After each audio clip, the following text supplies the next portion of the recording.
Moving things around. Yes. Yes, we are. Move, move, move, move, move. Yes, we are. Move, move. Let me know if the audio is good. As soon as you guys are in here, we'll start doing some chatty chat. Chat. Oh, gotta make sure. No, we're good. Can't read anything off my medicine. Yeah. All right, couple minutes. Boom, boom, boom, boom, boom, boom, boom, boom, boom, boom, boom. Also, if you hear people walking above me, that's because there's people walking above me. Not much I can do about that. Yeah, my voice is a little bit low.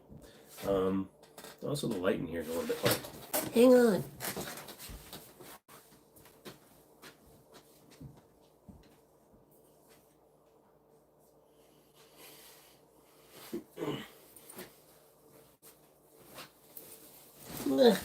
Gee, jumping willikers there, fella. Where you going when more people get in here? How much money would it take for you to zap carry an XDM with that glorious grip zone? You talking about the thumbnail? Because I just did that for fun skis. I actually had the XDM Elite OSP, and it is actually longer in the grip than it is in the barrel, which is friggin' hilarious. It's also why it holds 21+1. Yeah, as you guys come in, say hello, say hi. I also have the setup slightly different. I'll show you guys once we get going. Woohoo! I'm 1100th in on YouTube when it comes to tech. Well, that's actually a lie. There's 6,000 channels above mine, but I'm up there. I'm at 95% according to Social Blade. I love Social Blade. It's so wrong. It says I'm in the 94th percentile for video views, 96th percentile in subscriber rank, and I'm ranked in the 81st percentile on Social Blade for ranking. Yeah. You're a big fan of short barrel, long grip handguns like the P365X, M&P Compact, 3.6, etc. Yeah, I mean, if you're going to go with something like that, it makes more sense because at least it gives you a full grip on it. It's not a good conceal thing, so guns like the 19X didn't make any sense to a lot of people because they were claiming it was a good duty weapon, and then people were like, oh, well, then that means I can carry it.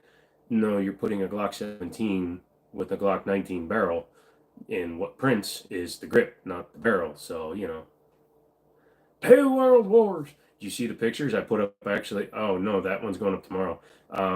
There's a short, and then there was a long video where I take apart it came to me in pieces. And, of course, the comments are because I said it's disassembled. Everybody's like, oh, well, it's just slightly taken apart. It's not disassembled. It's field strip. You still disassembled the field strip, so... less reciprocating mass plus better grip, better shootability in your experience. Everyone is different. What's up, Ocean Dude?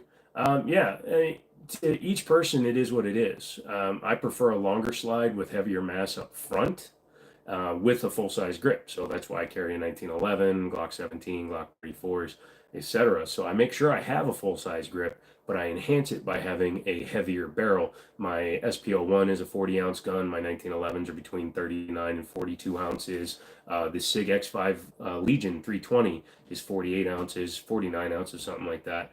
I prefer the heavier guns. It makes it a lot better for me. So, yeah, that's my preference, but anybody can do whatever they want.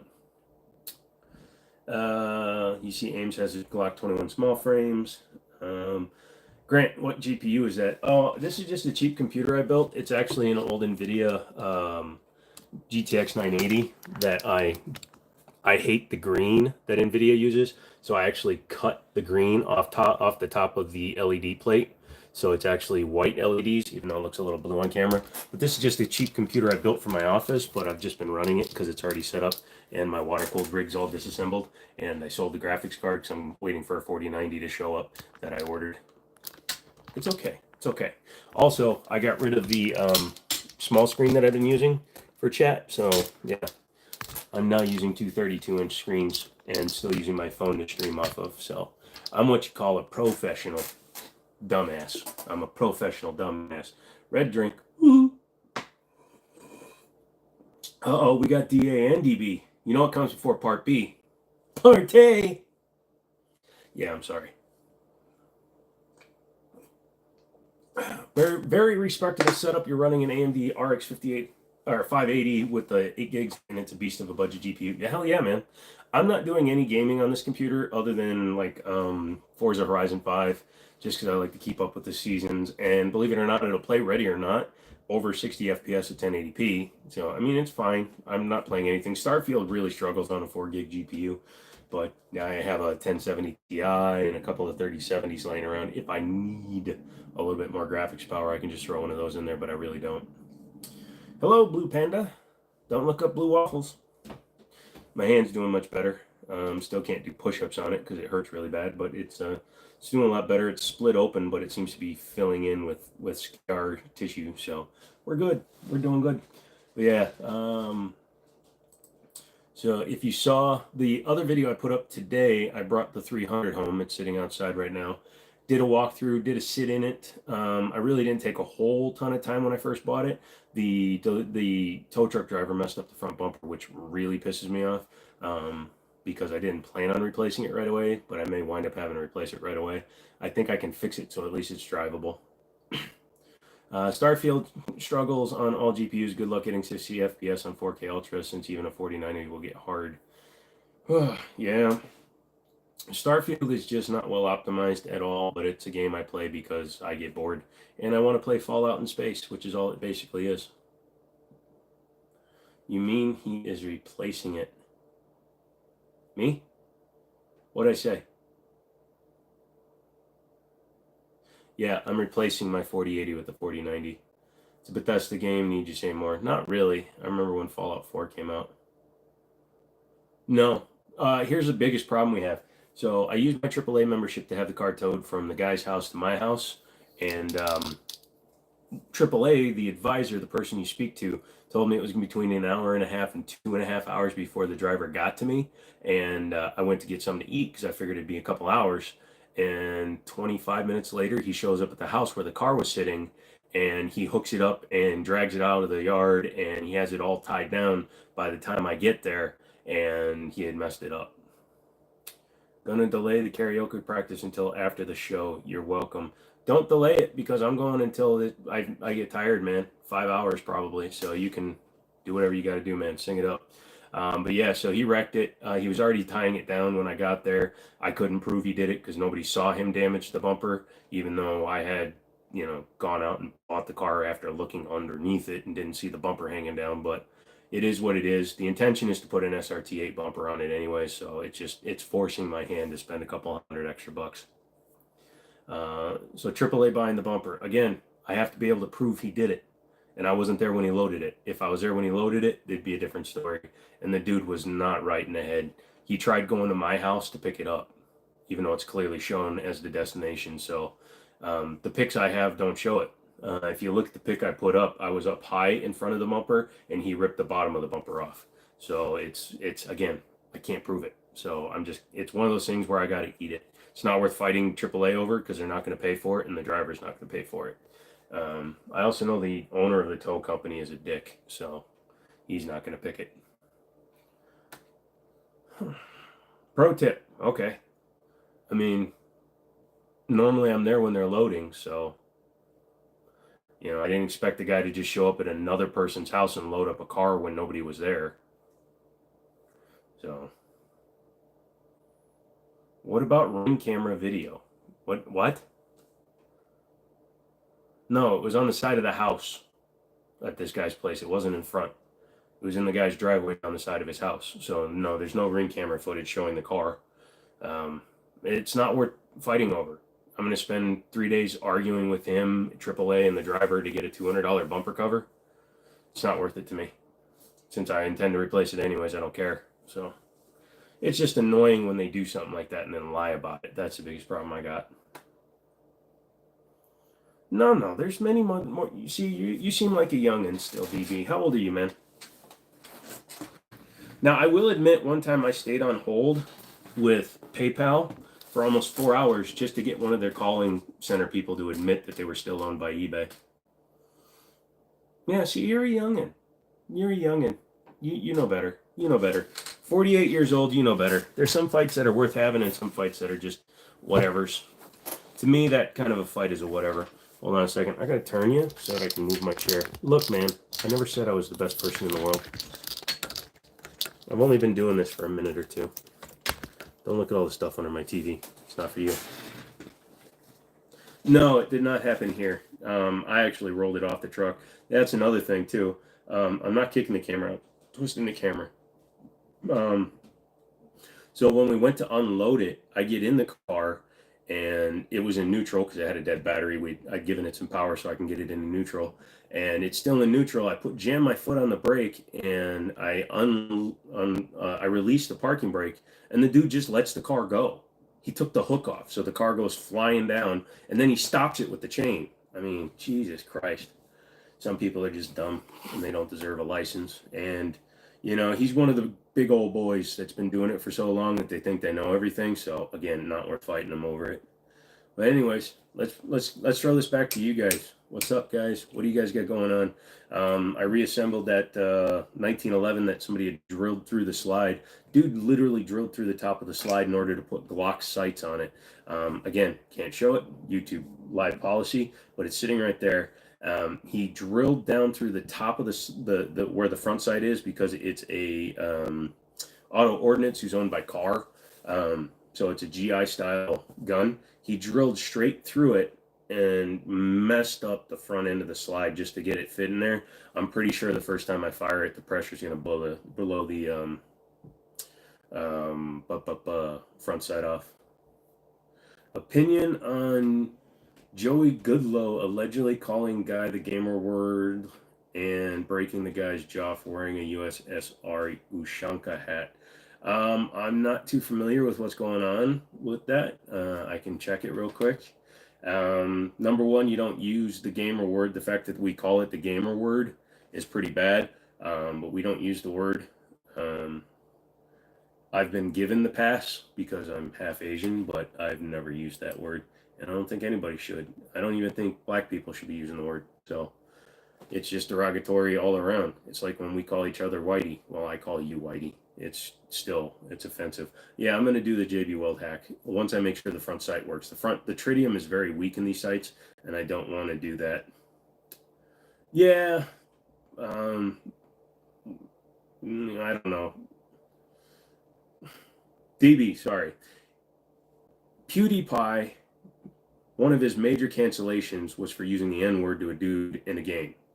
So he goes and drops it, and because he's PewDiePie, they start calling it the gamer word, because it's also a word that's used heavily in live streaming and group chats for video games. You hear all these 12-year-old white kids calling each other the N-word, and then when somebody famous is in there and somebody drops the N-word on them, yeah, it all of a sudden becomes this huge culture clash thing. And number one, it just shows a lack of an originality. It's one of the reasons I don't watch Dave Chappelle anymore. I have a lot of reasons for not watching a lot of people. But if you watch his first Netflix special, he did almost all of that and only dropped a couple of bombs, a couple of N-words. But then he did his second one, started flying off the cuff. His last Netflix special, half the words were the N-word.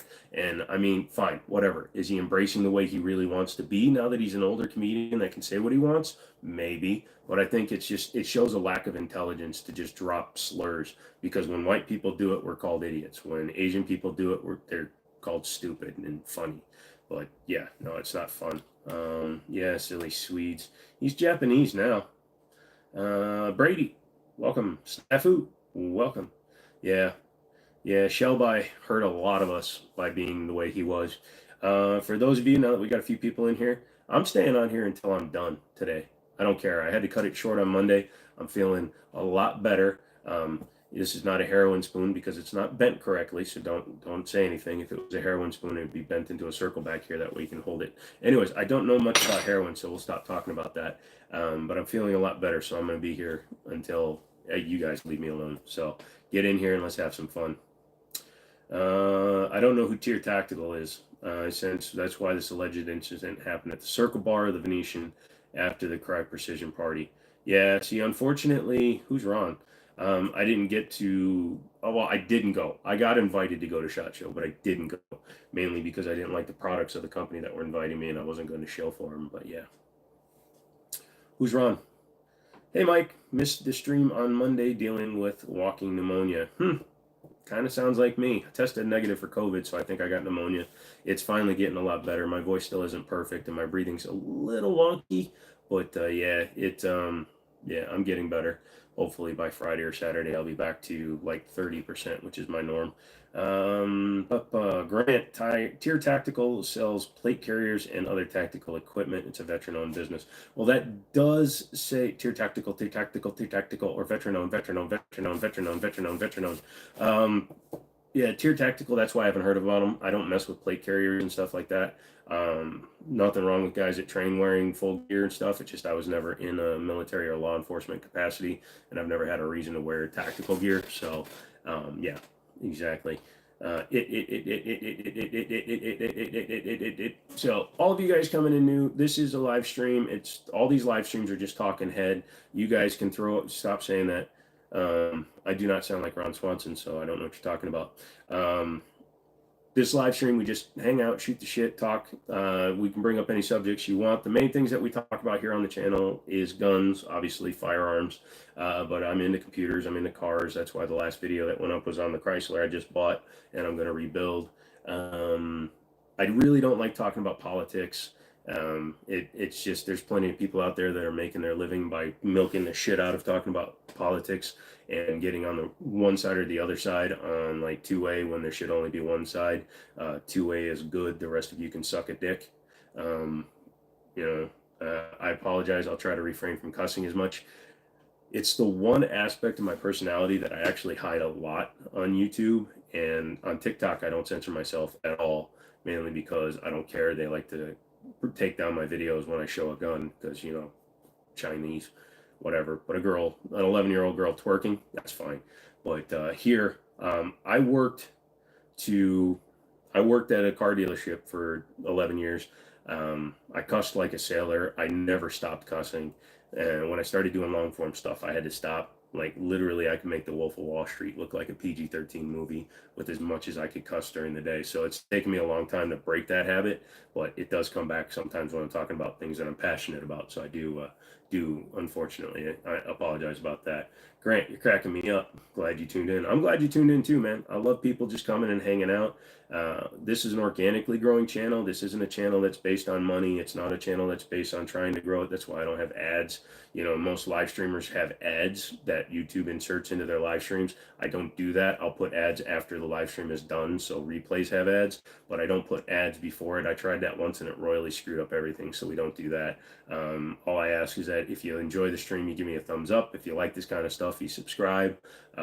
In the description, there are ways to contribute to the channel, but I don't force people to do anything. You don't have to give me money to get me to answer your question. I answer all questions. If I miss them, just give me a notification and I'll check them, or just post it again, but don't spam. So to all the new viewers, hey. We're going to be talking about the HK slap. We're going to be talking about the AR bolt release. We're most certainly going to be talking about the grip zone. Yeah, so buku. Do I find it amusing that we'll be talking about gun bunnies like Jade Struck? Man, you are throwing out some stuff that I am not down with, man, that I don't know nothing about. Who the hell is Jade? Oh, you talking about what? No, is Jade Smith a YouTuber, or are we talking about Jaden Smith? Because that's what comes up when I type Jade. Oh, Jade Struck. Hold on, I tried Jade Smith. Switching gears, range of point precision, blah blah blah, competition and carry. Why do I think I've seen her shoot? Oh yeah, because she goes to Terran Tactical. She works with Terran Tactical, right? What's the controversy though? Jade Struck.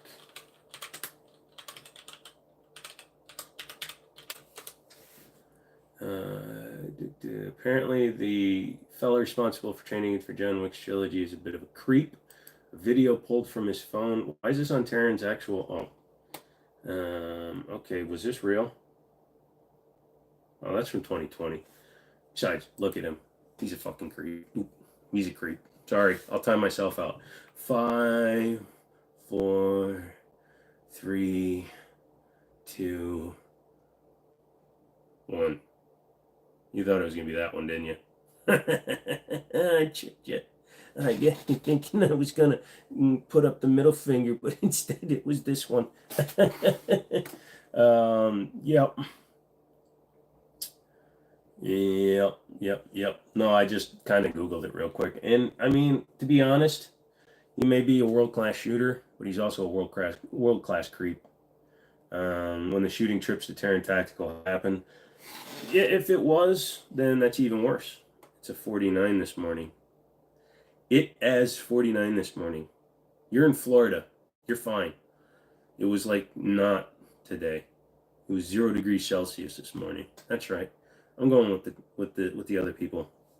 Who Terran? What did he do? Terran Butler is a world-class shooter that created Terran Tactical. All the guns in John Wick, his 1911, his Glock guns, they were all modified by Terran Tactical. However, he's a very overweight, neck beard, really gross dude who has super hot girls shoot at his gun range.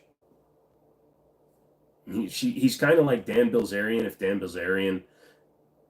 Well, no, he's about as bad as Dan Bilzerian. So, no, but Vince McMahon comes off as a douche in real life too. I actually went to McMahon Ford. They own a series of car dealerships in Connecticut. And I actually went up there to pick up a Mustang from him one time. Taryn's got a very pretty fiance. Yes, because Taryn has a lot of money.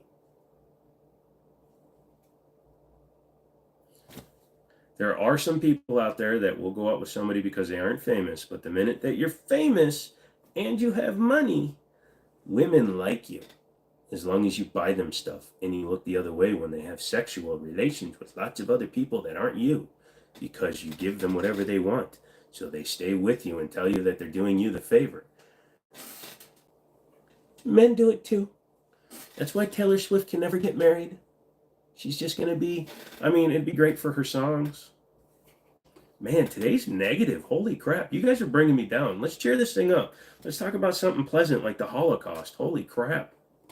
Forgets about gun safety whenever hot women come to shoot at his ranch. Watch him point his gun at a very specific part of those women. Yeah, you know.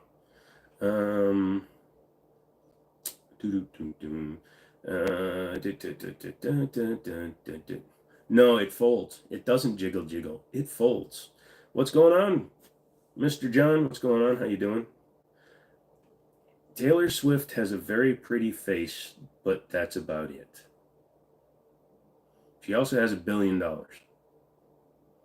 Have I shot the rock yet? No. I meant to go yesterday, but things such as not being able to breathe came up. Plus, I had to go and get the Chrysler. Yeah, no, I agree. Taylor Swift is somebody's type, but when the people that she goes out to are rat-faced scum, and then she writes stories about them because they're rat-faced scum, and her songs about how she dates rat-faced scum that always do her wrong.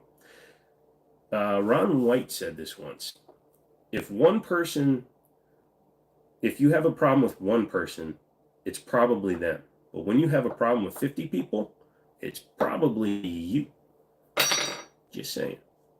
You know, when 100 people hate you, look in the mirror. When one person hates you, look at them. When 50 people hate you and 50 people like you, you're a quarter. Ron Jeremy. Yeah, well, you know, he had his going for him. The fact that the replacer over football driving me bonkers. Well, you know what? Why is she the halftime show this year? If she's the halftime show, good for her. I always think it's funny to watch a stick try to twerk. Hello, Agile TI. TV. I called you TI. What's McFister? Oh, McFister. No, to be McFister, you actually have to, not that I know, but the hand has to be like that. It makes it a little bit more narrow. Sorry, my fingers are all messed up. Otherwise, I could do it better. No, she dates Travis Kelce. Who the hell is that? I'm 44. I don't know these people, but apparently as soon as I type it into my search engine. Okay. He doesn't look like when he retires he's going to be living in a trailer. So let's see. He's 6'5". He's from Ohio. Well, that's a good start, I guess. At least he's not from Iowa. You know who he looks like? He looks like Vinnie Jones. He's the American Vinnie Jones. That's good. That's a compliment. I'm just saying. Let's see. From the Chiefs. How would I feel about a Glock 19 with a 26 slide length, a rail, and steel body mag with, say, an 18 round capacity? I don't know if I really think about that too much. Again, I'm not a fan of short guns. I'm not a fan of small guns. I'm 6'4", so I like big guns. Do I need to change the schedule? No. Oh, I guess I should read them all before. That's why he wanted them to lose.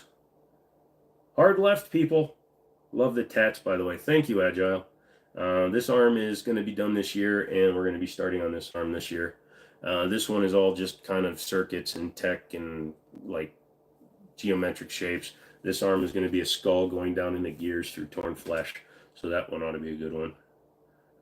Boom, boom, boom, boom, boom. Yeah, like I said, guys, throw out something else. If you guys want to change the subject, feel free. Otherwise, if everybody's... again, everyone is different. You probably carry a P320 X5 Legion. I used to, but no, I carry a full-size 1911. I carry a competition 1911. Long nose of a gun. Yeah, well, my 1911, the X5 Legion is a 4.8-inch barrel, but the overall length is the same as a 1911.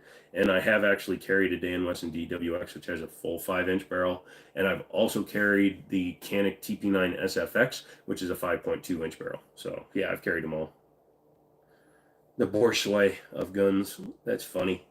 No, the reason I like the Legion, though, is because even though it's a polymer frame, it's tungsten infused, and I like that. Man, we made fun of Taylor Swift and the Chiefs, and everybody left. I love that. But yeah, we now have this month 3 guns that we picked up for the channel so far in 2024. So we're doing pretty good. It's the end of January. February, I hope to have a few more. Do I have a Shadow 2 compact? No, good question, Tom. No, I do not. I had the Shadow 2 single action. I sold it to my buddy Ryan, who's on these streams on Fridays. I got rid of the Shadow 2 because I had the DWX, and I got rid of the DWX because I wasn't shooting it at all, and it was a $2,000 gun, and the prices were starting to come down. I tend to watch trends as much as I can, so when I know a gun is going to become available at a lower price, I'll get rid of it, and then I'll just replace it with better values. You're 6'6", kind of skinny. Do you think you can get away with carrying a 1911 with no printing?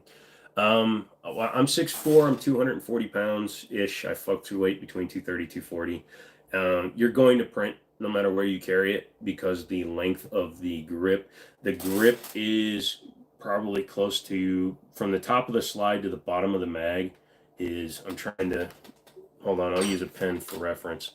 So literally from the top of the slide, so the night sights down to the bottom of the mag. So you're going to have that much sticking up. And out of my holster when I'm carrying it, this much of it sticks up out of the holster. So you got to imagine that you're going to print no matter what you do with the 1911, unless you chest rig like a belly band chest rig, or if you do like I do, where I actually have a holster that clips really good into my pants pocket, and then I wear a baggy. I wear this hoodie, and I can actually pocket carry a 1911 without printing.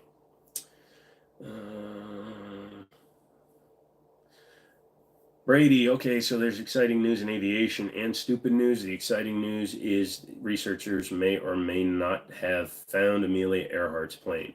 Yeah, but it's at like 11,000 feet or something, so it's going to take a long time for them to get down to check the radar return.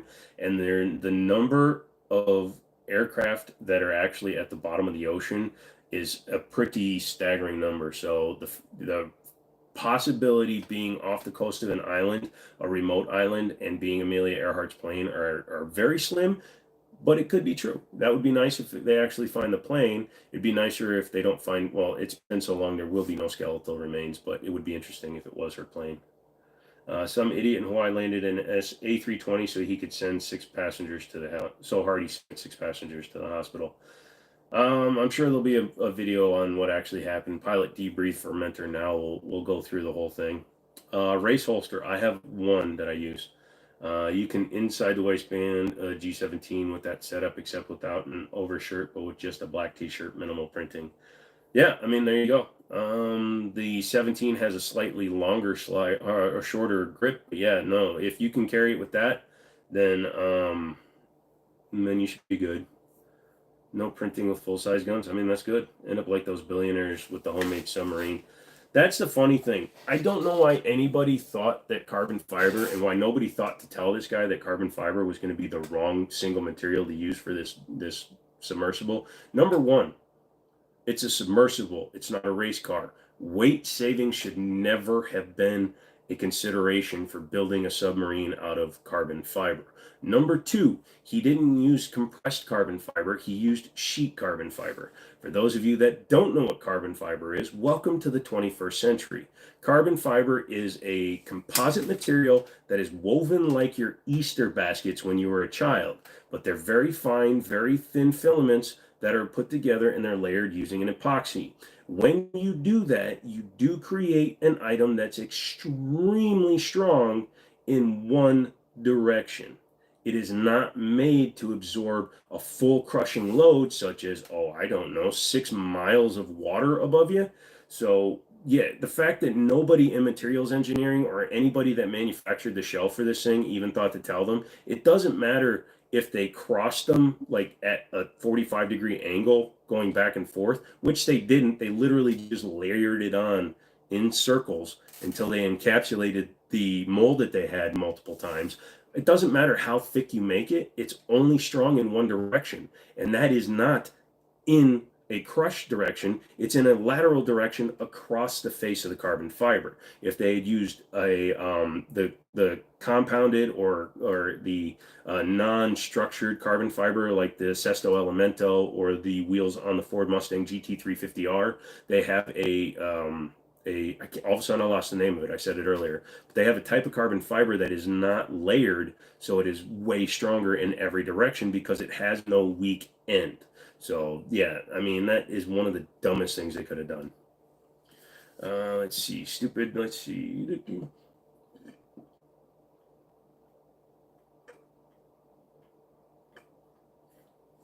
I don't know the name of it, and I don't know where it is. It's from my 320, and I sold it, so I don't use it anymore. It's one of those ones that basically just holds it by the rail on the front, so it just clips down, the whole side is open, so you can just literally just pull it and push it up. The PXG9 uses the same holster, I believe. Your carbon fiber hood and fender were badass, though. No, I mean, I sold the X5, but I didn't sell the holster. It's in a box. It's kind of like somebody made a comment yesterday or earlier today on one of my posts, because I said that I mixed up my mags. Right now, under the monitor that I can't show you, I have 3 guns, and on my couch over there, I've got 4 guns, and on that couch, I got 2 parts guns. So I carry a lot of guns. No, I'm not selling the holster. I've got a lot of guns laying around. So I was doing a video with a 9mm 1911 and a 45 ACP 1911, and I always check. I know you're speaking English. I'm just not selling you. So when I went to put the magazine in, I wasn't paying attention because I'd thrown my 9mm mag, or excuse me, I threw my 45 ACP mag behind me because I don't keep a loaded mag near the gun when I'm doing a short. But my brain wasn't thinking. I grabbed my keys, grabbed my cell phone, grabbed my gun, picked it up, racked my 9mm mag into it, racked it, and a round just falls out the end of it. Things happen. Dude's like, mark your mags. I'm like, I got 500 mags laying around. I'm not marking all of my mags. You can kiss my patootsky. Grant, another thing you notice is that when you use a canted holster that takes a gun with a light, the shape of the holster makes the light bearing portion act like a holster wing. Yeah, and then there are some holsters, if you get a light holsters, require a certain type of light. Matter of fact, hang on 1 second. I can show a holster.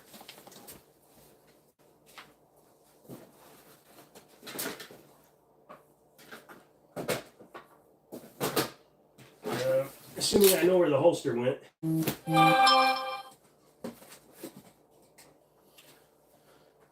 Sorry about that. I forgot to turn off my messages.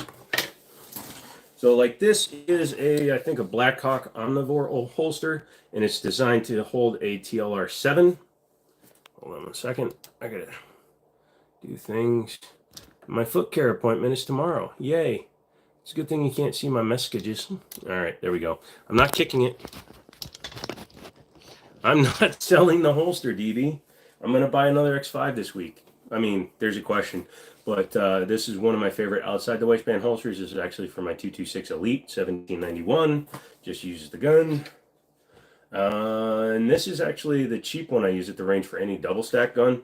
I actually broke, it's a Blackhawk, but on my range, you're not allowed to have a gun that or a holster that retains a gun by the trigger, because you could actually have an accidental discharge. You're trying to speed pull and you screw up, or you're holstering too hard, you screw up. So actually my range officer does not allow a holster that uses actual trigger retention. So I actually snapped out the plastic. It's pretty interesting. You carry a sharp stick. Thought you said you carry a Glock. Glocks are not made out of wood. And yes, I pulled up my pants live on stream. At least I didn't drop them like Daniel Larson. Yeah, I'm sorry. I didn't see your message there, Tom. So if you want to reword it, that's cool. Let me know what's going on. But yeah, it's Wednesday. It's only 7:30. I feel like staying on here until midnight. What do you say? You guys want to stay with me? I know my mods will love it. Lone wolf variant. A lone wolf sharp stick.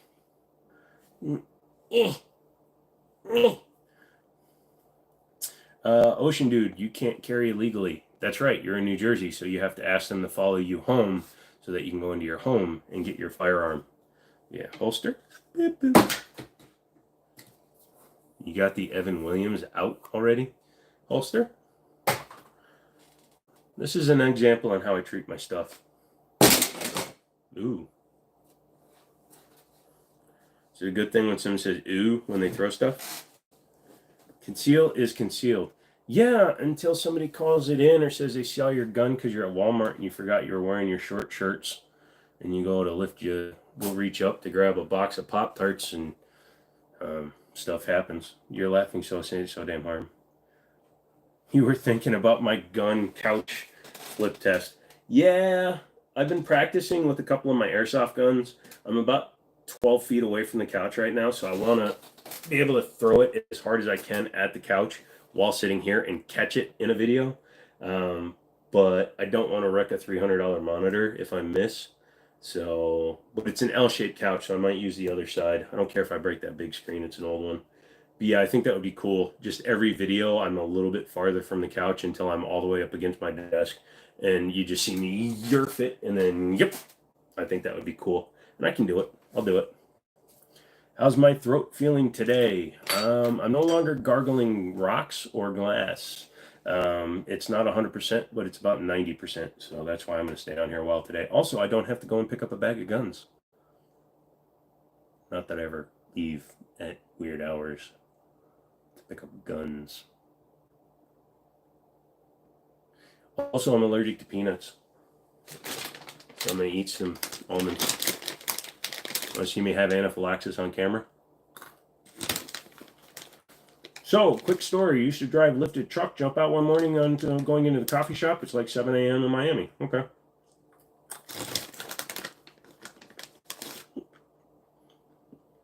Is it annoying to eat something crunchy on a live stream? Where's the rest of your story, DB? All right. Some dude saw you jump out and your shirt lifted up and Glock flashed. So he gave you some beads? Guy calls you in as a man with a gun. That sucks.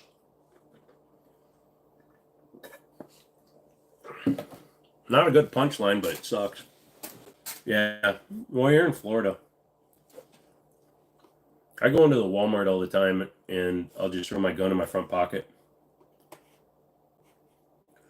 Which state am I in? Well, you're in Ohio. That's cool. I'm in Virginia. We do not have constitutional carry, but I do have...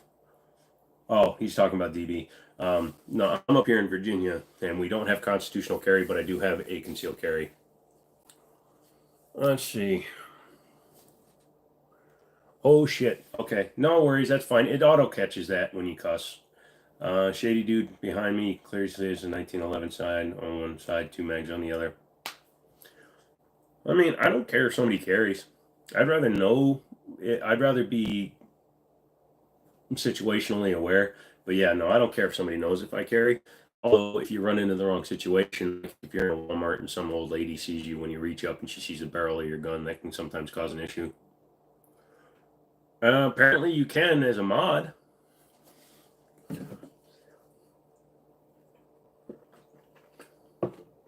Yep. I've got to say, I've actually not been pulled over since I started carrying, which is hilarious. Because I have a camera with me at all times, so I want to be one of those people that catches it on, auditing the cops. Hello, officer. Do you know why I stopped you? Because I'm black. I do care if somebody knows I carry and makes a point to dress around my gun, and I'm very, very good. No, I don't care if people know that I don't want people to know that I'm carrying. Like I've told my family, don't ask me if I'm carrying in public.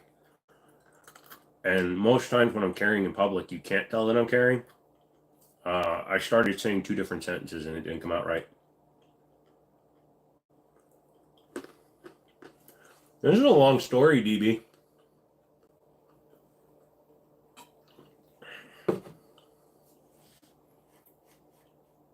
Did they give you work? Did you get to work on their cop cars, DB? Yeah, the point of you told your family just assume you am and never ever talk to me about guns in public. Yeah, the guy who called me in was a Fed. That's funny. It was Brady. Brady! Damn you, Brady! Hey, exactly. I've said the same thing to my family. I have accidentally walked into the post office with a gun in my pocket. Yeah, and luckily all the people at the post office know me because I've mailed a lot of things from eBay. Hello, Cameron. But yeah, they don't give me a hard time. The last two times I did it, they just say, "Dude, you gotta stop doing that." Yes, accidentally. I'll run to the post office and I won't think about it, and I'll just have the gun in my pocket and I'll just walk in and it's the magazine sticking out. And if I'm not wearing my hoodie, you can clearly see the mag. You can see the grip of the gun sticking out of my pocket. Grant, I think federally judge just struck down the ban on carrying guns in post offices. No, it's still federally a thing. It has not been abolished yet because there are, I think, 31 states. I think it's 31 states where a sign saying guns not allowed is considered legally. So until they do that, post offices won't allow guns. If my gun don't go, I don't go. Well, you can always schedule a pickup, I guess. Plus, the only way a law like that can be changed, since it's a federally owned business, is through a congressional meeting, and they haven't had one yet this year. How do I like the 5.7 Rock so far? What do I think about the X57 from PSA? I've not looked at the X57. You're about to tell me something I haven't seen, so let's see. Is that their... Okay, so it's their MP7 clone. That's kind of cool. I mean, it's actually it's the same size. It's a bigger round than the, wow. It's a bigger round than the MP7 because the MP7 actually shoots a 4.6 millimeter, which is a .177. So, excuse me.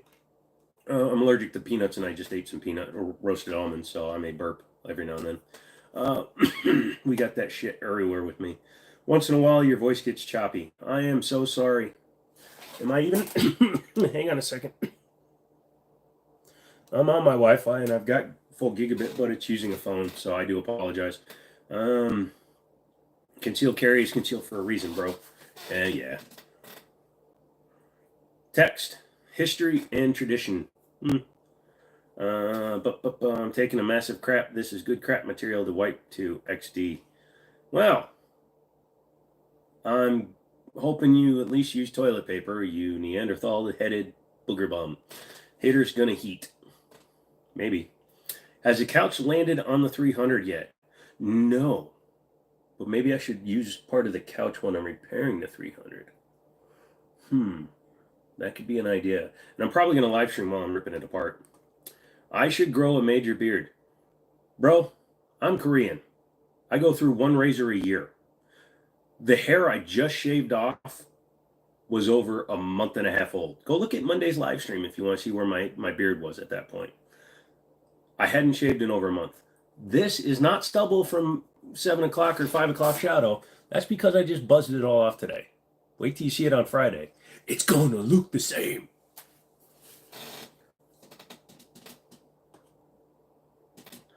I've been hearing you can't use hollow points in the state of New Jersey. A lot of places you can't use hollow points. It's really stupid, but you know, it's New Jersey, so the odds of hitting an innocent person if it goes through one person is probably pretty low. Said by somebody that used to live in New York. You know that the entire population of New Jersey is people that were trying to go to New York, got lost, and then New Jersey wouldn't let them leave.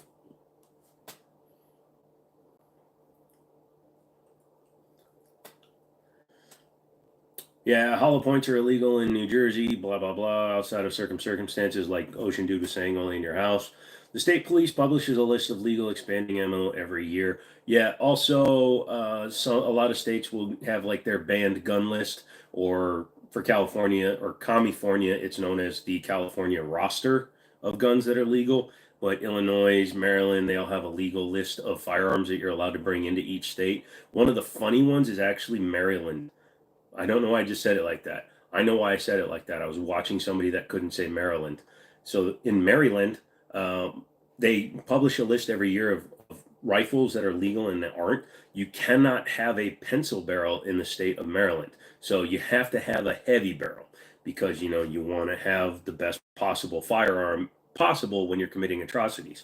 But what makes that funny is you cannot own an FN-15, their AR-15 platform gun. You're not allowed to own one in the state of Maryland, but you can own a squad automatic weapon or a saw.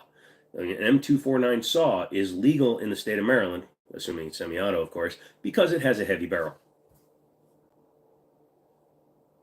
Maryland. No, I like Hallow. Less penetration on unintended targets, perfect stopping power with well-placed shots on intended targets. Absolutely stupid. You'd buy Full Metal Jacket and score them to be cut points. Yeah, but here's a problem, Cameron. Now, I understand you're saying that you bought FMJs, but the minute you modify your ammo to make it function differently from stock, that becomes nothing but prime fodder for prosecution.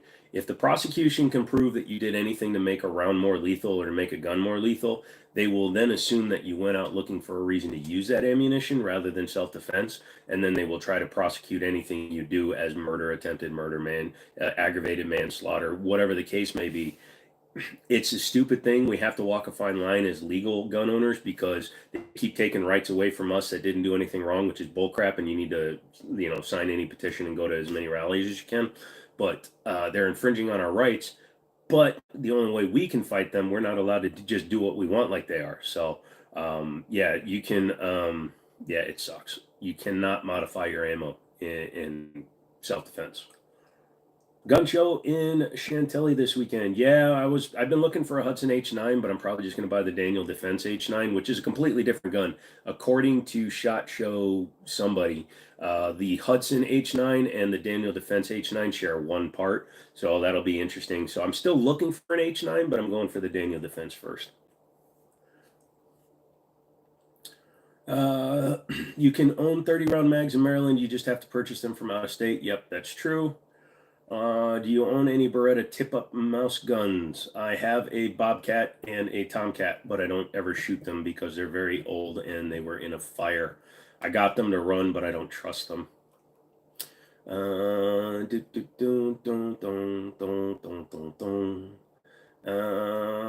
DB's got a few of them. Stand in front of a 230 FMJ and you'll give me...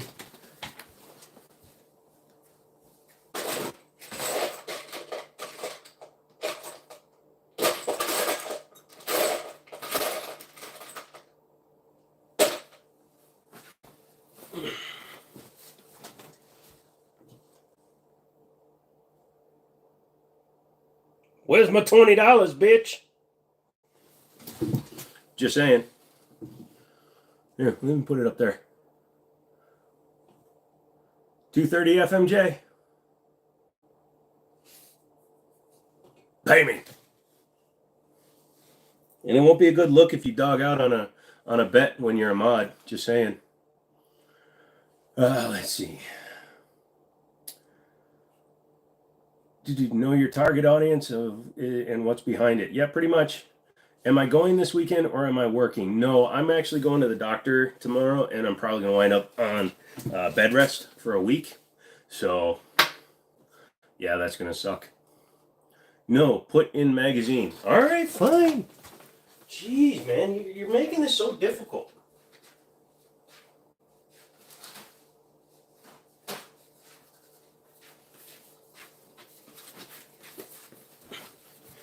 I don't have a magazine, but I got a book, okay? It's the same thing. It's like a magazine. Now what?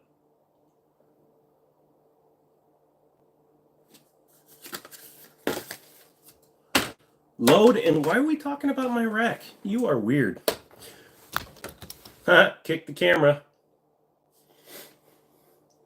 And crack it. But I lost all your 30-round mags in a boating accident. In no circumstance would you use pistol FMJs for personal defense. Some rifle FMJs are very fast calibers, blah, blah, blah, because they fragment in an intactor. Snort it. I'm pretty sure if I put this in my nose, it's going to end the live stream. But he'd take 5.56 by 45 gold dots and saber black tips over M193. Ooh. Somebody's got the snarks back. I approve, Ocean Dude.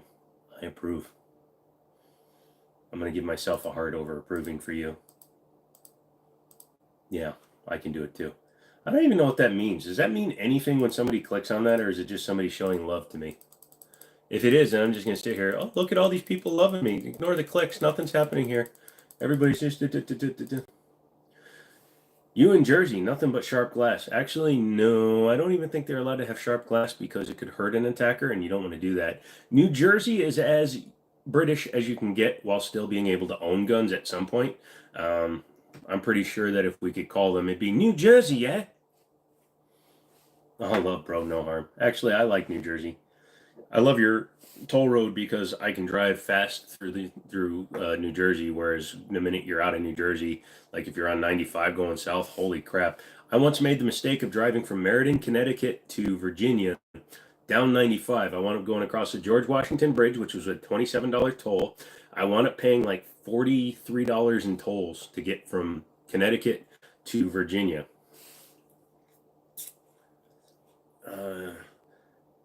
5.56 or 7.62. I'm an AR guy before an AK, so I'm going to usually go with 5.56, although I'm not going to deny 7.62. However, if I want to stay Americanized and stay with the AR platform, I'm going to go with 300 Blackout because they're both 30 caliber rounds. About the same weight too, although it's a little bit heavier in the 300 Blackout. The 7.62 standard 7.62 by 39 weighs 124 grains, I believe, and the standard 300 weighs 150 grains or something like that, so it's a little bit more. 100 toes. Yep. Tony Soprano was from New Jersey. Yeah. Needles, not sharp glass. Dude, we don't care about the drug habits of the people in Atlantic City. We only care about you, Ocean Dude. No. Do you know why birds fly upside down over Wisconsin? Because the state ain't worth the crap. I was going to cuss, but I don't want to get timed out. Flying rounds. 30 cal is no joke. No, 30 cal is great, man. There's lots of different 30 cals, but yeah, 30 caliber is an effective round hunting. I use a 30-30 for my lever gun. That's a 30 caliber round. It's awesome. 45 or 40 cal in an ARP platform. Honestly, for an ARP platform, I am not going to use either of those. I'm going to run 9mm Glock. My AK-9, my NAC-9 is a 9mm. I'd rather run that because 45 is a little bit heavier, and most of the reasonable priced ones, so your Diamondbacks, your X-Tar EP9s, a lot of the cheaper AR-9 platforms or AR-45s, ARP platforms, they use straight blowback and knocking back at 10mm, 45, all those stuff. It's a little bit more on your shoulder and it's not as comfortable to shoot. You'd rather be shooting a 5.56 than a 45. So 9 is usually a nice little pop. What up, Lobster? Well, more energy within personal defense distances. Yeah, possibly. You got to understand. Yeah, I don't know what he's talking about either. It's more energy within a certain self-defense distance. However, are we still talking about 45 and 40 or 9?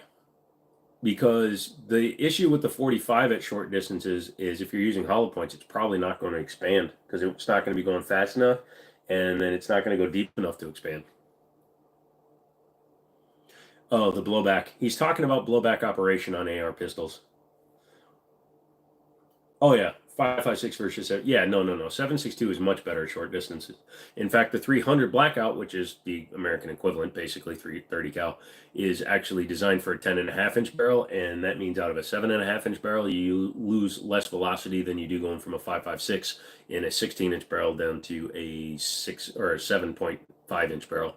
In fact, there's a company, Freedom Ordnance, that used to make a 5-inch AR-15, and a few different people on YouTube got their hands on one, and they shot it, and they showed that even at 25 yards, it was keyholing because the routine spin for a barrel for an AR-15 is 1 to 7, which means for every one rotation of the round, it has to travel 7 inches down the barrel.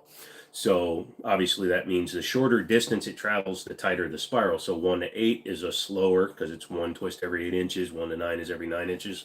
So when you have a 5-inch barrel, it doesn't even complete one turn because they don't want to over rifle the barrel. So you're firing this 5.56 down a 5-inch barrel. As soon as it hits the end of the barrel, it hasn't completed one spin, so it starts keyholing immediately. Yeah, he was talking about a 7.62 by 39, but it's still considered a 30 cal. Expansions are overrated. 47 or 74. I prefer 47. Twist rate. Like I said, it's like comparing 9 to 45 super. 7.62 by 51 is 308. Where did 7.62 by 51 even come in? I'm not talking about that one. Who's Brosis? I don't know. I'm trying to figure out why we're talking about 7.62 by 51. Scroll up half an hour ago. Dude, I don't have that much finger. Cameron's got some quick returns. What's up, kids? All you new people, thanks for coming in. We've only been going for about 50 minutes. Han Solo and Chewbacca. What are we talking about with the Han Solo Chewbacca? You're just explaining how you came to the conclusion that Cam was talking about 7. Oh, no, I knew which one he was talking about because his original question was 5.56 and he put 7.26. That's why people were making jokes. I knew he was talking about 7.62. He was talking AR versus AK platform, basically. And that's why I kept saying 30 cal because the AR 300 Blackout is basically an AK round, just a little bit bigger. Oh, you said 7.62 by 51 30 MF8. Yeah. Oh, my God. You know, trying to navigate my own mods every now and then is like, have you ever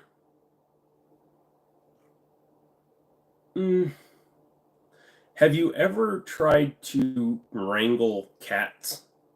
Like, have you ever gone into an adoption center and there's like 40 cats in the corner and you try to grab one of them and they all freak out? Sometimes my comments turn into that. It's kind of funny. So if you guys want to stay around for that, yeah, do it. Only 10 likes, though. There's a lot more of you in here.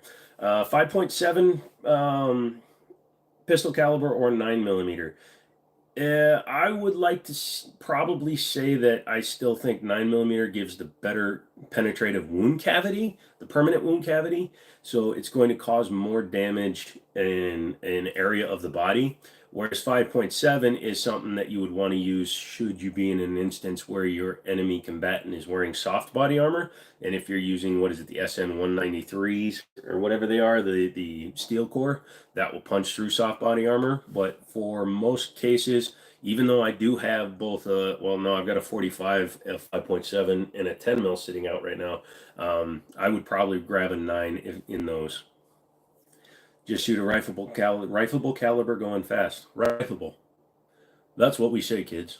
What's he doing? Oh, he's being rifleable.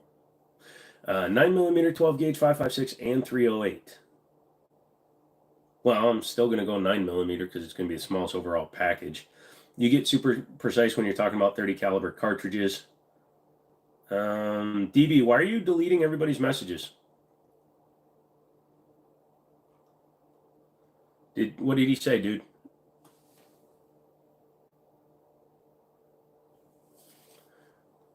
I don't remember that message being a bad thing. I want to see. DB, I need to know, why are you timing him out? Yeah, I know, you timed him out, but what did he do?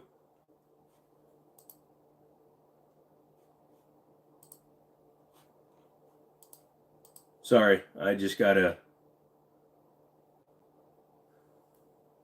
Hey, Ray Fan, what's going on? All right, I mean, he said Grant was lost, but I mean, that's not... Whatever, stuff happens. I'm going back here. 50.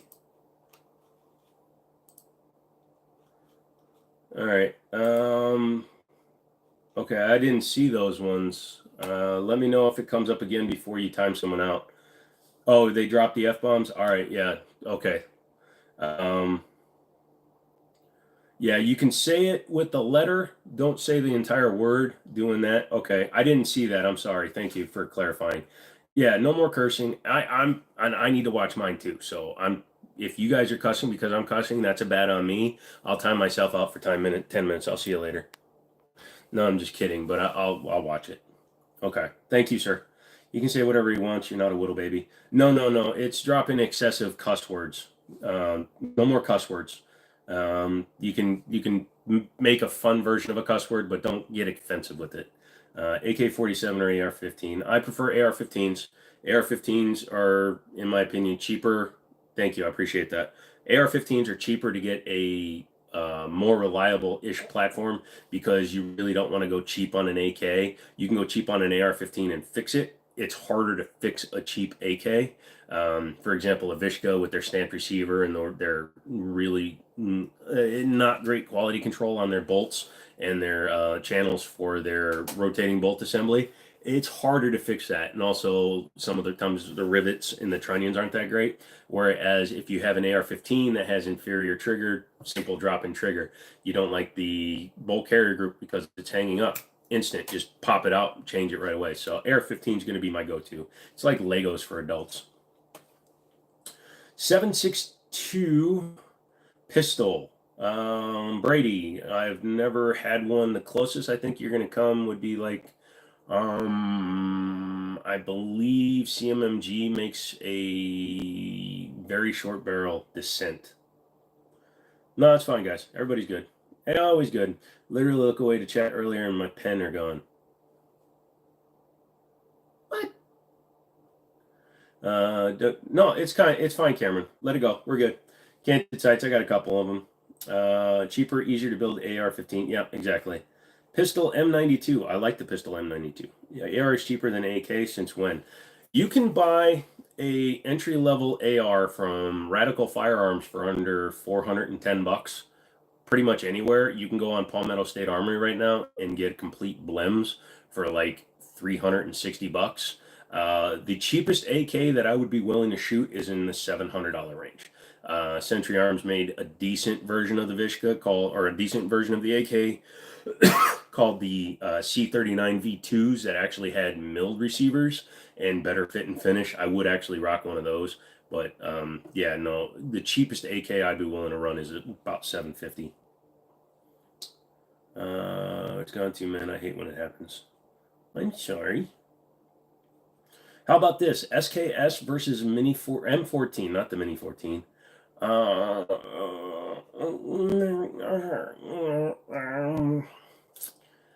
going to go, if it's got a detachable box mag, I'm going with the SKS. If it's got the fixed in place mag, I'm going with the M14. Who decided, let's make a 700 grain round 15 minutes later, let's stick it in a revolver? You're talking about the BFR or the Smith & Wesson Magnum 500s with the 700 cast? Look at the BFR from Magnum Research with the 4570 Government. It's smaller than a Smith & Wesson 500, but it has a lot more power. I can guarantee you that. My cheapest I would trust is Zastava AK M70, and they're like $1,000. 454 and 500 Magnum. 454 Casull, I've never actually shot. Honestly, I've never shot a 500 Magnum. I keep on wanting to get some.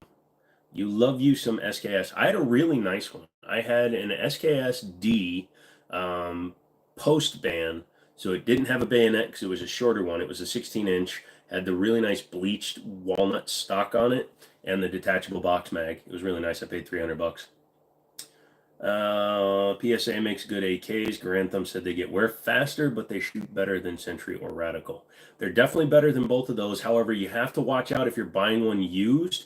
The first generation PSA AKs have a proprietary magwell, so it's really hard to find mags that'll fit. The straight up P mags do not fit. You have to go with a different brand. Era is the most popular long gin in the in the US means millions in circulation. That means huge aftermarket support and strong manufacturing competition, just basic economics. Yeah, pretty much. What's the best defensive round for an AR-556? Well, you basically just said that. They're all going super fast. You don't want to run green tip in a personal shooting because that's going to go right through a dude. Just a standard soft point, because then it'll just shatter as soon as it hits the target. It will cause a lot of damage and then just shatter due to speed. I wouldn't do anything other than that. You know about the SAS raid on the Iranian embassy? No, I did not see that. You like the Norinco? That's the one I had. I had the Norinco post ban. You love your PSA AR-15. Eats anything and goes bang whenever you want. Yeah, that's why I'm really starting to like that. I had the Dagger and I had a P80 at the same time. I had very few problems with the Dagger. I had many problems with my P80. So that's why if it's going to come down to trusting no names and giving PSA a chance, I'm going to give PSA a chance just because they seem to be stepping up, excuse me, stepping up their manufacturing quality and the types of guns they're producing all the time. Seems to be getting better and better and better. Let's see.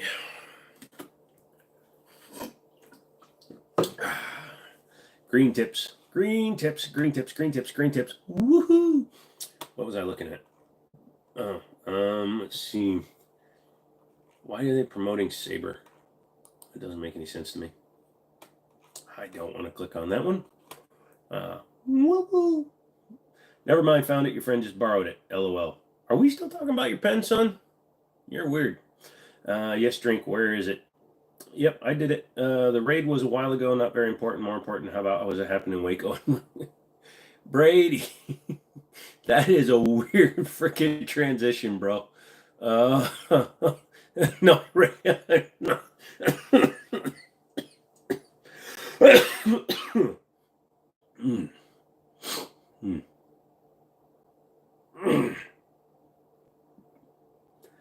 I can't play music on live streams. If it's copyright, I can get in trouble later. Yeah, but holy crap, Brady. They're still talking about 5.56, so I'm going to go back to Brady. Waco and Ruby Ridge. Believe it or not, I was living in Killeen, Texas when Waco happened. I was in, if you Google the Luby's Massacre, up until, the internet got popular, it was the largest single shooting in the United States. And me and my family had eaten at that restaurant not too long before that one happened. So that was pretty crazy. I've been in a few states where some stupid shit's happened. It's pretty crazy. Feelings on the new SIG military rifle. I don't know much about them. Haven't spent any time with one. I'm not really a long gun guy. If one were to fall into my lap, I would probably hang out with one for a day or two and shoot it. They wanted 300 blackout to replace 5.56, and now they have this 6.8 PRC or whatever they're running now. So it's gonna be interesting to see how it runs in terms of long term, because as you know, we aren't really doing much to get ourselves involved in combat that requires the new items. And on top of that, the rollout of new military weapons takes so long that by the time the U.S. military is actually using that firearm, it's been years. In fact, I know of people, somebody in chat told me that their friend who was in the Navy just got their M18.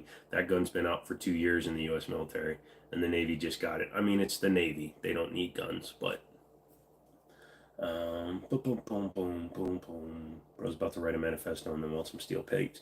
I am not Heemeyer. The Luby's massacre was notable because when it happened, it was legal to carry in your car, but not on foot. A woman who watched her parents later testified for the CCW permit bill. Yeah, well, he drove a Chevy pickup truck through the front of the building, so it was pretty bad. Feelings on the new SIG sidearm. If you're talking about the P320, I approve of it. Yes, it did have a rough start. Sorry. The P320 had some teething issues. It did have a problem with the striker pit, the leg on the striker being too short, causing it to prematurely discharge a round when not requested to. So it was pretty bad. She talked about wanting to run out to her car to grab her pistol and talked about how she couldn't have her gun in the restaurant. Yeah, I was, so that was in 91. So I was only 12 at the time, so I really didn't have a good context for what was going on. I just remembered hearing about it when we were on our bus about it happening. But yeah, my grandparents had come down from Connecticut, and we had just eaten there like a month before the massacre happened. It's kind of stupid because the entire impetus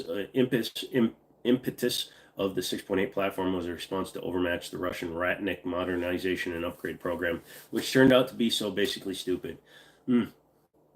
No, they are very smart. They knew exactly what they were doing.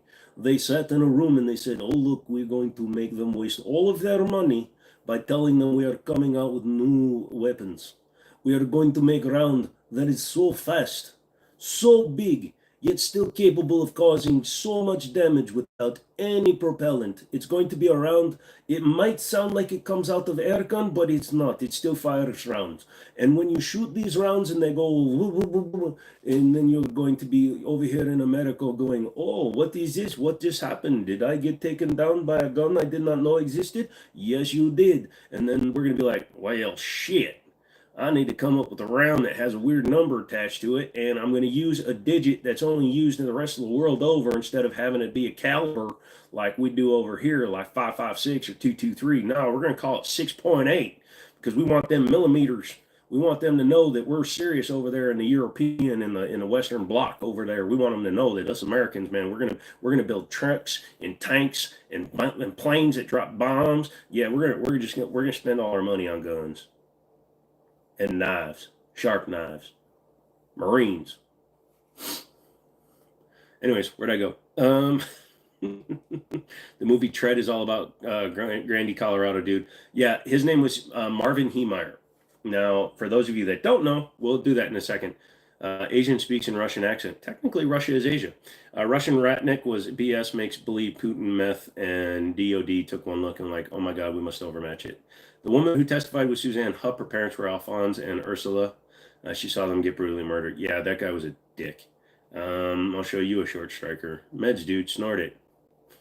22 TCM. Yes, I love that round. It's a great round. It's like almost competitive with the 5.7. All right, let's get back to Marvin Heemeyer. For those of you that don't know, Marvin Heemeyer was an exhaust shop owner, and he did welding and things like that.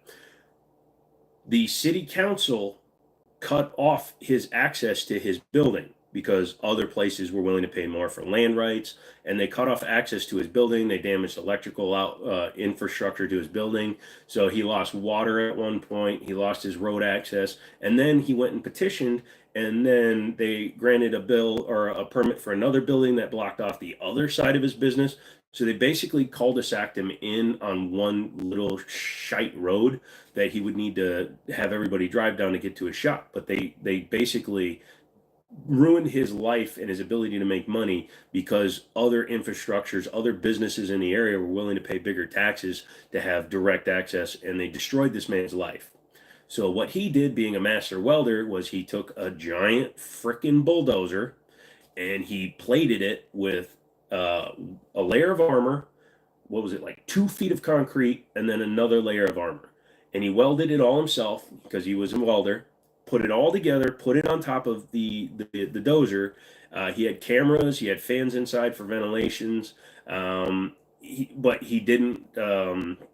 His intention, believe it or not, his intention was not to kill anybody. And in fact, in his entire rampage, the only person that died was Marvin Heemeyer. But he drove through town running into all the businesses that had wronged him and caused him to go out of business, wrongfully go out of business. So he took down all these businesses, and at one point the killdozer got stuck, overheated, and yeah, the police were firing rounds at it, heavy duty rounds at it. They weren't doing nothing to it. Eventually he wound up taking his own life, which, I understand why he did it. He was going to jail either way. He said once he had gotten into it, he never intended to come out in a manifesto or a letter that he had written. So yeah, Marvin Heemeyer destroyed a town, didn't kill a single person. That was his protest because it went on deaf ears. Again, he took, when a government becomes tyrannical, you must act. And he went to the extreme there. I'm not going to defend him destroying businesses, but at least he did it in a way where he prevented loss of life. You're from Colorado, born and raised. There's a wrestling movie called The Granby Roll from that town. Obviously, anyway, that dude was driven crazy by the town. Yeah, that's what I said. Did I see the T-Sauce recall? I'm guessing because they like to not go back in the battery. Let's see. T-Sauce. Duty Night Stalker, Duty Enhanced, Republic of Texas, Duty Night Stalker. Recently learned of a potential safety risk to T-Sauce installing a recall to protect the safety of its customers, blah, blah, blah. Hammer following the slide forward when chambering around. Their disconnectors are too short. That's the problem. They sent out a bunch of guns with disconnectors that are too short. So, or faulty shears. So as soon as you rack this around, it's going to go bang, bang. He had a 357 and a Barrett in there. I didn't know about the Barrett. I knew he had 357 because that's what he did. Chinese PLA is modernizing, but it's spending millions on missiles. I don't know why I read that as millions. It's just a dollar sign on missiles and nukes, not make-believe Iron Man suits for their grunts. And you bet the Marines facing them need drones and EW gear, not a new round. If you know your gun's going to do it, is it really a problem? Technically, it was a manufacturing issue. You did nothing to the gun. I had an IWI IMI hardballer, the first commercially available stainless gun, and we're not going to get into that argument, but it had a damaged sear in it, which was what they were known for because they didn't do good heat treating on the guns. I wonder why they went out of business. But yeah, when you got some round counts on the IMI hardballer, the original, it could have an interesting hammer follow issue. And I took it out to the range after, because I put a new beaver tail in it. I don't like the GI style beaver tail that goes down. I like the beaver tail that goes up. So I took mine to the range, right? And I loaded it, and I just finished rebuilding it, and it ran fine at home. It locked open. It didn't drop the hammer. So I take it out there, and I put the first mag in it, and I line up, and it was like, ooh, nice. So then I load up again. Luckily, the range I shoot at the time, the range I was shooting at had a 55-foot hill and nothing but forest beyond it. Because yeah, I was like, what the hell was that? And when it was on empty, the mag was empty. It locked back. So I load another mag into it. And I'm like, did I do something? So I'm making sure that nothing looked wrong. And as soon as I hit the slide lock, it went. So yeah, it was pretty crazy. Huh, beaver. Huh, huh, huh, huh. Beaver. Huh. But did you like the Russian accent? Everybody that does one tries to do it like FPS Russia, with the long and the elongated version of the Russian. You drop your mouth every time you say a word. I knew right away he was not a real Russian way back when he first started. We could tell he was not a real Russian. He was more like the Russian from, what did they call it? Call of Duty, yes. I'm not doing Canadian, man. You're not getting it out of me. You wanted me to get Canadian, you pay me money. Do I fish? This year I went fishing 3 times. One time I got so drunk I passed out for 5 hours. We won't talk about that one. But yeah, me and my buddy Sam, Gopher Gun, who's usually on here, Gun Gopher, when he's on here, he and I went fishing one weekend, and our wife yelled at us yelled at him, thankfully. So Sam and I are, he's 29 or 32 or whatever young people do. So he didn't tell his wife that we're going fishing. So we had worked all day from 9 to 4 on a weekend, and we went fishing, and he didn't get home until 11 o'clock that night. Apparently, he didn't tell his wife that we were going. Now, the first time his wife met me, within 5 minutes, she said, "Holy crap, he really is you." So from that day, we've called his wife our wife, and it's kind of cool because that means that I got a wife I don't have to listen to, take care of, or entertain. And I have 2 dogs that live at other houses. So it's the way to live, man. Get yourself a family. I told Daniel and Elise the other day, I said, I got a great family. I got a wife and a baby and a dog, and I don't have to take care of them. So it's hilarious. The only cooter I ever see is the one that was on Dukes of Hazzard. What happened to FPS Russia? Did he get popped shipping in cannabis resin in a federal mail or something? That's a good lead in because you know exactly what happened. Yes, Kyle got caught. It's a little bit to hear him tell the story. Now I'm recounting his story. Is it 100% what happened?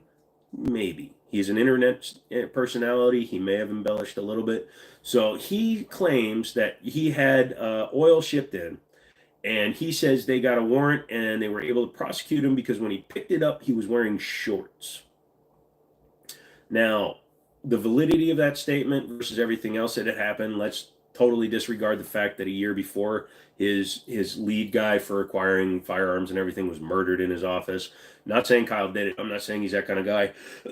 But it did get people interested in him. Plus his videos where he's blowing up cars and using fully automatic or using machine guns and all this stuff. You're going to get on somebody's radar. So they looked for any reason they could to get him. But when they arrested him, they actually went yeah. So what they did was they went into his house and they grabbed all of his guns and they looked at all of his guns. And some of them had been Cerakoted, and the Cerakote had kind of obscured one of the numbers. So they tried to charge him with tampering a gun. This is all according to Kyle, by the way. They said he tried tampering with the serial number. They tried charging him for all this stuff. So he said he would have been charged and facing like 100 and something years in prison for multiple felonies. So they wound up getting him on the resin or the hash oil or whatever it was, and he did his 30 days in jail. And now, unfortunately, he's a registered offender in the state of Georgia, I think. Registered felon, excuse me. He's not an SO. But he needs to wait. I believe the statute, it might be the same as it is up here. I think 10 years, and then he can apply for his gun rights back. But in the meantime, he still owns FPS Russia. He still makes any passive income that comes from that channel.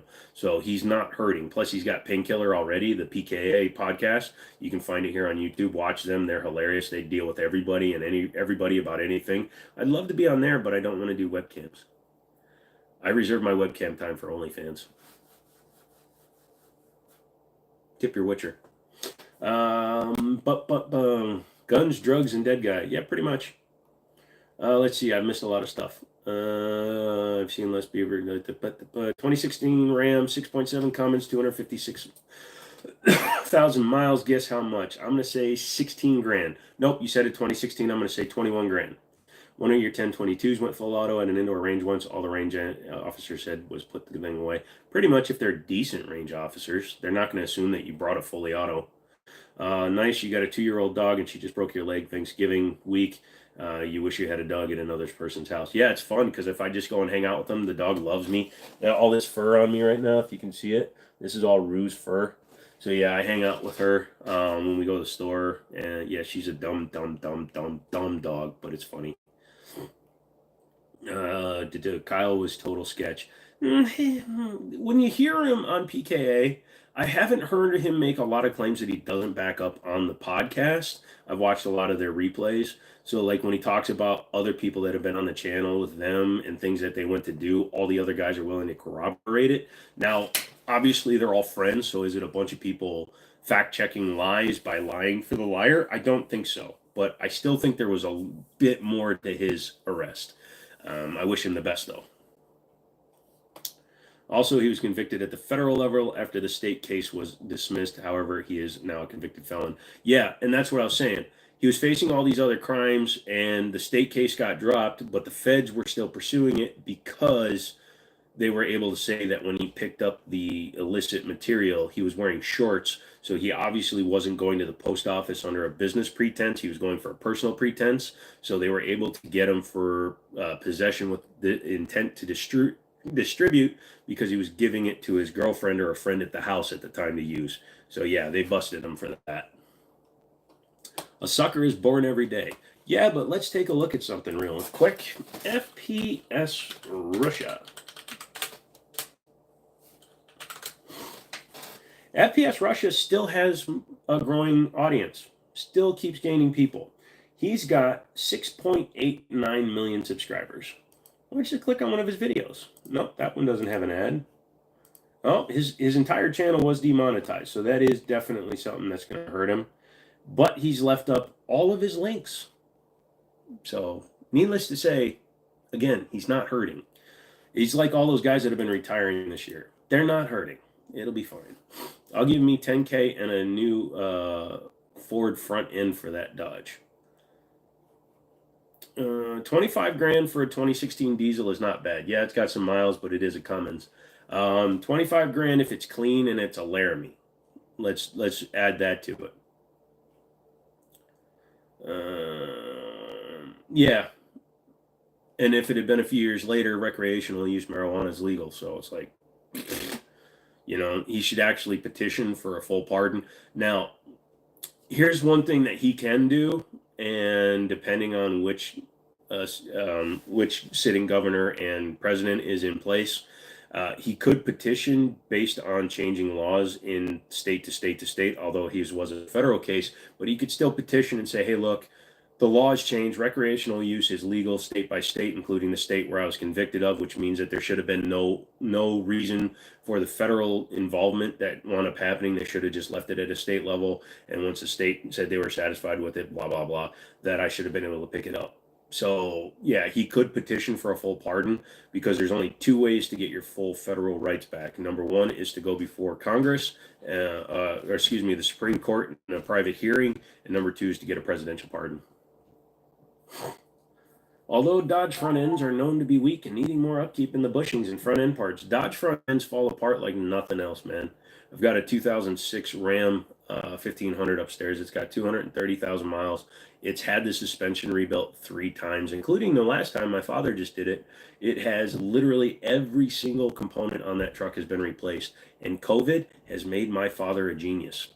And let me explain that one. So my dad it's a 2006 Ram Night Runner. They only built 500 of them. If you're familiar with the Night Runner, it was all blacked out, black chrome, black trim, no badges on it. So it's kind of like a 2025 car or a 2024 car, but back in 2006.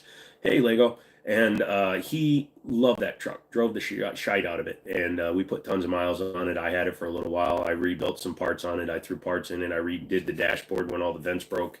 But it's been sitting for a year and a half. Pretty much since the end-ish of COVID or during COVID, he pulled it in, started pulling it apart. He recently just finished the rebuild. And I used to make fun of him. I said, man, you're putting $20,000 into a $9,000 truck. But here's the thing. When he's done with it, he's going to have like 10 grand into a fully rebuilt crew cab truck. When to go and replace that truck right now, it's got upgraded navigation, upgraded suspension, brand new everything on it. To replace that truck right now would be 60 grand. And it's going to be completely new. We got to do the engine and the trans still. He wants to replace the trans and the engine. I just want to throw heads on it because it doesn't smoke, it doesn't tick, it doesn't do anything. So I just want to throw new heads on it. But we'll get cross that bridge when he's not looking, and I change the engine anyway. But yeah, he's going to have like 10 grand into a $60,000 truck. So always wanted an SRT10. Mr. Mom, welcome back from Oklahoma. I've been to Oklahoma before. Hello, Julio. How you doing? So why are YouTubers quitting or retiring recently? If you look at all the ones that are retiring, they're the ones that have been on here for 10 to 15 years. YouTube is plateauing for those content creators. A lot of the content creators, if you notice, are video game related or reaction channels or lifestyle blog channels. And they're people that unfortunately chose a niche, chose a genre that was super popular before we all were doing stuff in those same genres. Anybody was able to do it. Also, they started when you had to be a very selected partner program, whereas anybody that gets 1,000 subs and 4,000 watch hours can become a partner and take some of the money. But these people, especially the ones that are retiring, have catalogs that are getting millions of views a month. They have plenty of subscribers, plenty of backers. They've been saving a lot of their money. So these people have made enough money and are making enough passive income moving forward. What they're doing is they're looking at what they're making every month on their legacy videos. I have a video that I made 2 years ago that all of a sudden made me another $300 this month. Imagine a video that gets an extra 1,000,000 views. And so they're able to retire, keep making money, and they don't have to fight with the constant battle of trying to change who they are or come up with new stuff to make their channel relevant again. The game theorist, their channel isn't gone. He's just done with it. But the ones that are retiring are typically people that are in a genre where they've done it so many times that the return on investment is getting lower. So they're happy just taking the money they got and dipping out. So, and more power to them. It leaves it open for the fresh people too, to be able to get into the trending area, to get into the new and fresh, to get into this. You know, the fact that my channel grew 160,000 subscribers in a year, I'm ecstatic about that. That means that I get to kind of work my way into the bottom on the like relaxed version of a gun reviewer. I am never going to call myself a gun tuber. I will never call myself a YouTuber. The money I make from doing this is piddly crap. I don't make anything from doing this. I can make more money in 10 hours working on a car than I will make in a month doing this. So, thoughts on New Zealand? You next. Hi, Jay. Thoughts on New Zealand in regards to what? Gun control or the country in general? I don't know much about the country. If you're talking about the gun control of New Zealand, no, that's two separate places, Cameron. You don't want to get them fighting each other. Kiwis and Aussies are two different people. But yeah, if you're talking about the gun control and the fact that you can't have guns, you really can't have guns in Australia either. I like the actors I've seen come from New Zealand. Yeah, so you got to give me a little more context, Jay. What do you want me to give me my thoughts on? Did another atrocity happen? The USA is the only country you want to be in. New Zealand news. I don't care. I'll check when I don't know what's going on.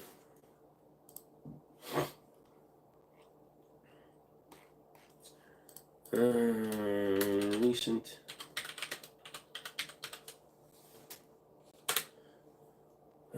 14 hours ago, latest high-profile person. Well, the New Zealand Greens MP just got accused of shoplifting.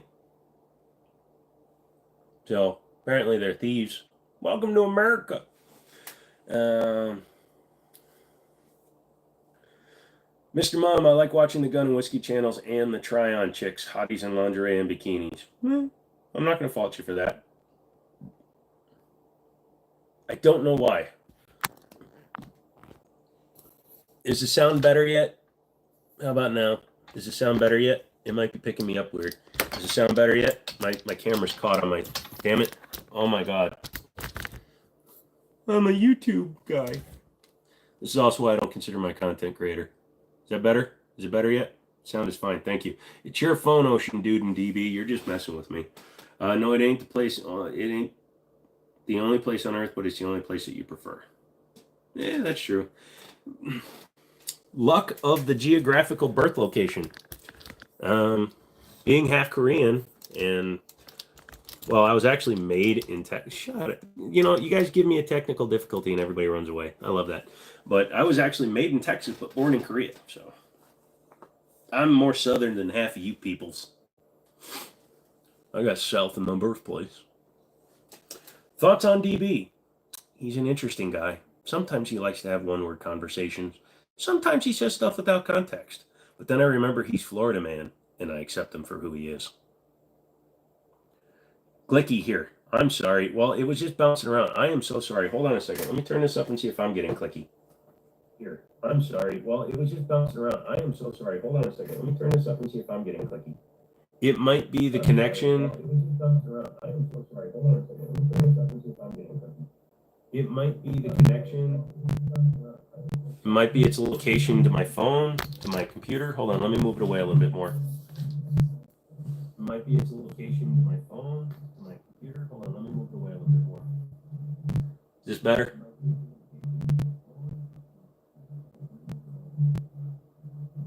Is better? Well, you're hearing reverb from my speakers behind me. I have my speakers turned up so that I can hear it as well. You never got that cash. What?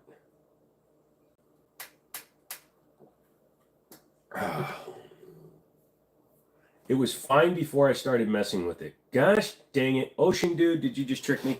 Is it better now? I'm farther away. I'm not moving it. I'm not touching it. It's because we're at like an hour and a half. Is it better now? The sound is nice. Good. Okay. Well, I'm going to stay away from it and we'll talk. All right. Good. Thoughts on you? You like to say yes a lot. You have a cool name. Sympathizer. Hello. Fire. Thank you. Pew pew. But yeah, what were we talking about? DB. Oh, DB Cooper. No, I think he was talking about DB the mod who hasn't been talking for a while. DB Cooper was an interesting one. You don't know about other states, but you know in Virginia you must also petition the courts to restore your gun rights. Yes, after a certain amount of time, as a felon, you are allowed, as long as it was a non-violent conviction. So if it was just, as long as it was a non-violent conviction, you are allowed to petition the state for your gun rights back. That does leave a big caveat, though. Just because you can get guns back in the state with which you reside and you've gotten your petition filed, you cannot get Class 3 firearms as a restored rights felon. You are still a felon. You're just a felon who has had his rights restored. It doesn't erase, expunge, or mitigate the felony that's on your record. And state versus federal, state will allow for the guns. Federal will not allow for a Class 3 transfer. I have run into this with several people, good people, tax fraud, money embezzling, things like that. Guys that have had felonies due to high dollar amount money crimes, but they've gotten their gun rights back and they just want to apply for a suppressor. They get denied. You're always going to get denied on a Class 3 as a felon with your rights restored because they do not transfer over state lines. Would I ever move to Alaska? No. I lived in Minnesota and I didn't like the 6 months of snow we got. I'm not moving to Alaska and dealing with it all year round. And a lot of money. Yeah, it would take too much money for me to want to move to Alaska. And nothing against Alaska. If you like Alaska, that's great. Do you? I'm in Virginia right now, and this is as north as I will ever go again. If I move again, I'm going to probably go to Texas or Utah, Utah, because Utah has the best reciprocity with the rest of the country. So I like cold, but I only like cold when I'm cold on purpose. I like to be cold. When I lived in Minnesota, I actually ran my AC. I need to clean that cobweb. Hello, ADHD. But I lived in Minnesota and I ran my AC all year round. Here's a little thing that nobody knows. When I lived in Minnesota and I sold cars, my boss wanted me close, and I said the only way I would do it would be if he paid for my apartment. So he got me a 2-bedroom apartment a block away from our car dealership. It was like $900 a month because it was 2005. Go figure. So I had this apartment, right? And I call it the electrical company, and I give them my debit card to pay the deposit. You got to pay a deposit when your electrical and stuff gets turned on. They turned it on. I never got a charge or another bill for 2 years. Never turned off my electricity, never sent anybody out to read any kind of meters, never did nothing. So I had free electricity and heat and water and everything for 2 years in an apartment. Very nice apartment in a city in Minnesota. And when I moved out, I didn't say anything. I was like, okay, I won't say any words because I got free stuff. Yeah, that was crazy. Alaska has the highest depression and suicide rate. You would probably like Kentucky or Missouri. I've not spent any time in either state. I've been in Missouri once. I picked up my nephews in St. Louis. It was fine, but I didn't stay there long enough to get an idea for it. Autonomous, and I feel Alaska is the last true place in the country to actually live autonomous and be free as can be. You're going to find that you're going to get disappointed when you get there. I'm as autonomous as I want to be. I literally wake up. If I decide I want to sleep all day, I sleep all day. If I want to go to work, I go work at my office, I'll go work in my office. If I want to get up and travel 400 miles to go see the world's largest ball of twine, I can just do it whenever I want. So it's not the place, it's the person. It's not where you go, it's what you do. I've got friends that have family, kids, things like that, and they cannot just drop at the pin, drop anything and just go do whatever they want. Literally, if I want to tomorrow, I can buy a ticket and go anywhere in the world as soon as I get my passport replaced. I would need a passport again. I haven't had a passport in 30 years. But yeah, it's because I'm single and I have no responsibilities and I don't try to have a family. I don't want a family. I don't want kids because I'm too old for them. I know I'm too selfish. I don't want them. I like going over to my buddy's house, hanging out with him, his family, and his kid, and then I can give the kid back. I give her a lot of sugar when nobody's looking. I give her soda and Pop Rocks. I shake her and I give her back. Not in a bad way, just giggle, shake. Come on, no, don't clip that. But I like to give her ice cream, cookies, candy, and then I give her back. The dog, I like to give the dogs they want to eat, and then I give them back. That's my life. That's my freedom. Thoughts on you? I already said I liked you. You're a decent guy. Your name is fine. Alaska could be very depressing, blah, blah, blah. I worked in a guy in a suburb of Dallas. He went to work in Alaska. He said it was expensive. Yeah, it can be. North Carolina would be nice. Gulf Coast, I had family that lived on the Gulf Coast during Katrina. That wasn't fun. No kids from you and no real family ties. Yeah. Yeah, I'm definitely the good uncle. I'll babysit anybody, but that kid's either going to be asleep because he had a sugar crash and the dog is going to poop something weird the next morning. But the best thing is, I've learned how to moderate. I get them just wired up enough so that they pass out right before the family gets home. And then I put them down and they're sleeping all pretty. And then, the next day it's like, I don't know. It must have been something she ate. Where'd your ice cream go? I ate it all. When the baby had half a gallon of, Rocky Road ice cream. That's just funny to me. I mean, the baby's fine. But I'm actually teaching her to answer to Buddy. It's a girl. So every time I see her, I'm like, hey, buddy, what's up? Yeah, because her mom doesn't like it. And it's not actually my wife, so. Would I ever consider moving to Arizona? No, I'll just climb into my stove. Dog will be pooping the bullets in Rider 9 series. Yeah, no, bro. X99. X99 for the win. But yeah, no. The first time I watched her after she had a cast on her leg and I was watching her, and she ate some jalapeno tortilla chips that I had on my desk and I didn't notice. So I made up for it by giving her a bunch of hash browns. Apparently she had really good ones after that, and her mom was like, I don't know, it must be the new dog treats we were giving her. I'm like, yeah, that was it. You gave me those for her. She must have eaten too many of those. Don't tell her I said that. And Daniel, if you're watching this, I never said that out loud. Do you think there should be any laws against people carrying concealed pistols while drinking or while inside businesses that serve alcohol outside of deliberate, negligent, reckless handling of guns? No, I don't think there should be a law against people carrying concealed while they're drinking. It should fall within the same category as driving while drunk, because more drunk drivers kill more people than drunk people with guns. People have been drunk with guns for as long as there have been guns and alcohol, and there have been fewer deaths related to alcohol, and usually they're much more isolated incidents. I would rather have a drunk person with a gun before I would have a drunk person driving themselves. So I don't think that would be yeah, no. The jalapeno was for the dog. Shit. Hi, Daniel. Daniel's the owner of the dog, my dog, Rue, and apparently he is watching this. You feel it's a slippery slope. Don't carry if you're going to drink more than 2 beers. Again, if you're going to drink and you drink with moderation, I'm fine with it. Alcoholics should not have guns, period. Per the 4473. If you fill out a federal 4473 document, it says right in 21F, I believe. Are you an unlawful user or addicted to any restricted items, including, all the marijuana, all that stuff, but it also counts alcohol, because alcohol is a depressant.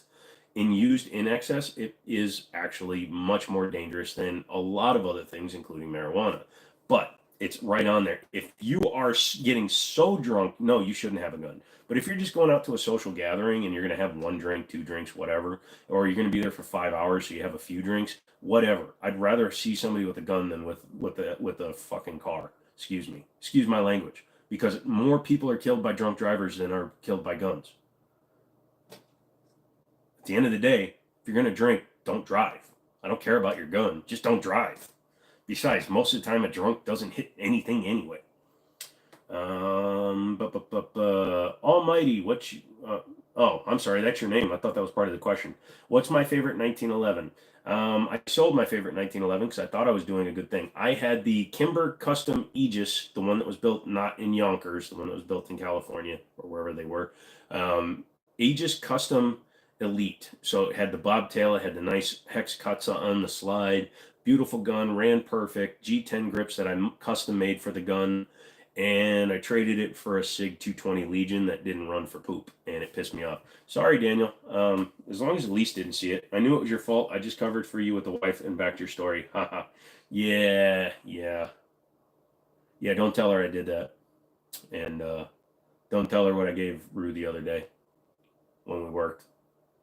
She may have eaten some stuff. Your view shall not be infringed, period. I believe that all necklace, reckless handling should be illegal regardless of blood alcohol count, but just carrying while drinking is fine. Exactly. Springfield range officer thoughts. I've had the range officer in 9 and 45. I like them both. They're decent. There are better lines in the Springfield 1911. I would go with the TRP or an operator. They are probably twice as much money, but you do get a lot better parts.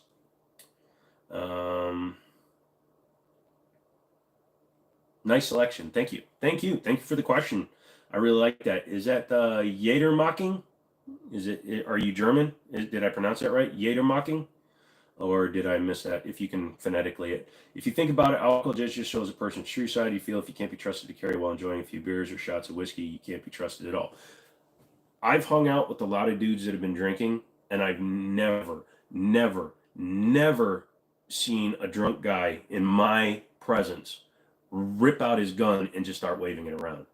I've never seen a drunk dude sit there at a bar and pull out a gun at somebody that was offending him. I've actually seen drunk dudes hand their guns to other people so they can go out and fight the first guy rather than taking their guns out.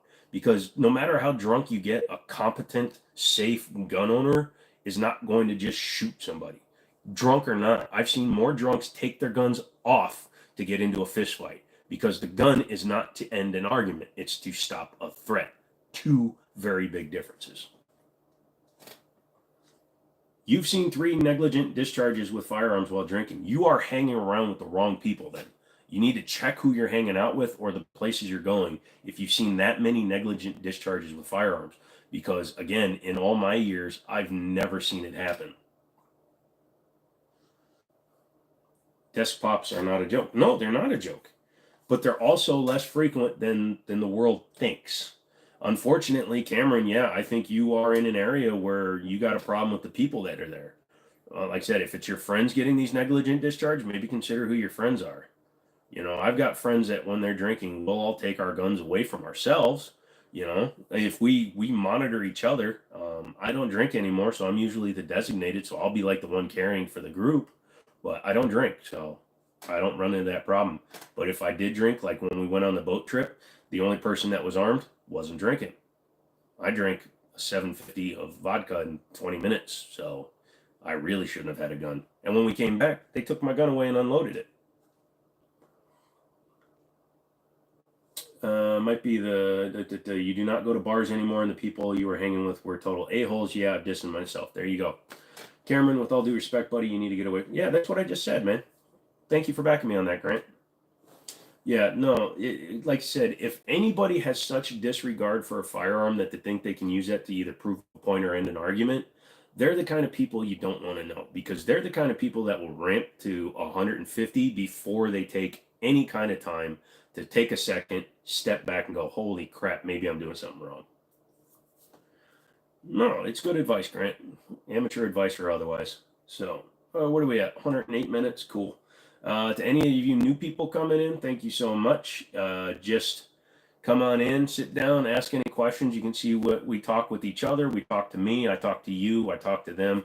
We're just having some fun here. As you come in, if you only stay for a few minutes, maybe consider hitting the like button on your way out. Just kind of help the algorithm. I know you don't have to be here. You don't have to hang out if you don't like what I have to say. I think I'm a pretty normal person. I'm not going to call myself a liberal. I'm not going to call myself a conservative. I'm not going to call myself a Republican. I'm not going to call myself a Democrat because I'm not a douchebag and I'm not going to identify as any of those. I identify as a problem.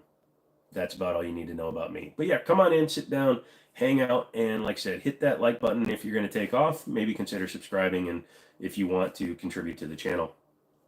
I did say almost normal, but what do I play on PC? A lot of driving games. I love racing games, so I've got all the Forza series on PC that it was available from Forza Horizon 3 on up. First-person shooters, but I don't play online because I have extreme nerve damage, so I can't actually compete. As soon as I try to think of doing something, my brain just stops, so I wind up team killing all the time. So I don't play online, but I play first-person. I've been playing Starfield. I know people lambast it, but it's got its good points. I've been playing Ready or Not. I've been playing a few of the new games. I also do VR stuff like Half-Life Alyx and a bunch of those games. So play a little bit on that. Joe, normal? Nope. Who's not an a-hole? Me? One, thank goodness you're not that stupid young man. Yep, there you go. Am I a vet? No. Unfortunately, I was not allowed to serve in the military. I had flat feet, and they were during the drawdown at the time. Yeah, no, kids are way better than me, especially Asian kids. And I'm half Korean, so I'm saying that with a bit of respect. Forza or Gran Turismo? When you're talking about the simulation like Forza Motorsport versus Gran Turismo, it flips and it flops. The current iteration of Forza Motorsport sucks A-bags because they didn't implement it right. The physics are wrong. If you look at Gran Turismo 4, your car was actually locked to the center of the screen and everything rotated around it. That's what Forza Motorsport feels like. Also, they have not improved any of the physics. So the instant a quarter inch of your tire touches grass in Forza Motorsport, it literally pulls you off the road. That's not how cars work in the real road. We're in the real world. What? In the real world. So it drives me nuts. That's a problem I always had with Gran Turismo 4. If you're on the Nürburgring and you hit the grass, you go into a wall.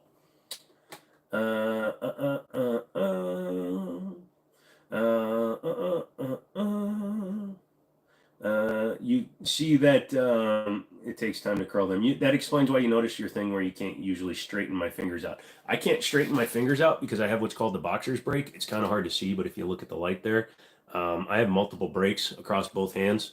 So that compounds with my nerve damage. So most of the time my fingers are in a naturally curved position, but also I used to play a lot of sports. I raced BMX. So all the cartilage is fried in my right hand. But yeah, I can't sit still long enough on a live stream because it looks dumb. But if I sit still for a while, you'll start seeing all my muscles will just start twitching all the way up my arm. It looks like my whole arm it's like I'm having muscular seizures. But I don't have mental brain seizures, but my entire body basically sits here, flexes, and goes nuts. So yeah, it's kind of annoying. You'll see if our OCRP has any openings in the GTA RP. I mean, that would be fun. I've watched a few of the RPs. I don't think I'm good enough to be on their RP. You're German living in Chile. In this country, you get a ticket for DUI. The local ATF will knock at your door and take all your guns. That is insane, bro. Do I ever play VR? Yes, I have a Meta 2, Quest Meta 2. And again, I do mostly first-person shooters. I do a lot of hot dogs, horseshoes, and hand grenades because believe it or not, sight acquisition in that game in VR, if you have a good set, is very, very realistic. So I'll use that for different guns, practice like holdovers and things like that. And it actually does work. And then it also allows me to have range time without having to spend money. GTO law enforcement RPs aren't as fast-paced as things like that. Where you live, guns are hard to own legally, so there's no real gun safety culture, which is more dangerous in your belief. Yes, you've nearly been shot like a half dozen times. Yes. Lego Guy, can you get a shout out? Hi, Lego Guy. You're a moderator. Gran Turismo 1, we called it mowing the lawn and cutting. Yeah, they eliminated all that. I love that. I've been playing it on here. Virtual reality. Again, I can't play racing sims because I don't have the. As soon as I try to tell my body to do something quickly, if I plan way ahead, I can do a lot of things. But yeah, no. I mean, I stab myself with knives, and I can't wear VR and move. I have to actually always be seated because I lose my balance because I don't have feet. You live here in Ohio where guns are both very legal and very common, so safety is also very common outside of the inner cities where most of the people with guns are thugs. VR, Ace VR looks super nice, just pricey. Yeah, they can be. iRacing just needs a steering wheel and pedals. M&P trigger job, DIY, or pay someone. You can do an M&P trigger on your own. You gotta push out a roll pin, but it's very doable on your own. Hey people, remember to hit the like button. I don't know if that's what he really sounds like. For some reason, I don't know. I believe this is what he sounds like, and he wants you to hit the like button. It's almost Kermit the Frog. Hi-ho, Kermit the Frog. You don't have feet. Are you comfortable with elaborating? No. No, I'm just kidding. Yeah, I don't care. I'm a double amputee.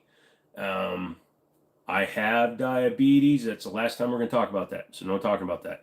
I got bone infections and I'm allergic to antibiotics. So I can't take antibiotics that can kill bone infection.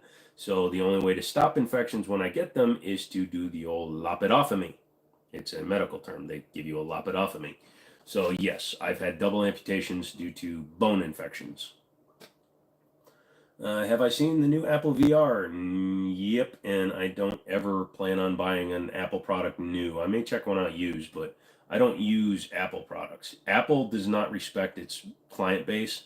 You can't build computers like this out of Apple parts, which are just regular parts anyways.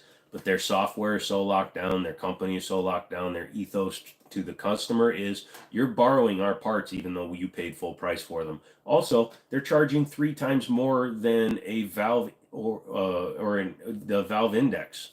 It doesn't make any sense. Mini Dude, you found the stream. Nice, man. I really like that. Every time you hit the button, an a-hole gets the wing.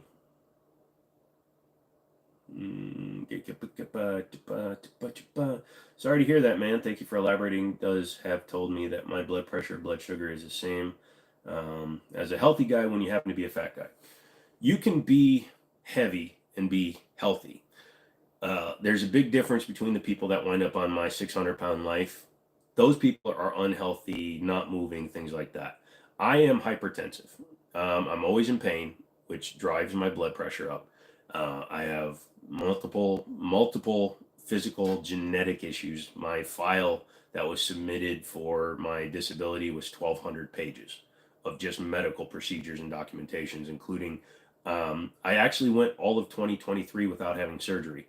That's the first year since 2011 I haven't had surgery. So yeah, it's pretty bad. I used to be a big guy too. I stopped weighing myself when I hit 360, so I don't know how big I eventually got, but I used to be almost 400 pounds probably. But here's the funny thing. I didn't get any of my medical problems until I was like 32, 33, 6 years after I lost most of the weight. Red drink will be getting filled in just a second because I also have to potty. So I'm going to step away and you're going to have to just look at a picture on my computer for like 2 minutes while I pee. All right, give me 2 seconds, guys. I'm sorry for you to look at while I fill my bottle and go pee. And if you can hear me peeing, you guys are gross. Wah, wah, wah, wah, wah, he's not peeing. Peeing, peeing, peeing, peeing, peeing.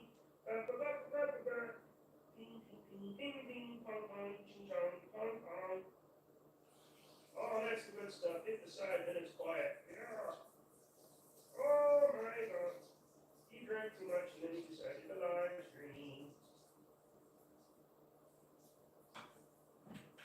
If you can hear me, hit the like button.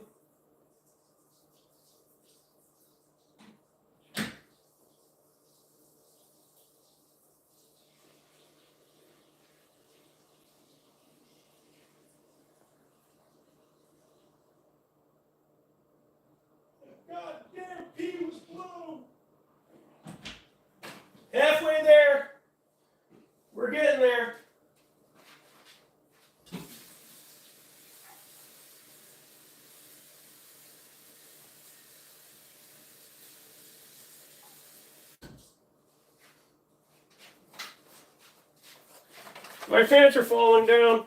Wow, you guys didn't run away? You guys are special. Welcome back. I had to tinkle. Piss break, everyone. Thank you. Couldn't agree more to the pee break. When you were in high school in 2017, if you didn't have an iPhone, you were a peasant. It was, oh my God, you were in high school in 2017? You want to take a guess when I graduated high school? Anybody? I'll give you a hint. It starts with 1996.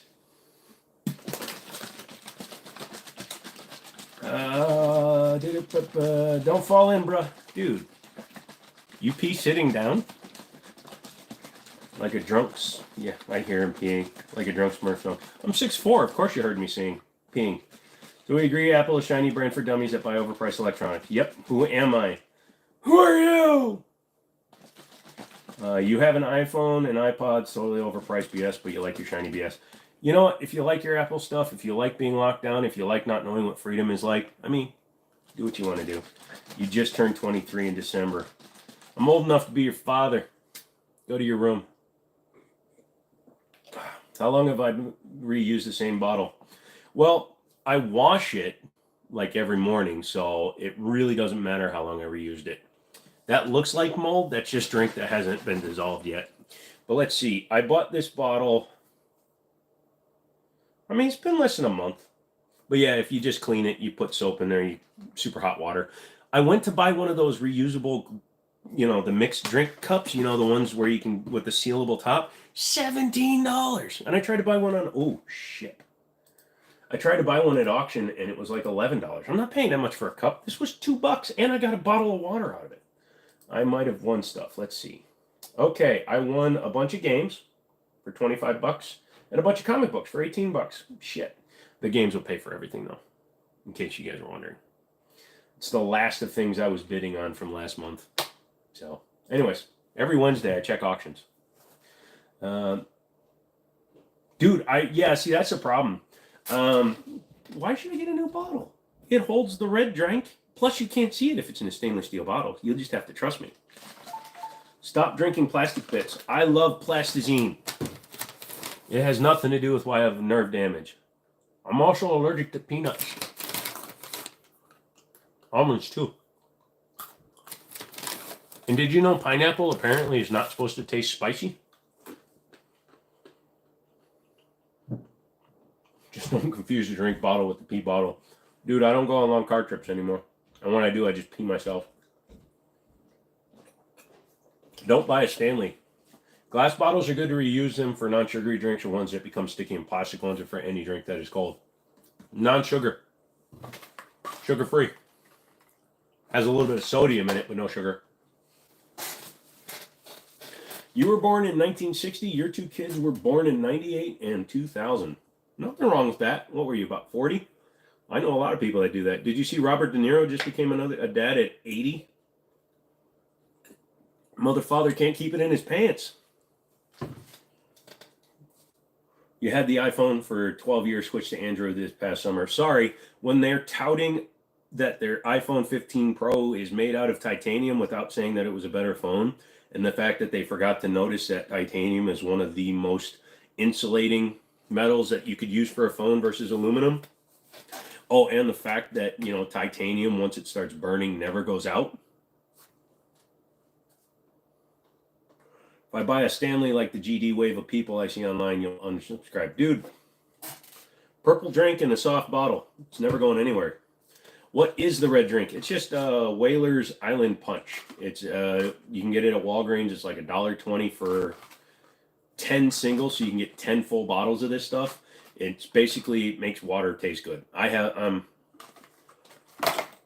in addition to my list of problems, I'm a super taster. So I have the weird taste buds that allow you to taste everything. That's why, a lot of people like me, they think cilantro tastes like soap, things like that. So I can't drink just plain water, and I don't like paying for bottled water. So I drink drinks that are mixed. Funny thing is they always look at me strange when I go to the ER or I'm having surgery or stuff, because I can taste blood going into my IV. I can taste any medicines going into my IVs. not just saline, but any medicine, and they all taste different. Like I could do a blind taste test for medication if I really wanted to. I'm rubbing my stump. $20, I'll show you my stump. No burb. What? I have an iPhone 13. Not sure if you're going to get a new model. The 15 is really shite. Might have to switch to Android. You know, I know a lot of people that said the 14 was good, but they wouldn't switch to the 15. Go watch Dank Pods, Dankpods. He did a video on it. He has the brand new 15 and he hates it. The zoom is worse. It dies randomly, things like that. He said he likes his 14, so I'll go check out his channel. Get a used 14.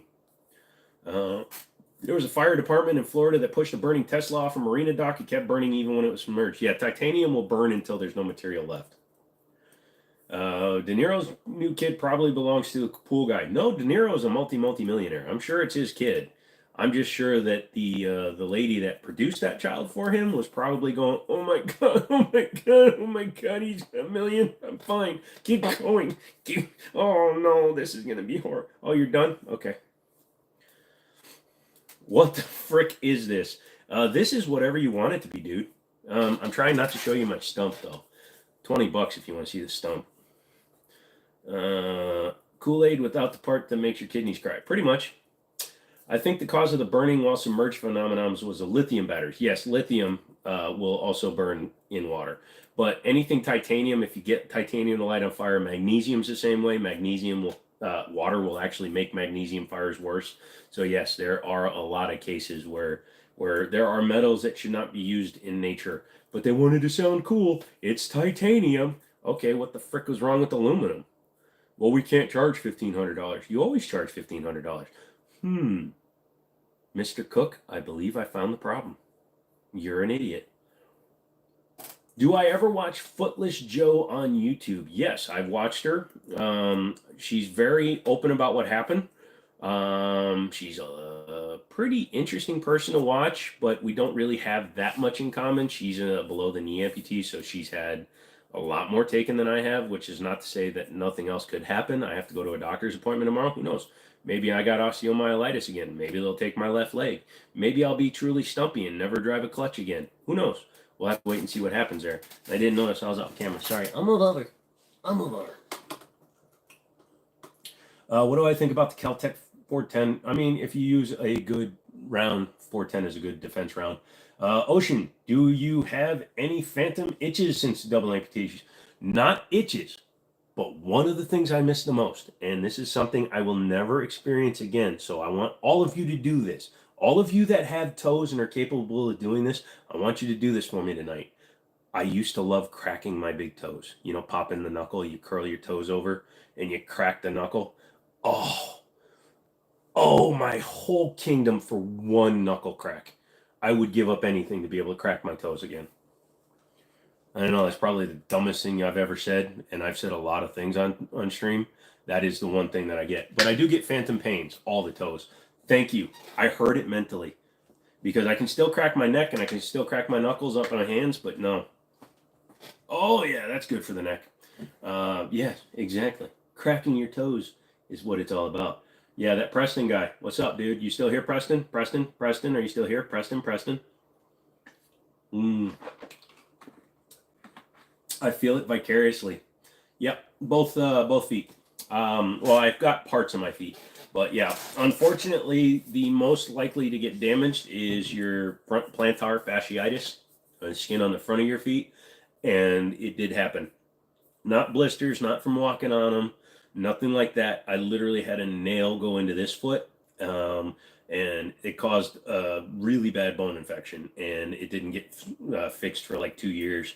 And then it wound up getting to the point where they had to do what's called a transmetatarsal amputation. My left foot was because I was favoring my right leg so much that I did wear a hole because I was wearing bad shoes. It's pretty bad. Oh, I can crack the carrot. Yours isn't long enough to crack? You're crack. I can't even do that. I've had both of my Achilles tendons lengthened. I've had all the tendons, like the tendons that actually allow you to flex your foot. I've had those actually surgically disconnected to keep my feet from curling like the little lady from Wizard of Oz.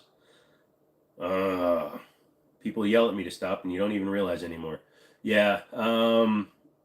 You might have a extra bone inside your big toe. You should get that checked. It's called an ancillary bone.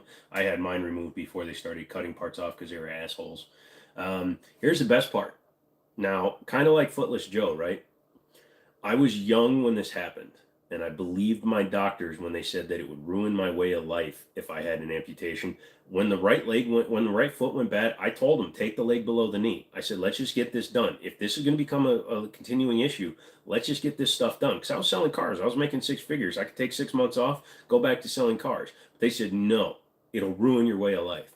That was back in 2010. I moved here in 2011 to try to heal, and then my family followed me. Love you, family. But in 2011, I tried working a normal job. I went to Home Depot and couldn't freaking stand it, so I went back into selling cars. I did that from 2015 to 2017. I nearly died because everything kept getting complicated because they wouldn't amputate this leg. And yeah, so then I wound up a double amputee. And I'm very, very spiteful about it. I hate them for it. I tried working all last year and I put a pressure sore on my foot because I was wearing boots that were too big and my foot slid around in the shoe.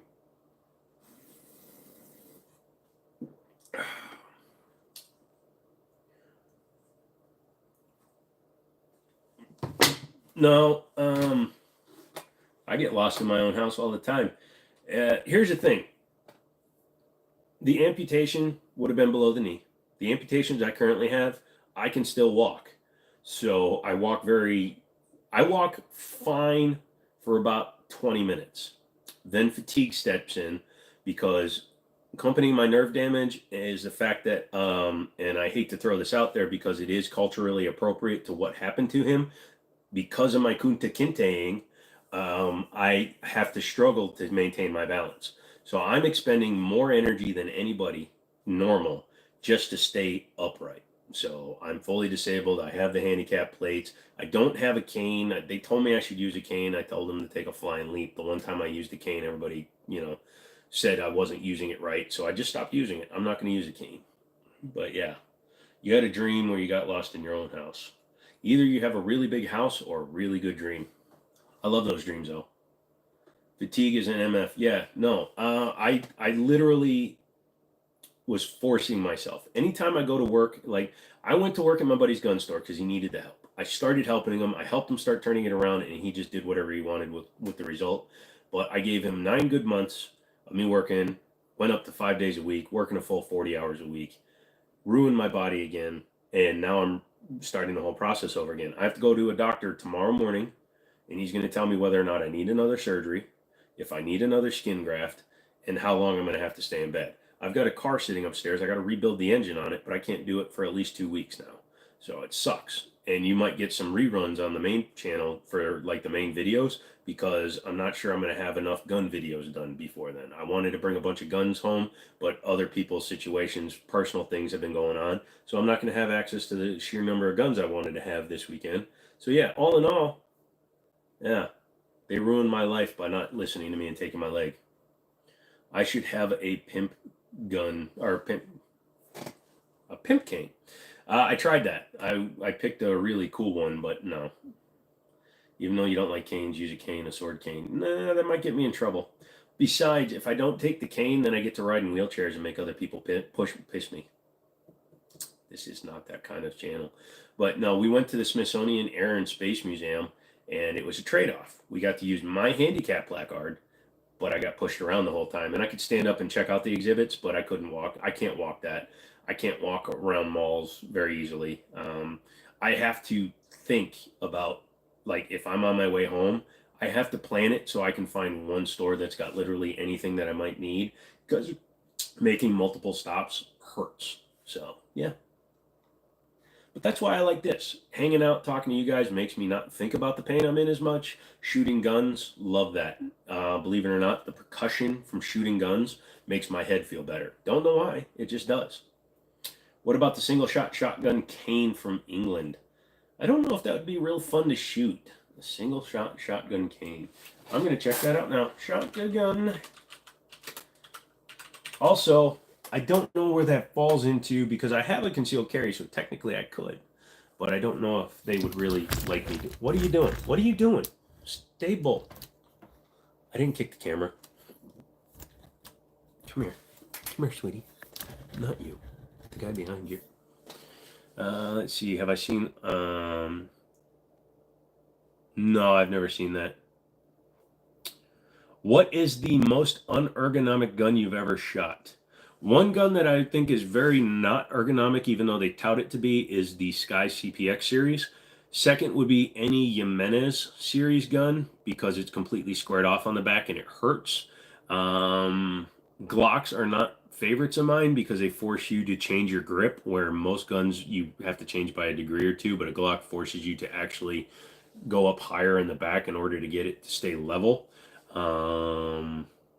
You've only heard of Sky, then you're way ahead of the crowd. Now, they did recently come out with a striker version of the Sky CPX called the DVG. Has a striker fire trigger, which is much better. The CPX series is literally a revolver style trigger in a semiotic pistol. Semiotic? Symbiotic. Semi-automatic. The Sky line was started by a guy that used to work for Caltech, but he got tired of doing so much cocaine every Monday morning that he went off, excuse me, and started building his own guns. If you want to see a Sky that's marginally better, look at the PF11. The PF11 is literally a Sky CPX1 in a different things. No, I got that. Don't spam stuff though, bro. You're gonna time out if you keep on doing that.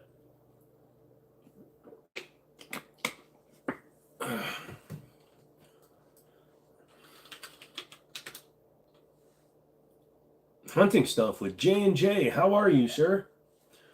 Aloft single shot loading. Okay.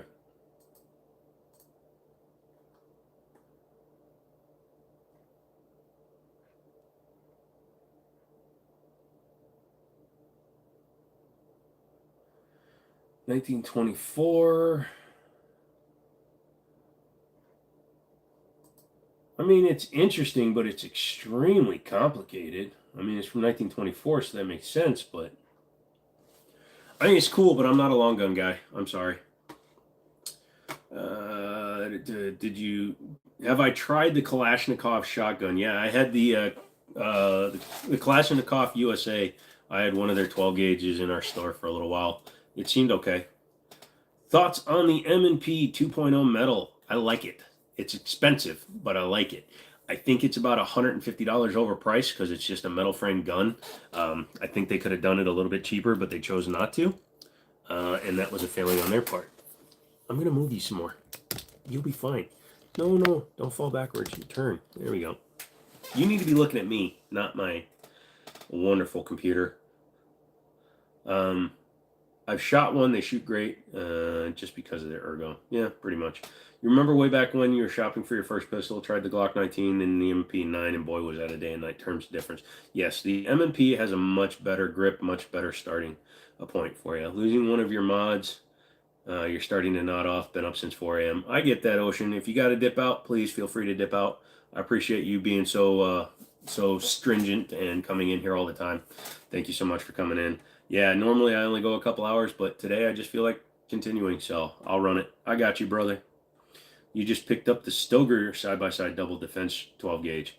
Yeah, no, I like that one too. It's a good gun. You forgot it was 4 a.m. over there? Mini dude, he's in Jersey. He's got to get up at 4 a.m. 4 a.m. would be Europe. He's not from Europe. He's been up since 4 a.m. So that would be England right now. The former home, the land that took the L. Mr. Mom, you're headed out as well. You've been up since yesterday. Well, I'll be up from tomorrow. I'm going to sneeze. This is Pride Black material. I'm Batman. Have I ever shot a black powder? Only once. My buddy set it up and then I fired it. It was a black powder something or other. I don't remember. Doesn't really hold much. Here's the thing. Even though I love 1911s and everybody says that's FUD stuff, it's still mechanically a very relevant system and it runs very well. Yes, Smithers. I don't like old. if that makes sense. I don't like wood grain. I don't like old style guns. They don't appeal to me as much. I like perfection through mechanics. So things like black powder, ball and cap, they do nothing for me. Bolt actions, I'm not a big fan of. I have a bolt action or two. I've got a couple lever guns, but I don't really have a lot of old school style guns. Bless you, Nightall. Thank you, Mr. Mom. You have a great one. You never know who makes Stoger's guns. You know the company was owned by Benelli, but their manufacturing can be Turkey, Brazil, or all over the place. Yeah, you got to look at the serial number to really know these days, because a lot of Beretta's guns are actually made in Turkey. A lot of their basic shotguns, like the what is that? The SX4 Beretta semi-automatic is actually Turkish. Any experience with SAR pistols? I've had most of them, and I like them. Sarshamals is a good company for those of you that have never messed with them. They make kind of clone-ish guns. The MC28 was basically an M&P clone. Their SAR 9 is a good like Glock 17 clone. If you get a chance to check one of those out, you probably should. Hey, Lobster, do you want to be a mod? You're in here basically every single one, and you seem to know what you're talking about. You want to be a mod? Let me know. When guards starting to have the same style of sport bikes, they start to look cool. Yeah, and it's not even like, okay, I like a Walther P38 as long as it's black. I like a dark wood grip as long as it's black. I don't mind any I don't mind any gun as long as it looks more modern than it might be. It can be an older gun. It doesn't have to be brand new, but I want it to be a nicer look. And it's aesthetically driven, and I know that's stupid, but aesthetics and quality are kind of hand in hand. 1911, timeless design, relevant today in the Commander series for concealed carry. Also, 1911 has led to 2011. Oh, my arm is vibrating. 1911 has led to 2011 and the 2311 because go to hell staccato for trademarking 2011, you bastards. You carry a full-size 1911. So do I. I pocket carry it. I've got one in a holster right now. I've got an Auto Ordnance 1911 that Daniel picked up for the channel. Thank you. Yeah, it's awesome. Mike, have a good night. Everyone got to take your meds and get some rest. Mike, good night, dude. Thanks for stopping in. Hope the meds work. What about the 3011? The 3011 is basically a 2011, but they're calling it the 3011 because it takes SIG mags. But same basic premise. It is still a 1911 up top. It just takes SIG mags. I like it. It's a good one. Pro Pocket Carry is a full-size 1911. The frickin' size of your pockets. Just regular jeans, but you know, the mag and the grip stick out, but I usually wear a hoodie with it. I call it my concealed carry drop leg. You know how people wear Serpa drop legs instead of carrying in the waist? I don't like the way it feels in my waist, so I carry it in my pocket. When I go into stores and stuff like that, I will carry it in the proper position. That's why, hopefully I can do this without showing the gun on camera. I just want to get the gun out. Yeah, we're good. We're good. You're good. I'm not handling a gun, YouTube. This is the holster I use for pocket carry. It has retention for the trigger, so just enough to lock it in so it won't just fall out. This clip, as you can see, it's very tight, so any jeans, it will stay in the pocket, and as long as I'm carrying a 1911 in it, it will draw without catching at all. I like the P38, yes, because the P38 is the Walther and Beretta use the same lockup system. Walther was first, and then the P51 came out from Beretta, or the Model 51 came out from Beretta, and that's when they were doing it themselves. Yeah, Lobster, I want you to be a mod. Whether or not you use it, I don't care. But I want you to be one of my mods, assuming I can go down that far. You're going to be a mod. And if you don't do anything with it, that's fine, but you seem to be in here, you ask a lot of the right questions. I want you to be a mod. So, no expectations, but if you catch people that I don't catch, you know, time them, do whatever you need to. It's an administrative mod. Yes, exactly. Stabby,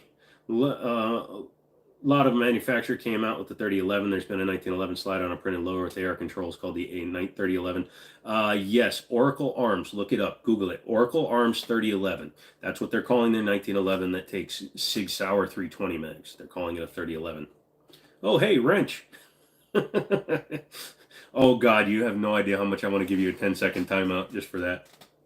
Mods get a free seat on the couch. I don't even sit on the couch. How dare you? You know how many guns I have in the couch? You sat on it, one might go off. One of them might be a 320. It might go off on its own. Don't look at it.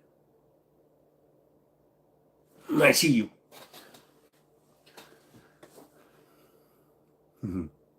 I'm a dumbass. For those of you just coming in, I'm a dumbass. I'm willing to admit that. I'm very self-aware, which is what I said repeatedly on the boat trip. I'm drunk. I'm screwed. I know because I'm very self-aware. Yes, I did a shorts video called My EDC, where, I was making fun of EDC people, so I called it My Everyday Couch. And I pulled like 5 long guns and a couple pistols and a Mini 14 and a bunch of stuff out of it. It was kind of funny. And with the extra weight on it, it ain't going anywhere. Well, I got a spot on it I can sit, but I don't like to displace the peanut butter. Did he just say something random? Maybe. Did it make sense? This guy does. Beep, boop, beep, boop, beep, boop, boop, boop, beep, boop, boop. Caltech's PM line, what do I think? I mean, it's fine. Again, it gets into the small gun territory, so you've got like the PM9, right? Caltech, or are we talking about the SU? No, because the SU series is the SU series. So let's see, which one are they? Are you talking about the PMR30? I love the PMR30. But what's the other PM? I was thinking about the PM9. I've had one. I bought one when they first came out. They actually are really fun to shoot. 30 rounds of 22 Magnum. Another round that would compete with 22 TCM, maybe a little bit close to a 5.7 because it's 22. That round is actually pretty good. I've had a couple of them chambered in that. Caltech finally updated their sub 2K so that you can put an optic on it and still fold it. There are a couple of options that you could have had too. They do a swing away that I used to run on one, and then I would just do a 45-degree mount actually, because then you just have your iron. So your irons are up here, and then when you needed your optics, you just tilted it, which was more fun because you looked like you were cooler. Took some competition from them finally. Yeah, pretty much. Mini Dude asks, what's my opinion on bullpups? I'm not opposed to them. I don't really like having the action behind the trigger for one simple reason. By doing that, you are creating a long trigger. Also, having the action back there can be louder. It can be harder for lefties to shoot a bullpup because of where the ejection happens. They're interesting, they're fun, but there's a main reason why only the Hellion has been adopted as a actual service weapon. The FAMAS was too, though, wasn't it? But that wasn't. Yeah, the FAMAS was, but that was a failure. Yeah, rimfire has the problem with not always firing when you pull the trigger, but 22 Magnum seems to be less finicky, in my opinion. At least 22 Magnum stuff I've used, which would be the CCI stuff. Yeah. Problem is now with the Smith & Wesson folding pocket pistol carbine, you wonder how that will affect the sub 2K sales. Considering it's $150 more, probably not as much as you would think. Also, right now, Caltech has a $100 rebate for the sub 2K. I think it goes through March. So if you're looking at one now, it's like $250 less than the Smith & Wesson. Thank you, Mini Dude. Yep. Yeah, the like I said, Caltech is doing a $100 rebate on their sub 2Ks, mainly because they have too many of them. They built them too fast, and they're sitting on stock because their price was too high. I wouldn't be surprised if after they do this sale that they drop the price $50 minimum. Yeah, I had one back in the day. My buddy Brandon over at Bears Trading Post, Winchester, Virginia. Google it if you need stuff. He sold me his personal sub 2K with I call them the happy sticks, the 33 rounders, and I thoroughly enjoyed it. It was a good gun. Um, I didn't do the upgrade where you can have the non-reciprocating bolt. I've been thinking about if I buy another sub 2K, I'm going to do that. But also for $1,000, I can get the Caltech sub 2K CQB, which is the one that has the integrated suppressor in it. And I've been thinking about that one. If you haven't seen that gun, Google that one. That one's really funny because if you Google it, you'll see a picture picture of it. It has a 5-inch barrel with an 11-inch extension welded onto it, and the only thing you can do is you can take out the outer can of the suppressor, but the suppressor is technically welded to the gun. So yeah, it's a single stamp gun, even though it's technically an SBR because of the 5-inch barrel. Yeah. What does that mean?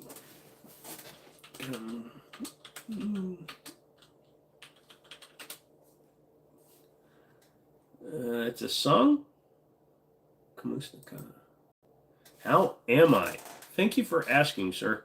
I am fine. Thank you so much for asking, John. I appreciate that. Sorry, I had to translate it real quick. I apologize. You went looking for a folding pistol carbine yesterday, no luck, so you bought a Shield 2.0 in the large caliber. Really? You bought one in Super Carry, 30 Super Carry. That's interesting.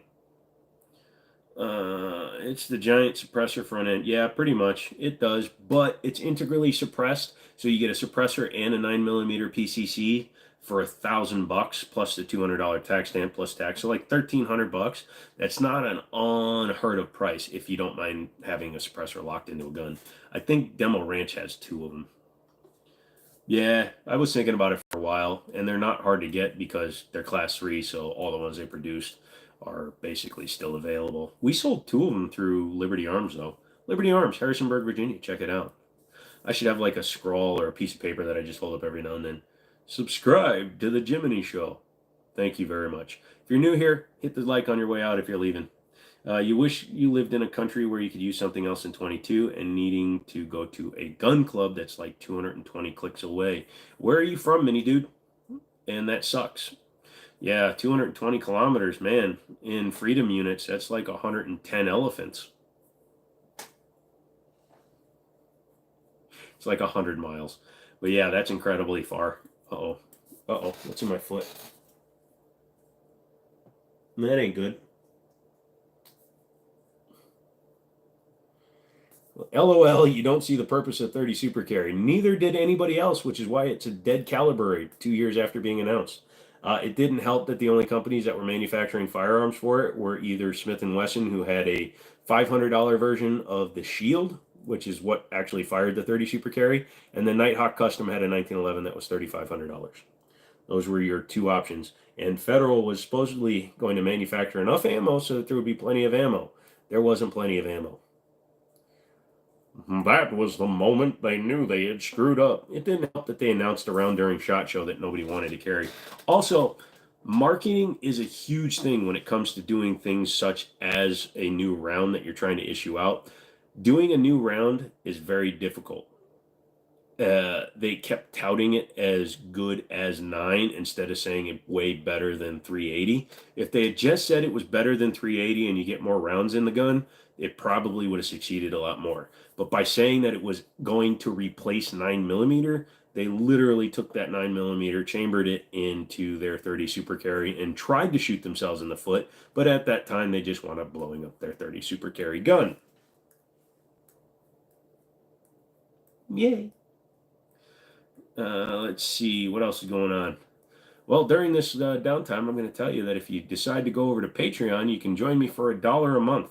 That's the cheapest way to help the channel if you decide you want to do that. It's $1 a month. I'm going to start a playlist which is akin to the members only tab. So members only, it's $2 here on YouTube.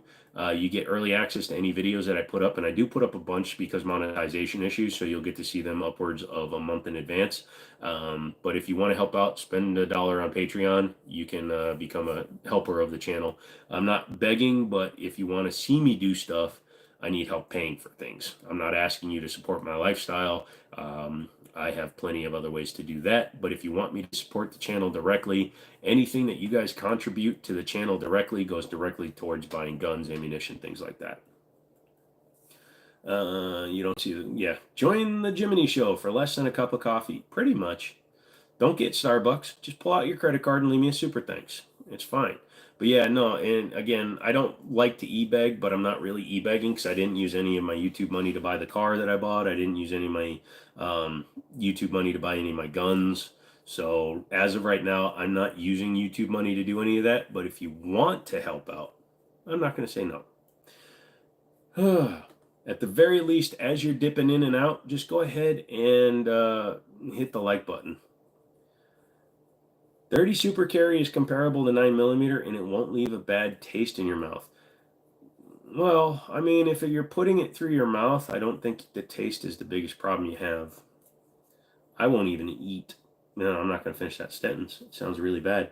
All right, somebody tell me stop messing with my stump.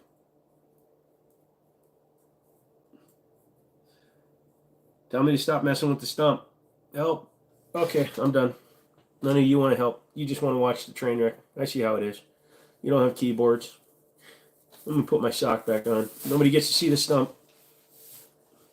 I don't know. Actually, they used... Thank you, Haywood. You're such a good man.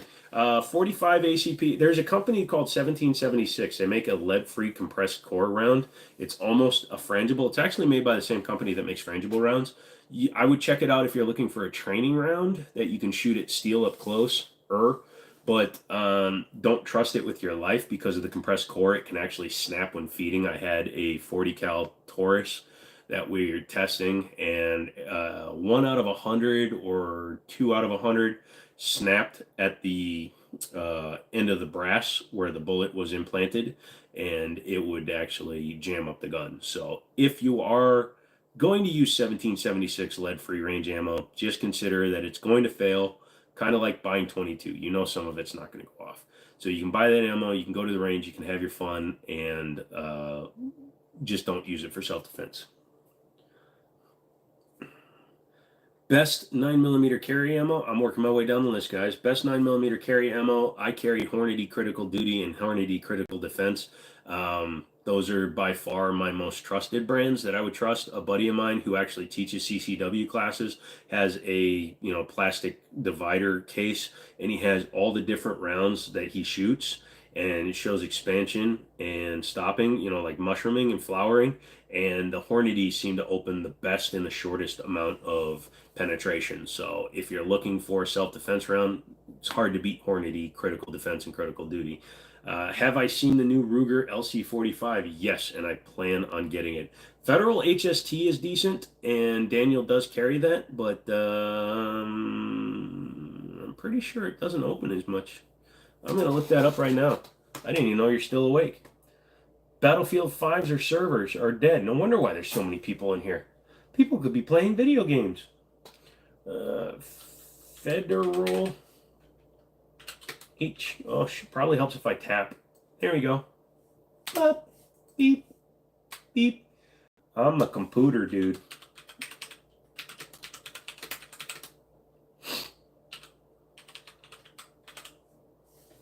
Let's see. I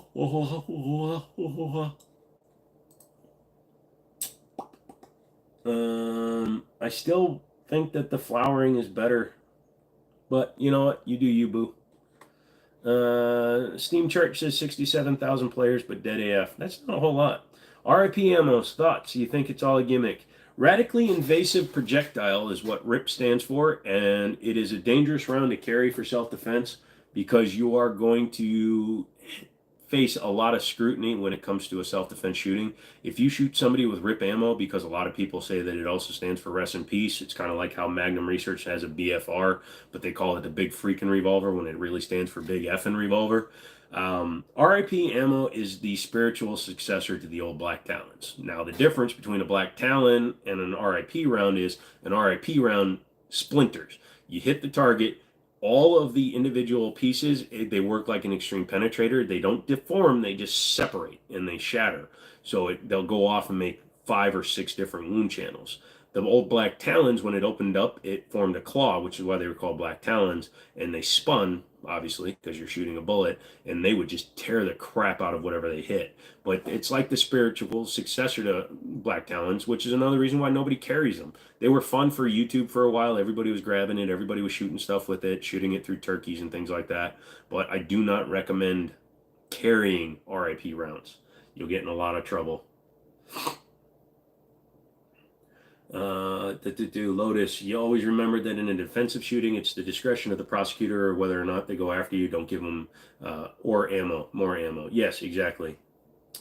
Yeah, black talon or rip ammo is like cutting the top. Just train on shot placement rather depending on gimmicky ammo. Here's the thing.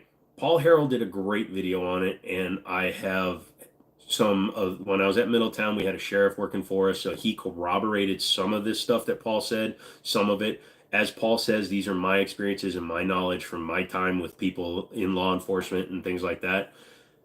If you are involved in a shooting, and let's say that you're using a police trade-in Glock 22 with the exact same 40 cal ammo they used to carry, and you happen to drive a Crown Vic, more than likely the prosecutor is going to file against you, because in their mind they think they can make a case that you were out there trying to pretend to be law enforcement because you were using a law enforcement style car. Nowadays it's a Taurus, sorry Daniel, it is, or an Explorer, but still the Glock 22 applies, or a Glock whatever the frick they were using, 19s. But if you carry the same ammo as the cops, they interpret that they possibly can interpret it that way.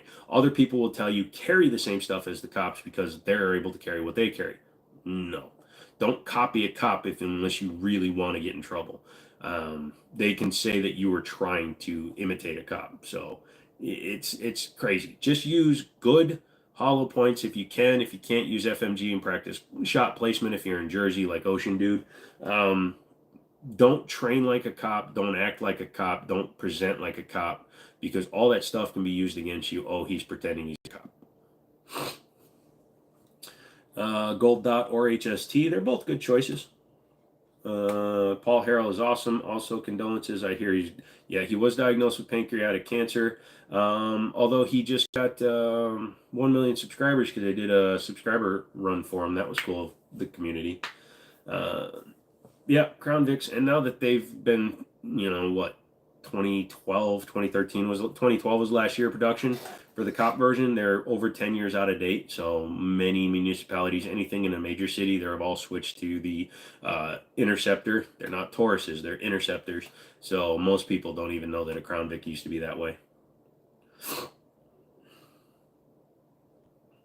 Yeah, Paul Harrell is handing over his channel. However, he's handing it over to his brother, so there will still be a family connection. They need to work out a lot of presentation issues, a lot of his assistant's issues. In one of the in that one where they were doing the Mozambique drills, and I talked about it before. His assistant was not consistent with how he was personally shooting the firearm. I didn't even care about what they were doing, but when he started, he would try to teacup, and then he would move to a more modern stance, and then he would mix teacup, and he would start the teacup, and then he'd bring it up, and he wasn't going any faster. So that's why Paul is still in the videos demonstrating at his speed, even though he's deteriorating. He's helping his brother and the assistant learn how to present in the same way he did, and they need to get more consistent with that. His brother is stiff because he was always behind the camera. I hope that he actually steps up, because the legacy of his channel is going to be on these guys, and it's a lot to put on them. I hope they can succeed. Learn your local law enforcement has an assistant. See, that's exactly why I say no. I don't know where you are that they told you that, but literally carrying the same ammo as a cop, it gives the prosecution extra ways to say that you're trying to impersonate a cop. Do not carry the exact same, unless they happen to carry Hornady, critical duty, critical defense, or whatever. But they have usually cheaper ammo, probably Gold Dot. The second most important thing, so you have your gun. The next most important thing you have to carry, especially if you're going to get into self-defense shooting, and according to Paul Harrell, but multiple sources, your phone. Because the first person to call 911 controls the narrative.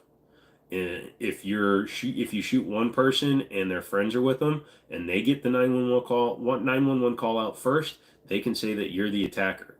If anybody can get the phone to 911 first, they're going to be able to control what happens better so that the response of the responding officers will be much better. So you want to immediately, if you're involved in a shooting, even if you're holding the guy at gunpoint because he's not dead, you need to call 911. Don't call your lawyer, you call 911. I've been involved in a shooting. I need officers here immediately. My life was in danger. That's it. Stay on the line till they show up. When the police officer gets there, say that you fully intend to cooperate. You can make a short statement, but then say, I do need to speak to an attorney. The don't talk thing, Masab Ayub talks about it. Many people talk about it. If you just hold your voice and you don't say a single word, you can get prosecuted right there, too. Yeah, Zynex, I see. Sorry, man. I was in the middle of something. I see it. I'm not going to stop what I'm talking about just to say hello. As a matter of fact, here, come back in a few minutes.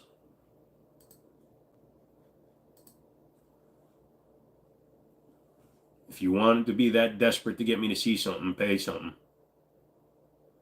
And I don't want people to do that. So don't have your slide engraved. Don't have one of those shitty compensators that says look here and smile, look here, wait for the flash. None of that crap. Yeah,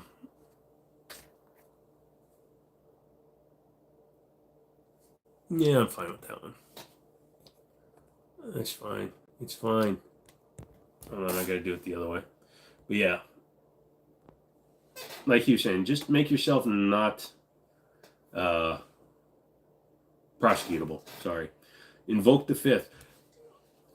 That's self-incrimination, which is true. You don't want to incriminate yourself, but you have to give some sort of statement. You can't just go stonewall with the police, because then you're forcing them to do their own investigation without any help from you. You're forcing them to jump to conclusions. There's a man on the ground dead. You were holding the gun. You refuse to talk to the cops. You refuse to even give your side of the story. Now, I'm not saying that you go, oh, hey, I woke up this morning, I wasn't feeling really great, so I went to the gym, I had a big protein shake, and then me and the girlfriend, we were going to go out later, so I just came over here to put gas in my car. When I got out of the car, this guy was standing over there, and I was looking at him, and he was looking like he was mean mugging me. So then I decided that, hey, maybe I should grab my gun, and then I was like, oh, because I'm probably going to shoot this guy. So then I went into the store. When I came back out, he was standing near my car, and when I went to go in and get into my car, he aggressively came towards me, and then he tried to say something, and I said something, then he said something, and then he was talking about my mother, and then I was talking about his father, and then all of a sudden it got to this point where I wound up having to shoot him. Don't go that far. Simply say, I defended myself. He was trying to kill me. I need to talk to a lawyer. At least they have something to at least start their investigation on.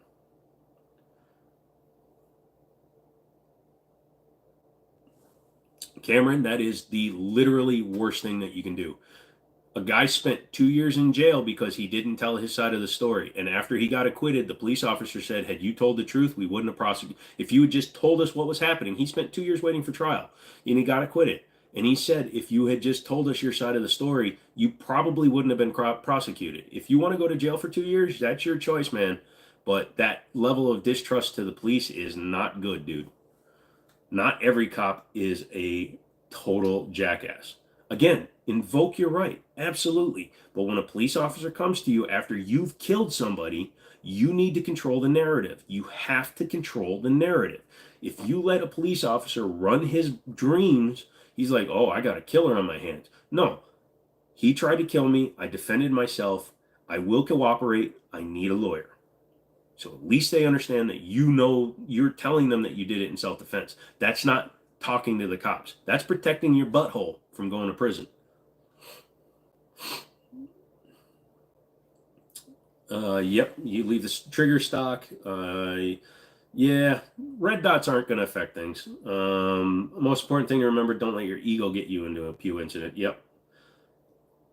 Exactly, mini dude. That's exactly. No, incriminating yourself is completely different. What is going on? Yeah, I get it. I want to see the. All right, somebody is spamming. Lobster, can you look at the messages?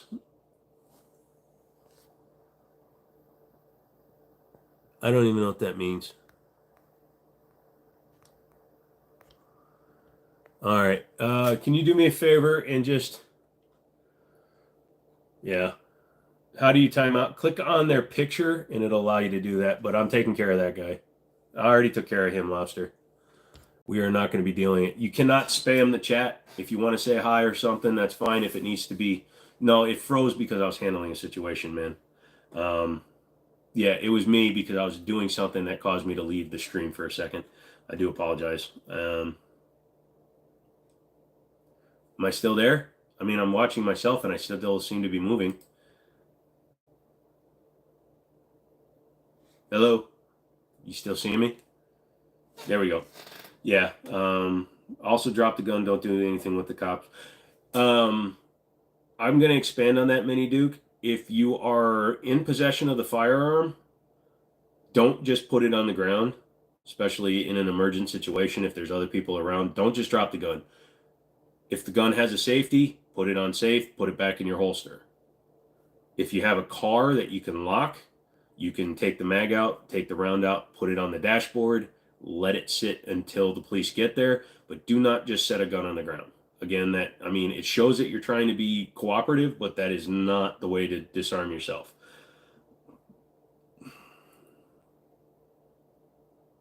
Yeah, no, when somebody, yeah, you can reholster your gun if you use it in self-defense shooting. If you're carrying appendix and you wind up shooting somebody and you want to make sure that nothing's going wrong, you can remove the rig and set it down within your reach. You can leave it. You have to control the firearm. You don't want a loose firearm laying around. So take your rig out, set it on top of the hood of the car, set it inside the windshield with the slide rack back and the round not in it. Do whatever you got to, or you continue to hold the firearm because you are in a situation that you're afraid for your life. You don't know if there's somebody else around. Why would you disarm yourself after you just had to use your gun? You don't disarm yourself until the police tell you to disarm yourself.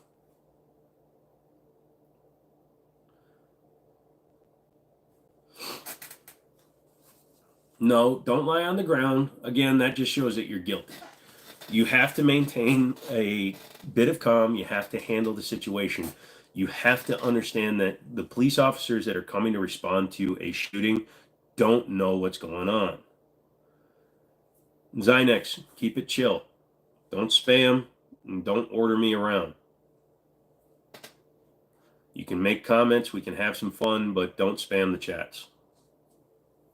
Yeah. No, if I'm holding a suspect at gunpoint, I'm holding that gun and I'm staying on the phone with 911 and I'm telling them I'm 6'4", I'm wearing a black hat, a hoodie, blue jeans, and I have a gun in my hand. I'm holding the suspect at gunpoint. Again, I understand they can get edgy, but that's only because they're going into the situation without knowing what's going on. I will not disarm myself for a police officer. Police officer can disarm me, and they're probably going to arrest you. Yeah, no, you lost me at USCCA. USCCA is a profit company. They don't care about you. If you lose your case, they make you pay. When the cops come in, don't just pull anything fast out of your pockets after an active shooter situation. Exactly. Again, if the situation is under control, if the perpetrator is on the ground, not moving, not responsive, if you had a gun and you've removed that gun from the situation, and you have the ability to lock the gun into a car or put it somewhere where you can still control the firearm, you're welcome to do that. I personally will never disarm myself. I will just tell the dispatcher who I am, what I'm wearing, and what I'm doing.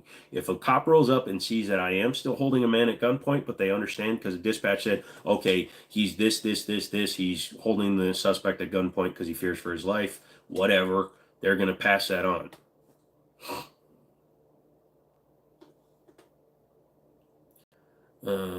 Yeah, I mean, they have links. Yeah, they're not a scam, but they don't like to admit when they lose a case. And if they pay for your defense after you've lost the case, it goes against them.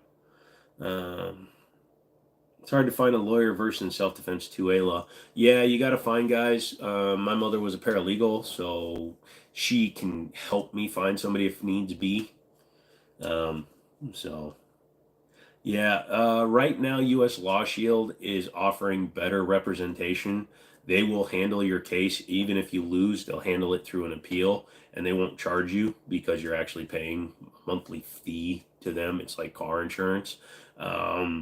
There's also a cool thing. If you take any of Masad Ayub's classes, if you took any of his self-defense courses, as well as I believe back when the NRA still stood for gun freedoms, he would actually appear at any trial that you were in because you took a class that he approved, or if you took one of his classes, he would appear as an expert witness in your case.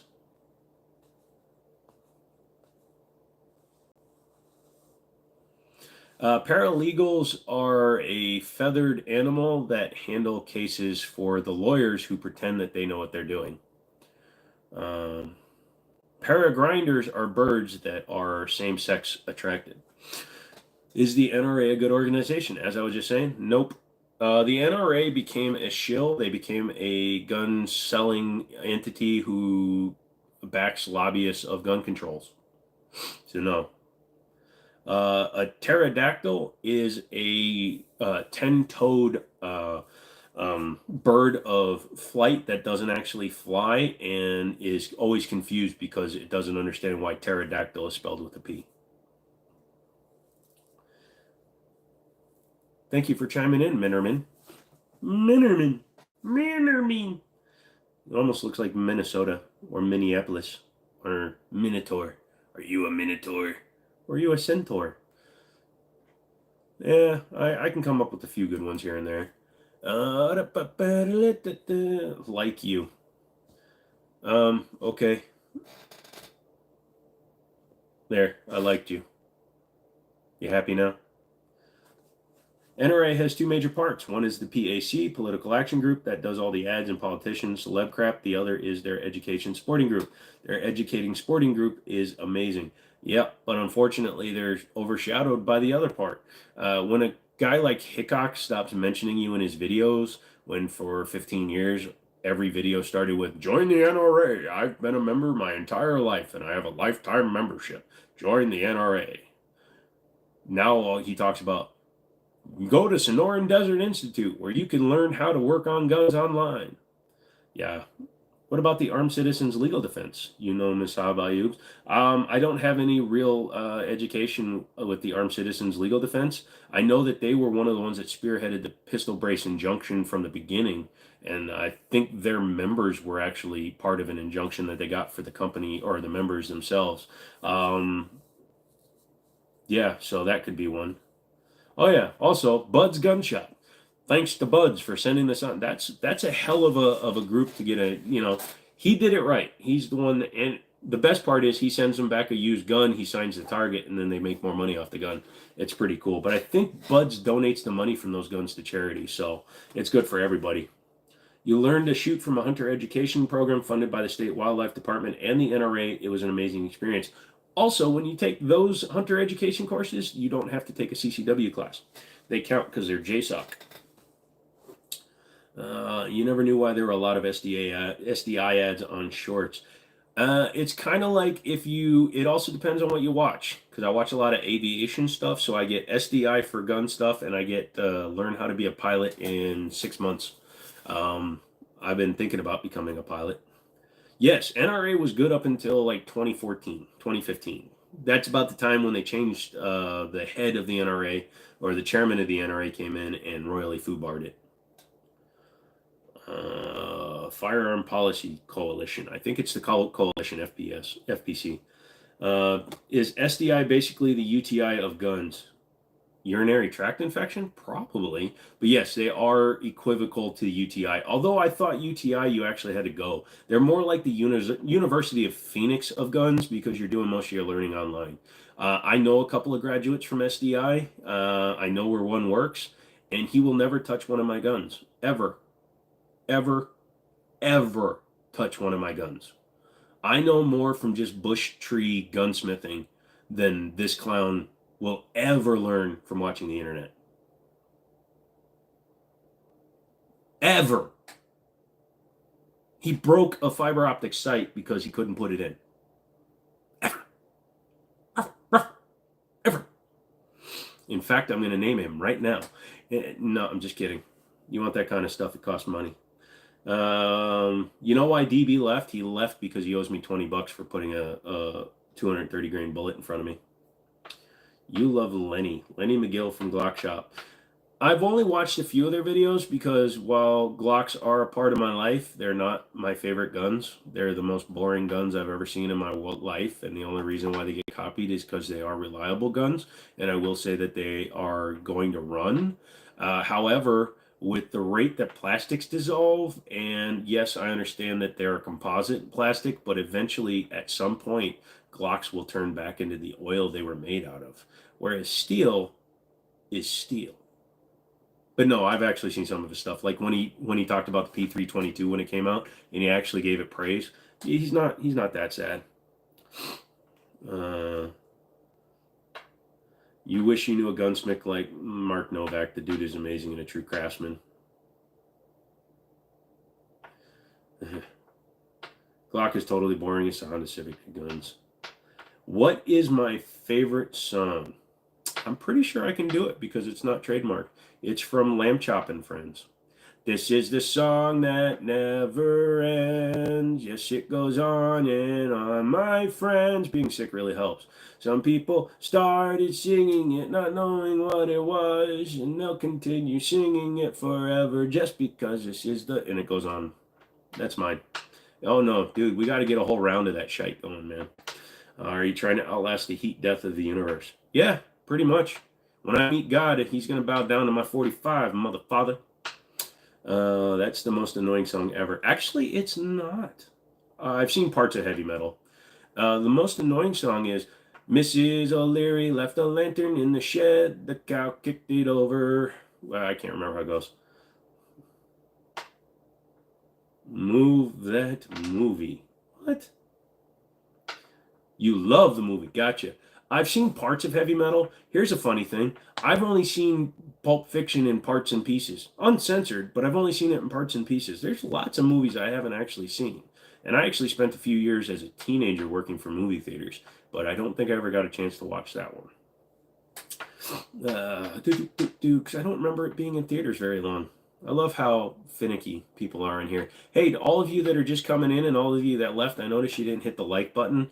So if you want to help out the channel, even if you don't like the videos, hit the down button. I don't care. It just helps with the analytics, and it helps bring people like you in here who didn't know that I was doing anything. And I've been talking for over 3 hours. We're going to go another hour or so, maybe 2 hours, maybe 3 hours. Maybe I'm not going to end the stream at all. We're going to be here talking forever. Hello. Most annoying song is whatever Taylor Swift is singing about whenever her new breakup. I'm kind of used to it, and it's comforting. I'm like, man, if a billionaire can't find love, I'm doing pretty good. So much Bush. Okay. Singing Old MacDonald had a farm to a guy named named MacDonald is an open invitation to be chased by him. Old you had a farm. E-I-E-I-O. Here's a blast from the past. Your favorite classic cartoon has got to be Aeon Flux.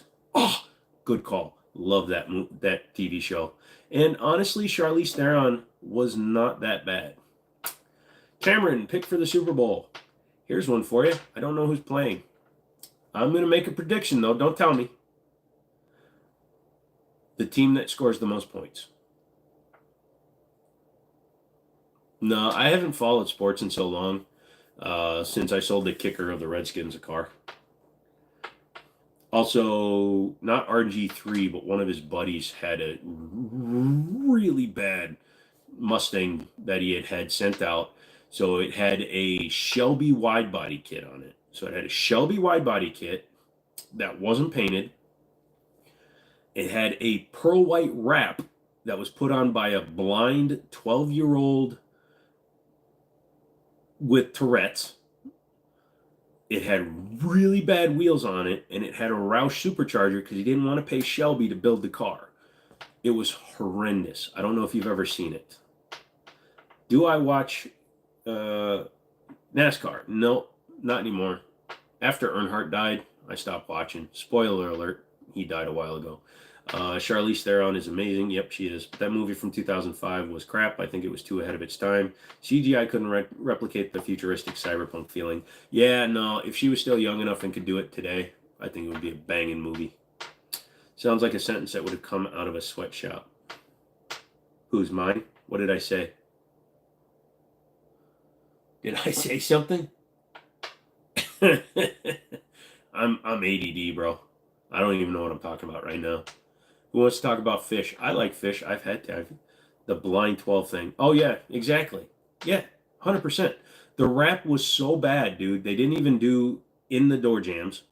You know how some of them, like the good places, can do into the door jams, so it makes it look a little bit better. No, they cut it on the edge of the door jams. The car was black, or at least the body part, the wide body was black. So they actually squirrel. They cut it so that it didn't wrap around any of the panels. So it looked like they literally got Amazon wrap and just smacked it on there. And he had 24-inch gold wheels on a white and green wrap, pearl white and green wrap. He had rear window louvers, had a Shelby wing on it, and a Roush hood. And again, it was Roush supercharged, ran like crap because he was running 87 in a supercharged Mustang. I mean, it was one of those things where they got a lot of money and spent a lot of money and bought a lot of what somebody told them to buy. Yeah, you'd rather watch F1. Well, the funny thing is NASCAR went all F1, automatic transmissions, fuel gauges. What the hell is going on with NASCAR? They have 18-inch wheels now. No, give me the old 4 speeds and the 16-inch Steelies, man. I agree. Squirrel. Sounds like that thing never went off road. It was a Mustang, so no. Although that brings up another thing. I had a guy from the practice squad. I was in Loudoun County, so it was an hour away from Redskins. Back when they were still Redskins, now they're the Commanders. This kid was on the practice squad. Practice squad brought in like 60 grand, 70 grand. So decent money for only playing a few hours a week with the practice team. But he came in and he wanted one of those F650s, when they put the F body, they basically put a crew cab on top of an international semi. And he's like, "Can you get me one?" I'm like, "Yeah, no problem, dude. I can get you one." And he's like, "Cool, I'll pay for it right now." I'm like, "Great, 150 grand." The look on this kid's face, it was his first year on the practice squad, and he was literally trying to blow his wad. He thought they were like 30 grand. I'm like, "No, dude, they built like 180 of them. And if you want one, number one, it's used. And number two, minimum, the cheapest one I can get you is 150 grand. And it's got a lot of miles on it." "Oh, I can't afford that." I'm like, "Dude, I got an F-150 with a V6 outside." They have 5-speed sequentials. Yeah, I like how they're having more street races, but you want to watch big bonking cars do crazy street races, watch Australian V8 supercars, or Fast and Furious.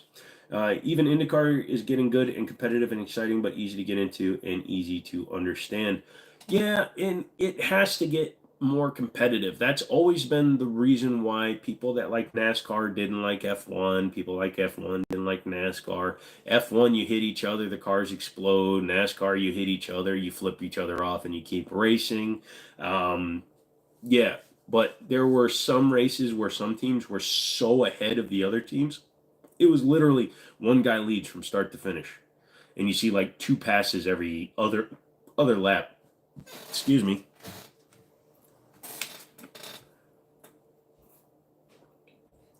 I think my slow release capsules on my antibiotics just finally got eaten through because my stomach is hurting. It's hurting like Burton. So let's talk about some other stuff, kids. Cars seem to be making people go away. Do you want to be here? Do you want to come in here and talk about cars? We can talk about anything you want, bro. I am here for you, bro. F1's who's got more money, pretty much. Oh, look at Haywood pretending he's DB. I don't like that you are pretending to be somebody that you are not, bro. You need to stop. I don't know when they got the word bro, but they use it too much. You miss when pickups weren't a fashion statement and were a tool that can at least get the job done. Yeah, true. NASCAR is like football or rugby, where F1 is like soccer. Yeah, okay. F1 is, unfortunately, Red Bull is pulling ahead, but the FIA is making a lot of changes recently to get things more exciting, which sucks. F1 is just rejected Andretti. It is what it is. Motorsport, it isn't just the drivers, it isn't just the car, it's what's best for the sport in terms of money, money, money, money. If they can't make an ass load of money, they're not going to allow them to do things. They don't want to make a super dominating team. if Mercedes or whoever Sebastian Vettel was running for or Lewis Hamilton is running for, if they were allowed to spend unlimited funds and have the best drivers, they would never lose. And that's not fun for everybody. That's why a lot of cars had restrictor plates in NASCAR, or they have weight penalties. F1 has weight penalties, I believe, depending on their cars. DB goes missing once again. They miss rotating halogen lights were the standard for emergency vehicle lights. LED light bars will never beat the pop flash of halogen light bars. Now you can't even make an old... Yeah, that's because cabs, man. The minute trucks went over 50 grand, they became primary vehicles. Long beds are relegated to Super Duties and individual base model trucks, and it sucks. I fully agree, Mini Dude. Like my last Ram had a 5-foot bed on it. Even my old man's Ram, it's a quad cab, but it's got a 6.5-foot bed, which is at least big enough to use. Yeah, 8-foot trucks, but here in America, we can only get 8-foot box on trucks that are base model or Super Duties, and they're all expensive. Is an India and IMSA and F1 that have delivered a thing called Visa Cash App RB. Like, literally, that's the name. Visa Cash App RB. Stupid. Yeah, no, that's crazy. Which Andretti is it? Which kid? Because I've never even followed up after what's his name had his accident. Moonshine was good. I got stuck. Oh, good. Hi, fool. One of my good buddies actually makes moonshine. It's legal, I think. I'm not going to give you his name now until I figure that out. Isle of Man takes balls and absolute chaos to do. Yes. Watching the Isle of Man is an incredible thing to do. Rallycross, like real WRC stuff, those dudes have balls of steel. You'll see them. They go into a ditch and they just drive it out. I've seen that. They roll the car. They just keep going. Whereas again, NASCAR, they rub a wall. They have to check it for damage. Indy, you rub a wall, your wheels get ripped off, and you art and center yourself. I do think it's nice that they put the halos on the cars.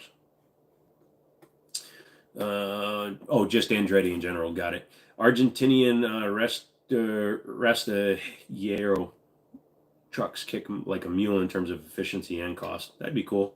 All doesn't mean bad. Ford F-150, depending which F-150. Are we talking about the F-150s with the 4.6, the 300 straight six, the 5 liters, or the new ones? The entire company was trying to get into F1 buying one of the lower ranking teams, and there was talk of getting Chevy GM to come along.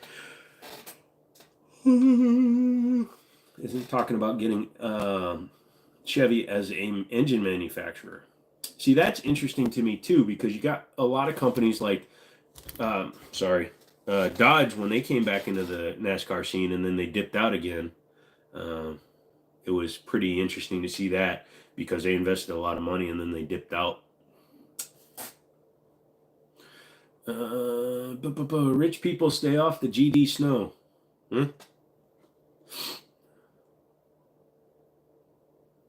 Oh, you're talking about how he got run over by a snowmobile. Yep, that sucked. Especially since one of the last videos he did was of him going with his daughter to get a driver's license. That was pretty bad to see. F in the chat for him if you... I'm going to try something that a streamer does.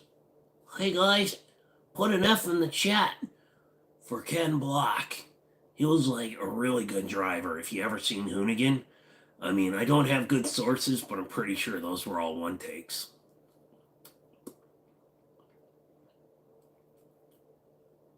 Yeah. Also, Heath Ledger, he was my spirit animal, and he really made it really worth watching. New 4.2, the Cologne Germany V6. I'd never liked that engine. It's still better than the 3.8. I'll give it that much, but I've never been a fan of the 4.2 V6. Take a Ram with a slant 6 Ford every day. Your wish may be coming, Haywood. There's been more and more talk about the, what is that, the Tornado V6 or whatever they're talking about. And their team investment are the hundreds of the millions, but then they keep team cap, but in the end it's about money and a special club. Here's the funniest thing. All the money, all the investments they've made are for handling, because F1s have never gone as fast as a good NASCAR. A winged Daytona Superbird is faster than a modern F1 car on the Daytona track. Heath Ledger was a damn good actor. Joaquin Phoenix did a really good Joker, but Ledger's Joker will never be surpassed. Yeah, Ledger's Joker was Joker at the end, and in my mind, Phoenix's Joker is a Joker that isn't the Joker. I think there's going to come some kind of thing in the sequel that they're making where Phoenix's Joker is going to be turning out to not be the actual Joker. You want to know how I got these scars? His method acting was amazing. Of course, they are designed to take corners as fast as possible. IndyCar low drag setup will go gap the F out of F1 car on one of those big ovals. Yeah, an F1 car can drive upside down in a tunnel where a NASCAR will go ka-chow and fall on its roof. Dang, I need Doc Hudson. 4-liter inline Jeep. That was a very unbeatable engine.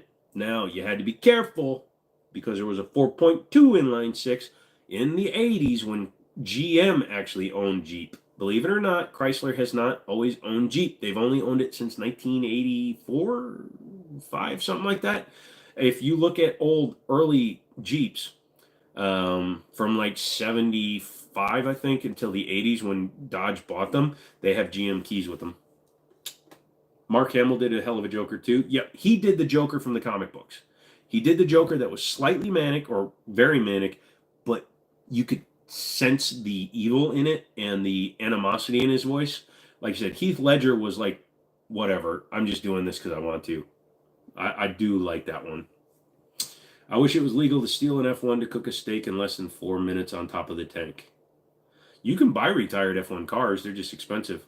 Ledger's method acting is probably what killed him. He isolated inside of a room, and yeah, but also he probably, I mean, because it was a mix of pills.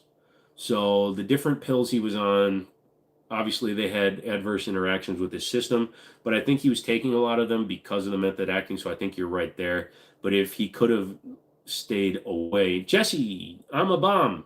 Bye. That's the kind of dip in and hit the like on your way out. It's well documented that his method acting for the Dark Knight had destructive effects on his mental health. Well, yeah, absolutely. Fuel system, material science, nothing beats F1 because of the money involved. They poach engineers from aerospace companies. Yep, that's true. Mark Hamill's Joker in the Batman animated system is the best Joker, just like Kevin Conroy is the best Batman, even if it was as a voice actor. Kevin Conroy made an appearance as Batman in the Crisis on Infinite Earths line. You want to go nerd? We can go nerd. He played Batman Kingdom Come. If you watch what he's wearing the exosuit that the Batman from Kingdom Come was wearing. So there's a little bit of a Easter egg for you. Kevin Conroy appeared as Bruce Wayne. He didn't act as Batman, but he did kick the crap out of people in Infinite Crisis. Thank you, Jesse. Appreciate it. Yeah, man. You want to go nerd? I'll go nerd. Do you know one of the things Robert Downey Jr. did correct for Iron Man that not anybody gives him credit for? Only us really true comic book nerds do, and I noticed it, and I really appreciate that he does it, even though he doesn't have to. Do you know what it is? Comment below. 4.2 was Dogwater, 4-liter was Golden Peak Jeep. Yes. Mark Hamill made a good Joker, but he was nowhere near the best Joker. Heath Ledger will always be the archetype.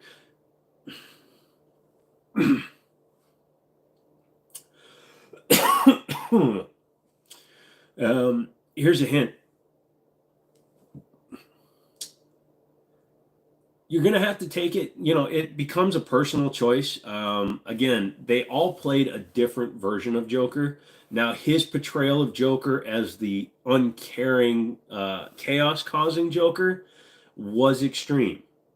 But you have to also understand that part of the ethos of Batman going all the way back was Joker was also always obsessed with Batman.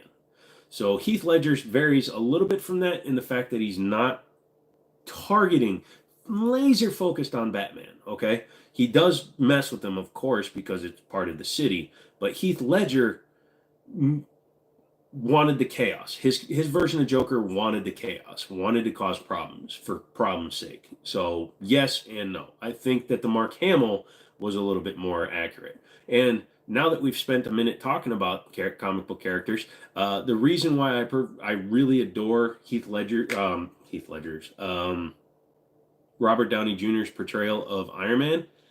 Iron Man's left-handed. Tony Stark in the comic books is left-handed. And he, in a lot of scenes, like when he's fighting a lot of people, his power shot is coming down with his left hand. Not everybody notices that. Michael, nice, awesome that you're discussing Joker versus Batman. We've never actually discussed that one. But yeah, and then of course you have the multiverse where or the comic revelation that there's multiple Jokers.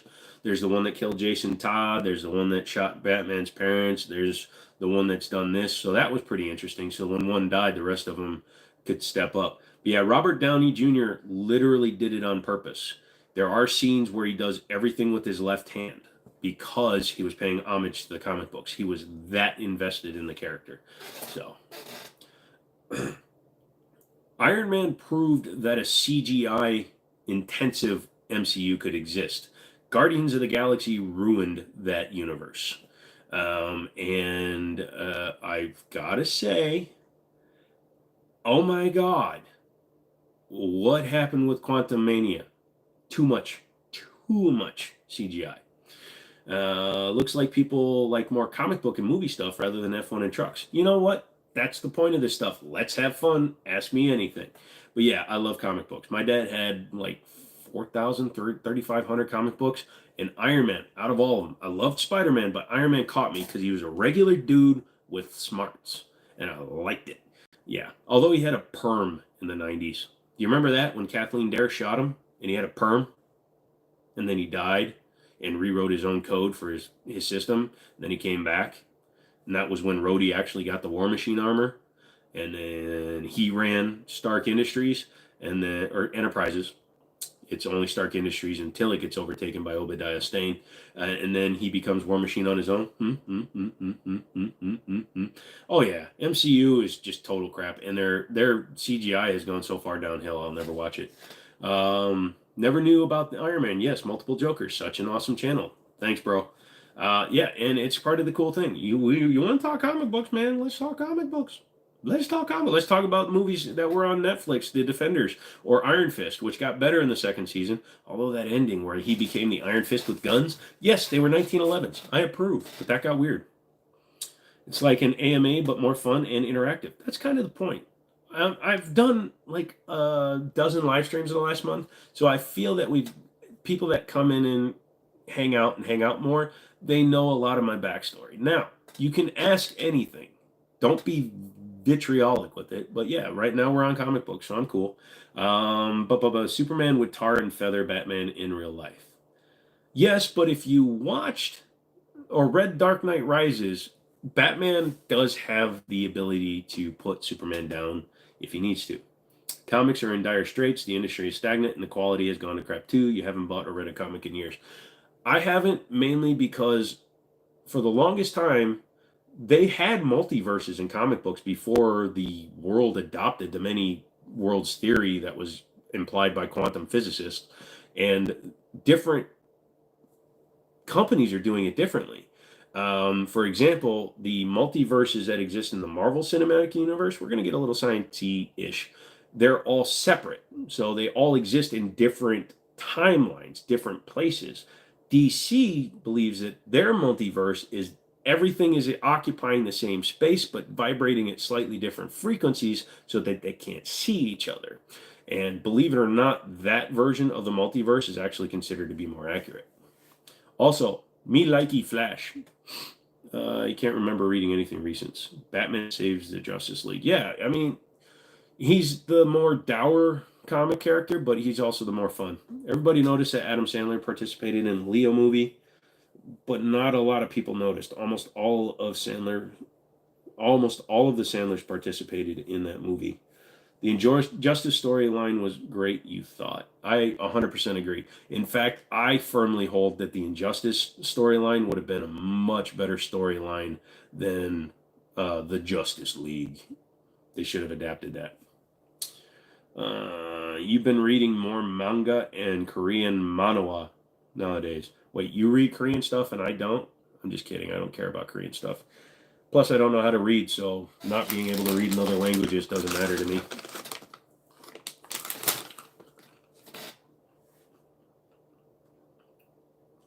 I'm allergic to peanuts.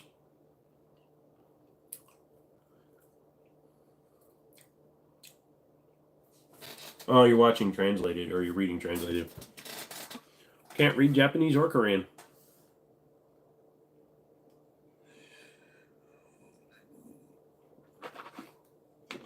Red drink. No, Mom, it's not what you think. There's no vodka in there. Then where is my vodka? Have you talked to Dad? I did, but he was busy. He won't come out of his office. Kind of sounds to me like Dad's probably drunk. He might be.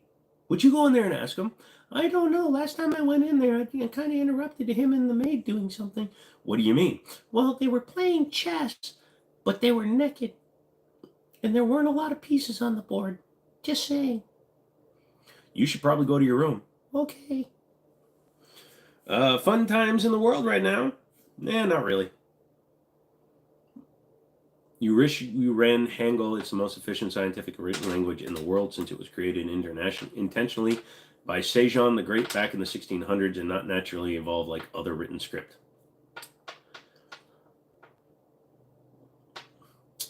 Polka Dot Man was actually from the 70s. There was... no, because Jay Garrick was from the 60s or 50s. When did... Silver Surfer, I think, was from the 70s. Hence the sarcasm is indicated by an...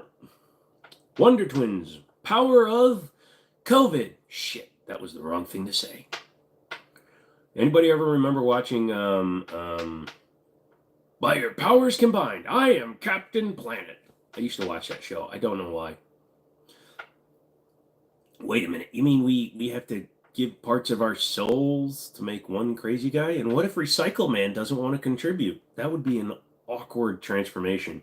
He just comes out and he's missing part of his ribs and he's like, just kill me. Oh, I loved Captain Caveman. He was fun. Anybody else remember Grape Ape? Grape Ape. Yeah. Say that 10 times fast without getting demonetized. You'll Post Malone when you remember. Anybody else listen to Post Malone? I mean, I have to be like really tired to do it, but anybody else listen to Post Malone? Some of his bangers are bangers, but not all of them are bangers. If the man could, stop using, yeah, it was pretty bad. Stop using auto-tune. Snowflare, the cocaine-powered villain. What about, what's her name? Dazzler from the X-Men. Was it Dazzler from the X-Men, the one that used light or sound? Yeah, there were some pretty bad guys. Well, the guy that's the villain in Spider-Man Across the Multiverse, Polka Dot Man. That's an old character, too. He was just Pokemons. You listen to music, only listen to music when you work out, and it's K-pop.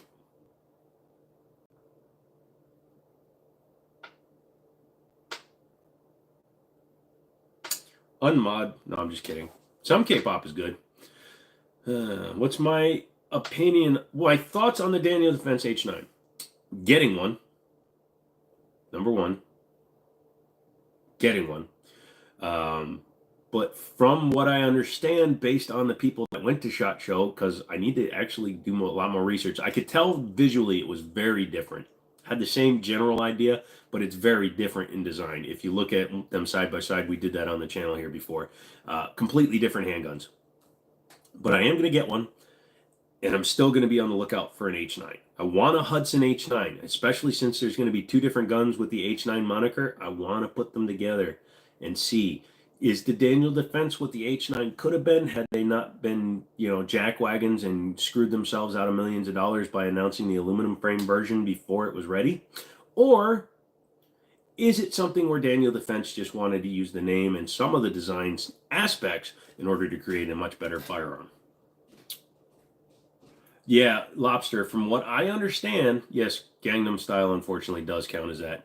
From what I understand, there's only one part that the Hudson H9 shares with the Daniel Defense H9. Yeah, I think the Hudson was always going to do an optics cut, but yes, I put the two guns like on my screen together, and literally, yeah, the trigger guard is almost flush on a Hudson, but it's almost in the normal spot. It's still a little bit lower, and then just the design of how the grips are installed is very much like a Hudson, but the trigger is different. The takedown is completely different because it's like the PSA Rock where it's in the trigger guard. You just pull down. So I'm sure the lockup is different as well. I think it's going to use a Glock lockup instead of a SIG style lockup. They are similar, but they are different because of the way the takedown is. The Hudson H9 was a case study on how not to do marketing. Yeah, Ian over Gun Jesus on Forgotten Weapons did a whole article about it, or a whole video on it, because he did a whole video with Cy Hudson when they first announced the gun and when it first released, and everybody loved it. He did a takedown with them, and he was looking at all the prototypes, and he was like, man, this company is so awesome. And like 3 months later, he had to do the announcement. And he's like, yes, they announced the aluminum frame guns while they were still ramping up production of the steel guns.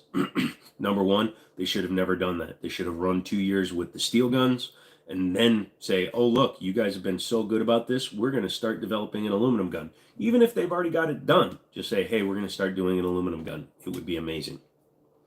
Any experience with Rock Island revolvers? Yes, I've had most of them up to the new ones. So I've had the 200, which is just a 38 special small. I've had the 206, which is a slightly bigger one. Both of those ran excellent. They were very good. And I had the ALS series, the one that was made somewhere else, not in the Philippines. I've had their other one that was chambered in 9, and it was a good shooter. I think they're good. They're worth the money if you can get one for a good deal. I would definitely recommend doing that. Oyster Pug, what's up, dude? Mini Dude, opinion on biometric guns. They've got to go a lot farther. Although that BioFire gun looks pretty cool, it also looks really crappy. It's like a modernized High Point. Yeah, man, cool. If you're new here, kick back, enjoy it, read some of the old comments, or just throw out something. If you want to know something, I'm an open book. We're all having fun. Someone in the comments can answer your questions, or I'll answer them, dude. Yeah, either way. You got it, Nova. Oh, okay. I didn't know Nova was from the 70s. Do you know how to use a Desert Eagle? Thanks. Yes, I've had a couple of them, and I did sell mine because this really cool company or a couple wanted them, and they were willing to buy all the 50 AE that they had in the store. So yes, I did let that go. Overpriced gimmick guns comparison: the H9 versus the FK Bruno versus the Laugo Alien. Which one wins in a perfect theoretical scenario where they exist? Are we taking price out of the equation? If price is coming out, thank you. The M200 or 206 look great for 250. Yeah, they're excellent. They swing out cylinders, 5 and 6 round capacity. Oh, thanks, dude. Appreciate it, Oyster. But yes, they are definitely worth the money, and they should run fine. They're not. They can shoot plus Ps, but they're not rated for them, so keep that in mind. But a good 38 hollow point's more than enough if you want to carry one. You're making a gun 3D model and you ran out of ideas. Can someone tell me what to put in that gun? It's a Glock 17. You definitely need slide cuts because, polymer guns, they need to be lighter. Threaded barrel is always a must-have. Optics cut. Needs to have an undercut trigger guard and round off the front of the trigger guard as well, because you need that. Eliminate finger grooves. Change the rear grip angle. I've done that on a real gun in real life. Change the grip angle, the rear grip angle, so it's not humped. Make it a straight rear backstrap on it, so it's more 1911, and I think it would be pretty badass.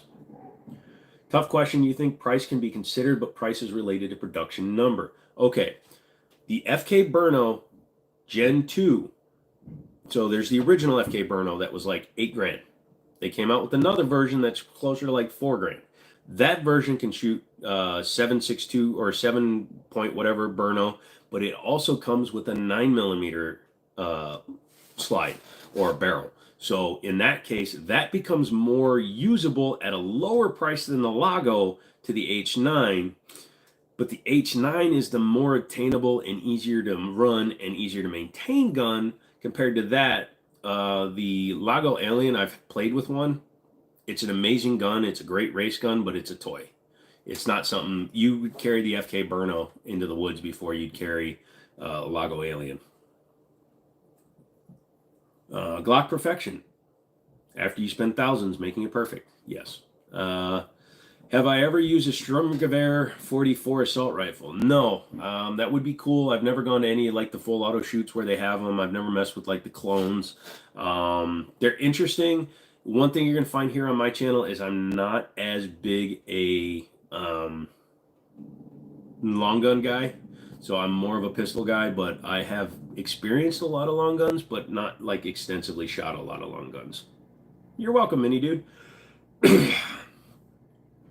But yeah, no, I've never messed with the Sturmgewehr 44.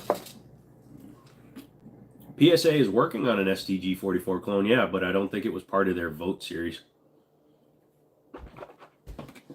Yeah, Daniel did have them, and that's the one I played with. Wait, I thought he was buying one to shoot and one to invest with. PSA is coming out with STG 44. It's just not out yet. Man, are you still up, Daniel? That's impressive. You guys are kicking it, man. Still at 45 sub or 45 viewers. Make sure you hit that. If you're gonna dip out, just hit that. Show love to the channel. I don't care if you donate. You don't have to do any of that stuff, but do that. It helps the channel grow. Great. You love pistols. Great. I love that you love pistols. It's awesome. Had no plans to even take them out. Oh, I thought he was going to shoot one of them. Probably shouldn't have taken it apart then. Oh well. God, I hope you were trying to type you heard STD. Thank you. Thank you for correcting that. He also bought a SCAR as an investment. What the? Yeah, that's a problem though. I know what he paid for them, so that wasn't an investment. They're not going up that much. Cloning the old-ass gun sounds fun and all until you consider price per unit and economy of scale. Yep. When is it coming out? Let's see. Stugge Pfiffe. Coming when? PSA. We type it completely wrong and Google gets more accurate.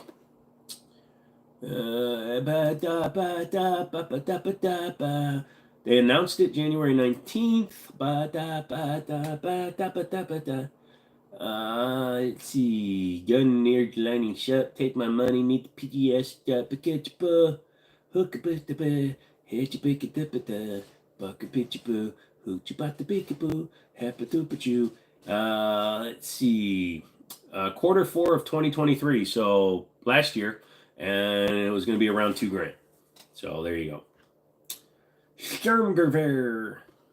So yeah, expect it probably spring of this year, and it's going to be at least $2,000, probably 2,500. And if they do a limited run, then you can expect that a lot of companies will be like Buds and Sportsman's Guide and Guns.com, Gun Warehouse, Guns R Us, Gunsman, Guns.com. Hey dude, do you need a gun.com?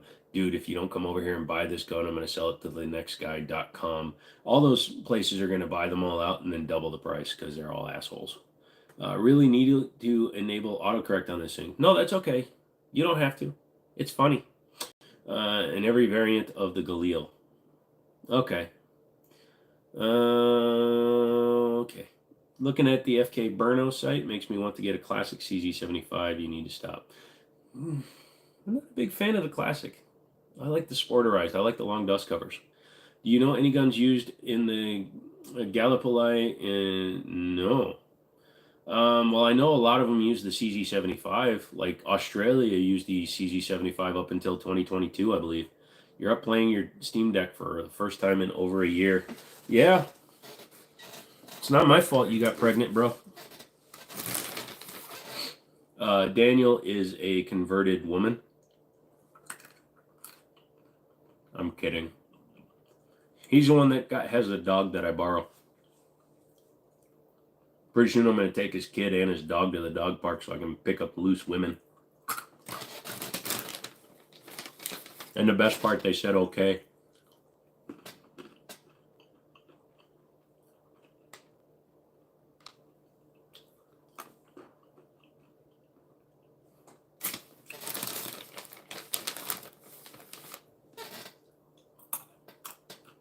Enfields and Mausers. Okay. So you're talking about something I don't really know anything about. Thank you for getting that, Michael. I wasn't sure anybody was paying attention to my joke. I mean, it's not like you're here to see me or anything.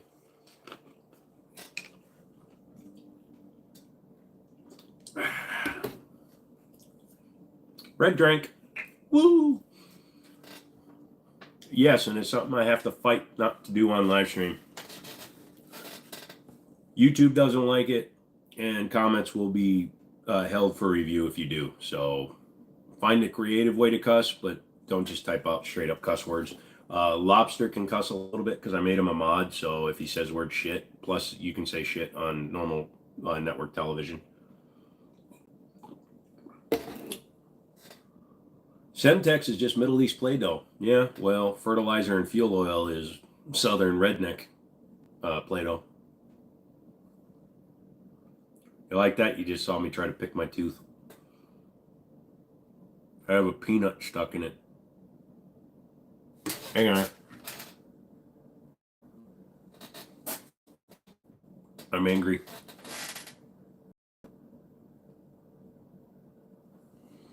This is what you're here to see.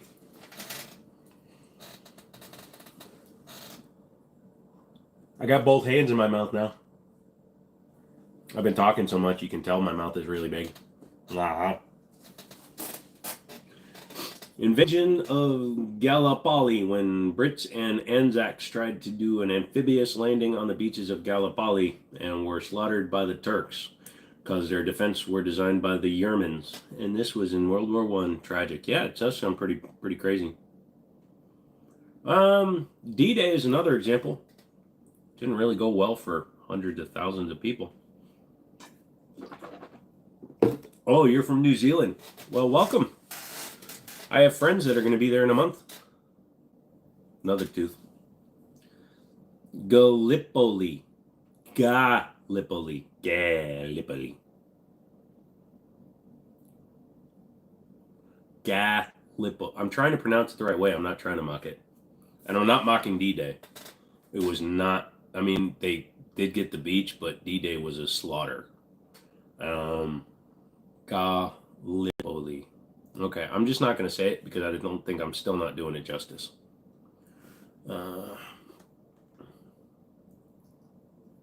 Yeah, no.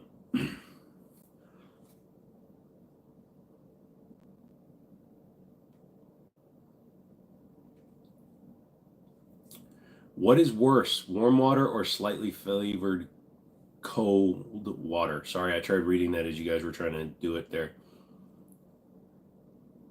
Gallipoli. Isn't that the one in Sweden? Lake Charge.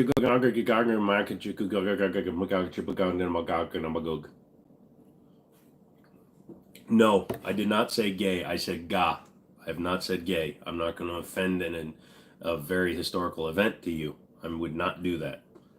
More important was the logistics set up after getting that beachhead. The Allies literally built a huge pier with preformed cement that they brought over to land supply ships. Yep. Yeah, and again, that's why it did work. It was an overwhelming show of force, but it also, not to be reductive, but if you've ever watched Futurama, that's where they got the idea for Zap Brannigan's defense against killing machines. And again, they knew the casualties they were going to take. So their thing was, let's just keep throwing it at it until it works. And that's what they did. Overwhelming show of force and power in order to produce the result they required. And that is how war works. The team with the most willing army wins. and we did win. I would never mock New Zealand. I don't know New Zealand. I'm not from New Zealand. I make fun of the United States all the time. I make fun of Korea all the time. But I do not make fun of a country, especially for a war inclusive thing. If we're talking about a historical event or a group of people that was marginalized, you won't hear me make those kind of jokes. Now, if we're talking about half Asian, half footed people, that's my wheelhouse. Oh, somebody else made fun of them? Gotcha. Could have been a lot improved. Yes, I agree. I agree that it could have been improved, but I think that the Allied forces knew they needed to get it done in order to push through, because you weren't going to drop nukes on our own troops in Germany or on the beaches. You don't drop nukes on beaches when there's our soldiers there. So they had to do it the way they did. Weren't most of the German defense in France conscripts and not German regulars? They conscripted everybody they ran into. And they took females as breeding stock or work stock. Infirm people many of them were killed. Unfortunately, the Deutschlanders were quite aggressive in their beliefs. There's no such thing as an easy amphibious landing. That is true. World War II was way worse than World War I. Yes, because we had 30 years, 35 years, or 31 years of technological enhancements. And I keep saying 30, but it wasn't. It was 22. But yes, we went from biplanes to modernizing planes at that time to our first Me-262 jet fighter that served in there. Oyster Pug, honestly, I have to say it because I live here and I enjoy the quality and freedoms that I get living here. The United States is my favorite country. Now, my favorite country to visit is something a little bit different. I've never been to Canada, even though I lived in Minnesota, and I've never been to Mexico, even though I lived in Texas. But I have been to Germany and a bit of Europe, and we drove around, and I liked driving in Germany with my father on the Autobahn, and I liked walking in the woods because we got to find caves and all that stuff. We went to Eder Oberstein in Germany and got to see the castle in the rock. Beautiful, beautiful area. Very industrialized for farm animals where we were. So every morning and every night it was nothing but cow poop. But I liked Germany for a visit. You guys should visit Argentina. It'd be cool.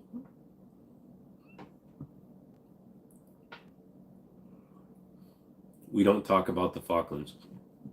Garrett, I got you. Like I said, I got family going to Australia and New Zealand, so they'll experience it. They'll tell me what it's like. It's a long trip, and they're doing a long cruise, and I don't cruise. I don't like boats. I don't like being trapped on a boat. Go to Amsterdam. That would be kind of cool. I've seen it in a lot of movies. I don't know if it's as cool as it looks, but I don't do drugs, and I don't sleep with loose women, so what do I do there? Do I look at water? That's my problem with planning a trip to go anywhere. I'd want it to be a driving trip, and Amsterdam has super strict driving rules, so I'd be worried about going there. I'd want to go on what's still left of the unrestricted Autobahn. I'd love to go to the Nürburgring, although they instituted speed limits on the Nürburgring, which is interesting. So I don't know if I will ever go to the Nürburgring. So. You've been to Amsterdam. It's overrated. You don't buy the Lady of the Night services, and you can get way cheaper and better where you live now. And again, it would be interesting to go. I'm not saying I would never go. It's just not high on my list. I'd like to go someplace where I can drive. I'd love to go to the Isle of Man because I know they have areas where they don't have speed limits. I'm 44. Sailing sounds cool until motion sickness kicks in. No, they're going on cruises, man. Cruises are majorly different from that. You don't feel that boat. It's, the one they're going to be on is probably like 4 times bigger than Titanic, so you don't feel that boat. You'd like to go to the unrestricted Autobahn. Now, this was in 1992 when we went. And my dad only had a Dodge Omni, which has got a 4-cylinder that made about 108 horsepower, and he maxed it on the Autobahn. I remember the speedo, it went to 115 miles an hour, and the speedo went really slow because it only had 100 horsepower, but we went,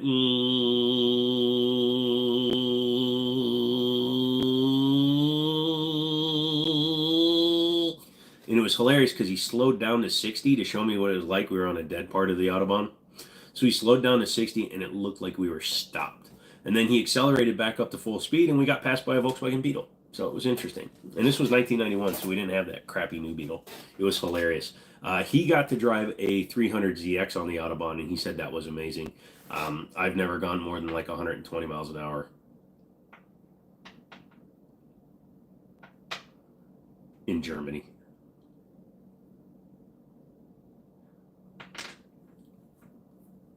Turning 28 in 5 days.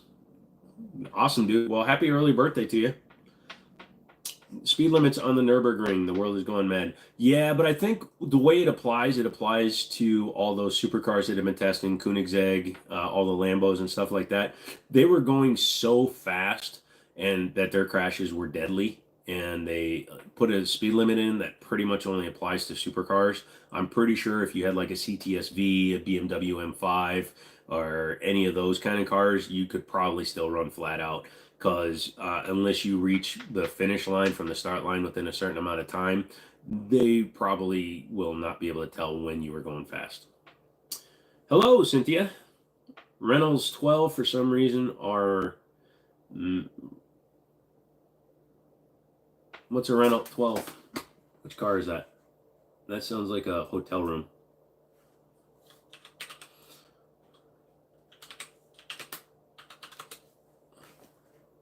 Oh, look at that. I'd rock one of those. You know what that looks like to me? It's like a French... it's like a French Citation. Remember the Chevy Citations? It's like a French one. Rent a Ford Transit van and max it on the Nürburgring. Recreate that classic Top Gear skit. Yeah, that would be interesting. But unfortunately, the Queen of the Ring died. Jan Kansa. That was, yeah, I miss the original Top Gear crew when they were still doing things honestly and they weren't staging all their events. I think that was near the end of them actually doing them honestly. Lobster timed you out. Yep, you got to be careful with what you say, kids. I got mods, and they're going to time you out. So if you're in here, you're new here, great, awesome. Thank you for coming in. Like it as you go, whatever you want to do, but you have to be slightly respectful while you're in here. Don't say offensive things. Don't offend other people on purpose. Cuss words will be auto-captured, and they're not going to be stood for. YouTube is a bit of an anti about that. Oh, so what he said was offensive? Great. Love it when people do that crap. If you're coming in here and you're just trying to troll, it's not going to work. Either he'll do it or I'll do it. He noticed it before I did. Auckland War Memorial Museum.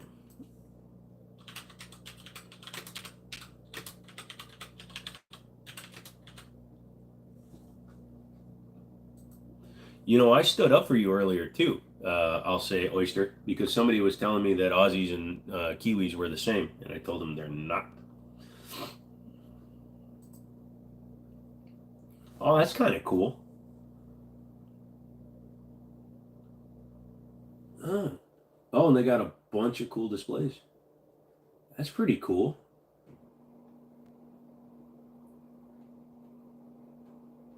They've got a lot of birds. Okay. That's cool stuff, dude. I did. I just looked it up. Mada, hello. Either that or spam for some crypto stuff. Did you know New Zealand had more sheep than people? Did not know. I did not know that. That is an interesting thing. Some island countries are like that, though, where they have a lot more stuff. Okay, I do have to ask, why, if it's a war museum, and I'm not trying to be funny, but if it's a war museum, why do they have a T-Rex? I'm just trying to understand. Is it because it's like their national museum, so they expanded it, kind of like the Smithsonian has multiple areas? And it happened to just be named as the War Memorial, or did it start as a war memorial and they decided to expand the site? And again, I'm not asking to be facetious. I'm asking a real question. So if you wouldn't mind answering that question for me. Because yes, they seem to have a large dinosaur exhibit. Which is interesting. Let's see. They used to ride dinos in the war. Discover, learn, visit. Memorial events. I want to learn about it. I want to learn about it. Yeah, dude. I mean, it looks really cool, but I'm trying to understand what it's about, and I'm not seeing what it's all. I mean, it's pretty cool. Giant dinos like the Trojan horse? No, like a T-Rex. Man, it's pretty impressive. Hello, Barbaro. Well, that's cool, dude. It looks like a beautiful area. You have to get up early tomorrow. You have a good night. Thank you, Michael. Thank you for hanging out. Don't forget to hit the like on your way out, though. Hit it. Hit it. Hit it. I'm Batman. It's to commemorate the Battle of Isla Nublar in 1997. Do I know the longest river in the world? At sea level or below it? Because I believe the ocean current is technically a river. 80% is sheep. That is crazy. Is it natural sheep or is it actually like an industry in New Zealand where you shear sheep and make wool for either export or items? Again, I like learning new stuff because it gives me something to drop on somebody else that isn't in the live stream.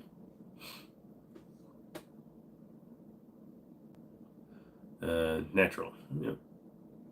Where the men are men and sheep are nervous. We're not talking about Kentucky, bro.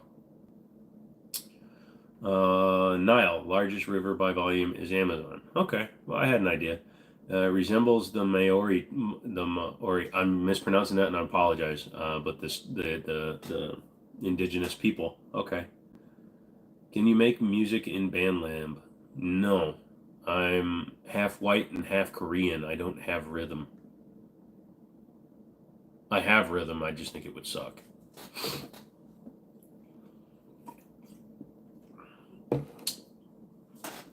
Can I help you figure out the gun laws for owning and concealed carrying pistols in North Dakota without a license?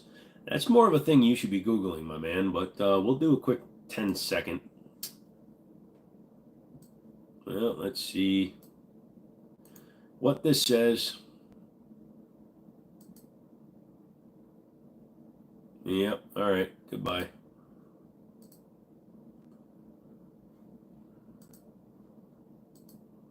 Yeah, sorry. Yeah, goodbye. All right.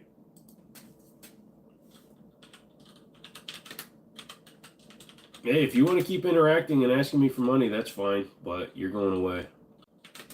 Sorry, it keeps dropping and coming back in. The state of North Dakota is a constitutional carry state, bro. So you can just carry. You don't need a permit. You do have to be over 21 years of age. You cannot have your standard felonies, etc., like that. You cannot be addicted to weed, any of that stuff. Read it like it's an IKEA name. Like I can read IKEA names. Lobster 11, they were asking me for money for a friend. And then Giothi also was asking me for money. So, had a couple of cops that weren't clear because you were in the car, and a friend said I couldn't. Yeah, constitutional concealed carry requirements. Following is the general information. Obviously, you need your driver's license or a non-driver identification card must be carried with it, because when you carry concealed carry, especially in a constitutional carry state, any state where you're carrying a concealed firearm, the police have the right to identify you because you're concealed carrying a firearm. You're going above and beyond the standard carry for a firearm. Oh, that's interesting. First male and female T-Rex displayed together, and they're facing away from each other because the female doesn't want to take any of the male's crap. Why didn't you do the dishes? I can't reach them. Let's see. Concealed carry in a motor vehicle. This applies to you, Seth. Under the state's constitutional carry law, may a person carry a loaded gun in a vehicle? Why would it tell me to go to this? All right, so back in 2017, an individual possessing a valid weapon license from a state who has reciprocity, blah, blah, blah, if not in the field for hunting or trapping. An individual who is otherwise not precluded from possessing a Class 2 firearm and dangerous weapon license under da da da, and a valid driver's license or non-driver identification can carry. So, yes, that law has been held up since 2017, but now that it's constitutional carry, you can carry in the car. You always feel weird when you open carry. You don't like to advertise that you're carrying. Pretty much I only do it in the store and to be funny on YouTube. There's no reason to open carry unless you're trying to present yourself as armed. Now, I know there are some guys that will tell me that they do it on purpose because they want everybody to know they're armed, but it's a double-edged sword. If somebody knows you're armed and they also see you're carrying an outside the waistband holster that doesn't have a strap going over the top of the gun, or you're carrying a gun in a Serpa drop leg holster, it's real easy to get those guns. And the minute you're carrying open and they can see it and they can identify how easy it is to get your gun, they can get your gun. So, what time is it there? It's 4:45 where you are. It is currently 10:45, so we have a 6-hour time difference. You open carry when you hunt because you don't care if bears see you. Exactly. Open carry when you're hunting is totally good because then you're not trying to go underneath your shirt and pull out your gun, stuff like that. I know that there was a guy that does like river fishing. He finds stuff in like local rivers and stuff. He always he opens carries on his swimsuit, so he doesn't wear like a plate carrier or anything. He just always has one. His diving suit, he has a vest that he wears that has a spot for his firearm. Open carry can make you the first target too. Yes, absolutely, and that's why we open carry in a store. If somebody's going to come in and commit violence, they should be looking towards us as the trained individuals. Daniel and I, when we went to the range a lot, we would always practice from 3, 5, 7, 10 yards because we want to be in that situations. He and I trained in a self-defense capacity, not a sporting capacity, because we want them to come after us first. We don't want an innocent civilian or an innocent customer to get injured. Civilian is the wrong term. I apologize. It just came out that way. An innocent customer to get shot by an asshole. They want us. We want them to come after us because we've had some training. Also, we always carry our guns loaded. Do you know why? Carrying on an empty chamber gives you another name. Victim. What do I think of SAR pistols, particularly the SAR 9, which is somewhat a crossover between a Glock and a VP9, looking to get it as your first pistol? You will not, it's 10:56, bro. 10:56 here. 6-hour time difference. The SAR 9, which is somewhat a crossover, yes, it's basically a Glock 17 top with a HK VP9-ish lower. I've had them. I like them. I had mine custom stippled.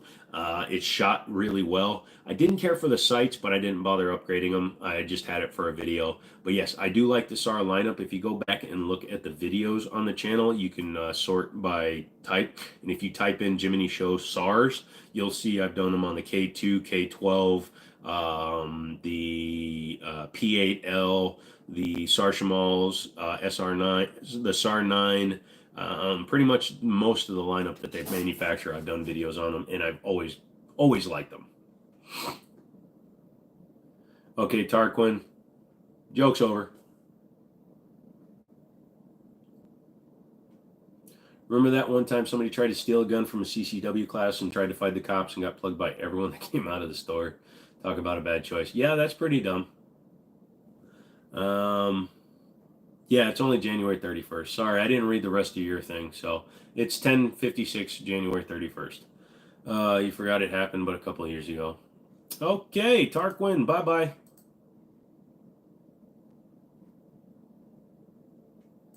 I don't know why people want to be funny. I told you no. So, yeah, well, sorry, Lobster. I got rid of him. I don't want him in here. Yeah, if he's gonna spam like that, I told him to stop and he didn't. So I said, don't pick on people. Yeah, I mean, that's not bad. Yeah, so you're a full day technically ahead of us. That's awesome. Yeah, exactly. When you see stuff like that, you know, just because Oyster didn't hear me comment and then he typed it again, that's fine. But yeah, it's crazy. Hey, new people, you're coming into the live stream. You should sit down and have fun.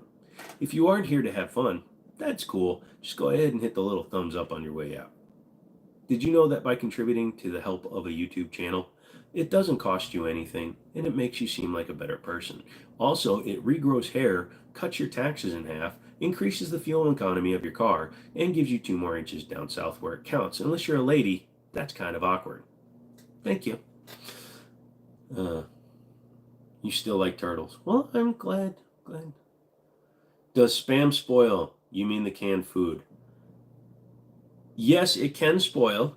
It's a processed luncheon meat, but it still can fall under that. Now, if it's canned and it's not opened, it can last for an extremely long time, but it will eventually spoil because it is a luncheon meat. So it was prepared as a brick. But yes, enough time passes, it will go bad. It's bedtime for you. Got to go get up later. Man, Lobster, thank you so much. And like I said, thank you for taking on the mod too. Oyster, you're staying. That's awesome. Like I said, we still got people. I'm bored. It's been 4 hours, but I'll keep going if you guys want to keep talking. I'm pretty cool with all that. Did you know that less than 6 seconds transpires between somebody opening a can of spam anywhere in the world? There's a bit of information for you. Peace, grease, and put on your fleece.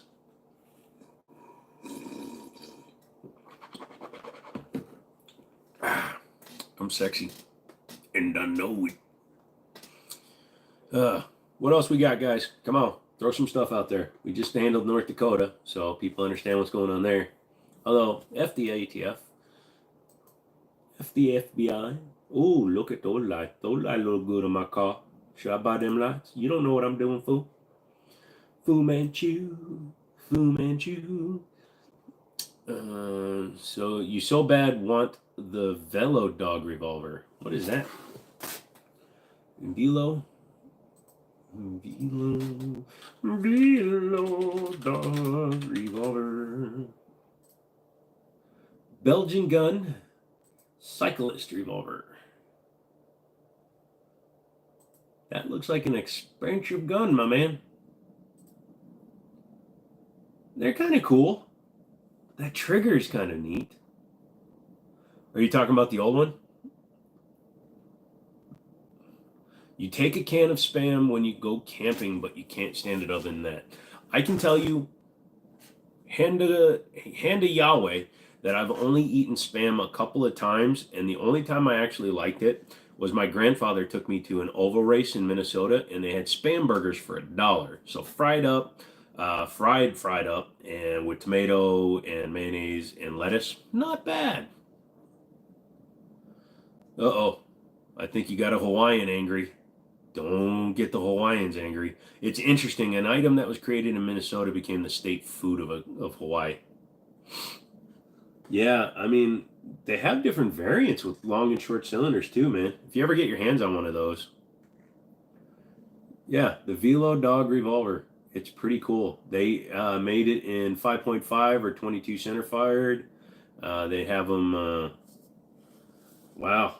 No, man, I hope you get one someday. That's awesome. Are they importable into your country? They have a shrouded hammer version. Man, that's some cool stuff. You guys should Google it. I don't know why I looked up at my screen. The camera is literally right there. Ew. I think I got something on my... I got some stuff in my wound. Where's my antibiotics? I don't want the antibiotic. No, can't show the gun. Get in there. Oh, no. No. Gratuitous splooch. Splooch. Tomato salad with spam. Mmm. Tasty. I'll take your word for it. You know, every now and then I like to make salad sandwiches. You know, I have egg salad sandwich and potato salad sandwich and all those other ones, shrimp salad sandwich. Some days I just like to make a salad with Italian dressing, and then I take the lettuce out of the salad, and then I just put it in a roll and I just eat it. Some people will call it the vegetarian friendly version. But yeah, I guess you can call it that. I call it a salad sandwich. Also, I get to say the name twice. It's a salad sandwich. Thank YUUFOR. I keep trying to spell words. One of my favorite things to do to drunk people is to spell everything. Have you ever done that? How's the stab wound? Well, it started turning white around the edges, so I just put some stuff in it. It seems to be spreading wider, which maybe means my hand's getting bigger, and that's cool, but I'm left-handed, so it's the wrong hand to care about something being bigger. Ew. You ever go to wipe something on the bottom of your desk and then you feel your hand running over something else you might have wiped on? No, me neither. Just asking for a friend. Yeah, so what? We went like 4 hours, right? 4 hours. If we don't get some new people talking, and I know you're here because I watched the numbers keep going up. I want you to start talking. We are going to end probably at midnight. Just saying, 5 hours I think is good for a live stream, especially when we're literally talking about nothing. We're talking about what you guys want to talk about here. To all the newcomers and the people that have been sitting here, sorry, every hour or so I got to give you the line. If you like what you're watching, maybe hit the thumbs up. If you're just dipping out, maybe hit the thumbs up. It helps my channel if you guys do that, and it allows me to do more stuff for the channel. For those of you that have been here the whole time, sorry you have to hear this again, but maybe consider going over to Patreon, giving me $1, all that fun stuff. You get early access to videos, blah, blah, blah. If you'll notice, no super chats. I don't care about super chats. You don't have to give me money to ask me questions, and I answer as many as I can. Look at my wound. You were new 20 minutes ago, and now you're my biggest fan and sub. Thank you, Oyster. That is amazing to hear. Thank you so much for showing the love. That is a bold claim, but I will take it. I will take it. Have I seen the new episode of The Rookie? Starts on February 20th. No, I did not. I better be healthy by then. What's this about? Sanam, this is just a friendly hangout joint. It's kind of like if you were over on Twitch, it's just a talking head lifestyle kind of stream. We talk about whatever we want to. Sorry, I don't just do stuff. And hanging to the left, Haywood. It's always to the left. But yeah, we talk about whatever. Keep it civil, keep it clean-ish. Obviously, we didn't. But, no blatant racism, no blatant picking on other people in the chats. Just have fun. Ask me questions. If you're from another country and you want to learn about this country, I'm going to answer your questions. If you tell me something and I am interested, I'll ask you questions. It doesn't have to be a one-way street. I'm not one of those streaming guys, and I'm not a streamer, even though I do it 3 times a week, Mondays, Wednesdays, Fridays, starting at 7 p.m. and going until I decide to stop. Yeah, I'm not one of those guys that's an a-hole. I don't make you pay me to answer your questions, stuff like that. You've been here for 1 hour and you've been wondering if lobsters can break dance. I've seen them. They do the hustle. What do I do for a living? Nothing. I'm retired. I am medically disabled. I tried to work again last year, and it's causing me to probably get surgery this year. So I am physically disabled. I am a retired individual who does YouTube reviews of firearms and works on computers and plays with cars. So, yep. I am a yak of all trades, and I can talk about anything, even if I'm wrong and you won't know. Ask me about the time I fought a volcano. No, Mr. Uzumaki, I'm not jumping. I don't have feet, number one. And number two, I just don't do that. Yeah, American Dank Pods. You calling me American Dank Pods. I take that as a high compliment because I really like his stuff. Plus, just like me, he does things using just his phone. Everybody brings that up when I tell them to ask me about the time I fought a volcano. No, it's okay, Meister Uzumaki. Believe it or not, I said that joke without remembering that was actually a movie. When I say ask me about the time I fought a volcano, it was a joke that I'd heard once where the guy was like, I don't lie about anything, but you should ask me about the time I fought a volcano. And it wasn't him. Yeah, Mr. Uzumaki, I get that. Have fun. I mean, you can tell me to do things, but like I said, I'm not a monkey that dances. So I'm not a capuchin. So just telling me to do things doesn't work on me. This is more of a mental thing. Also, when I scratch my own back. Yeah, I play some games, mostly driving, some first-person shooters, a lot of RPG stuff. I have pretty bad nerve damage, so I don't do anything online with other people. Um, I hang out with a couple of my buddies, but that's about it.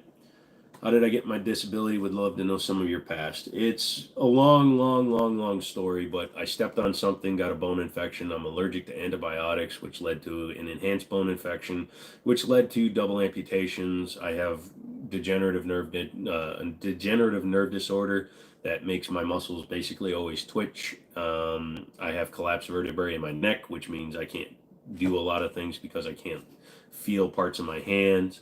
I have cluster headaches, so I'm always in pain. On top of that, I'm always in pain because of the way my muscles react. So it's the rough and short. You should give me a like just for the amount of pain I'm in right now.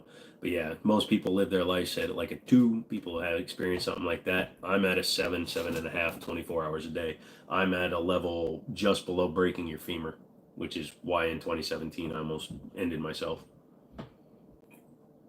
Who is my inspiration? My father. I don't look up to people I don't know, but my father, he was career military and he did everything for his family, sacrificed his own happiness in most cases, always takes care of us, always took care of us, and does everything he can. So to me, he's the guy that, kind of inspired me. And you know what? Shoot straight, let the chips fall where they may. Don't be a jackass, help people when they need it. Just common sense good. That's all you got to do. You just got to be good. And that's what I learned from him. Show us my plaque. You want one of those, you only have 39 subs. They'll probably change it again at some point, but it's not up here very well. I just kind of have it up here with a pin. Some crap on it. Yeah, so this is what you get at 100,000 subscribers. So it's just embossed with my name. It says the Jimmini Show for passing 100,000 subscribers. You get this, and they just send it to you. They used to actually make a different one with a different style play button, but since they had to create other style play buttons, it kind of threw off the whole feng shui. So now, that's what they send out. It's much less expensive because there's like 300,000 channels that have over 100K. What, did I just flash you? Maybe a little bit. It's fine. I'm sitting in a chair. But yeah, that I got last December. I hit 100K not 2023, but 2022. Yeah. And unfortunately, Sanem, thank you so much, sir. You did not have to do that. I really appreciate it. Thank you so much. Thank you for contributing. That's awesome. The old one was called the play button. I mean, technically they call that the play button as well, but it's not. When you get to 1 million subscribers, you actually get a play button. It's a gold one. No, they don't. It's the same plate. It's the same plaque. Plaque is a good word too, but it's the same one. Bad Omen, what's my favorite kind of bread? Italian. I'm half Italian, but that's not the reason why. I like a good, crusty Italian roll. Rumor has it the old play button was bullet resisted. I really wanted to shoot with one of these guys. Yeah, absolutely. Boom, boom, boom, boom. Hey, I can buy my own super chat. I can make it look like I know what I'm doing. Thank you again, Sir Sanam. You don't have to do that. I greatly appreciate that, though, sir. Thank you so much. It's awesome of you.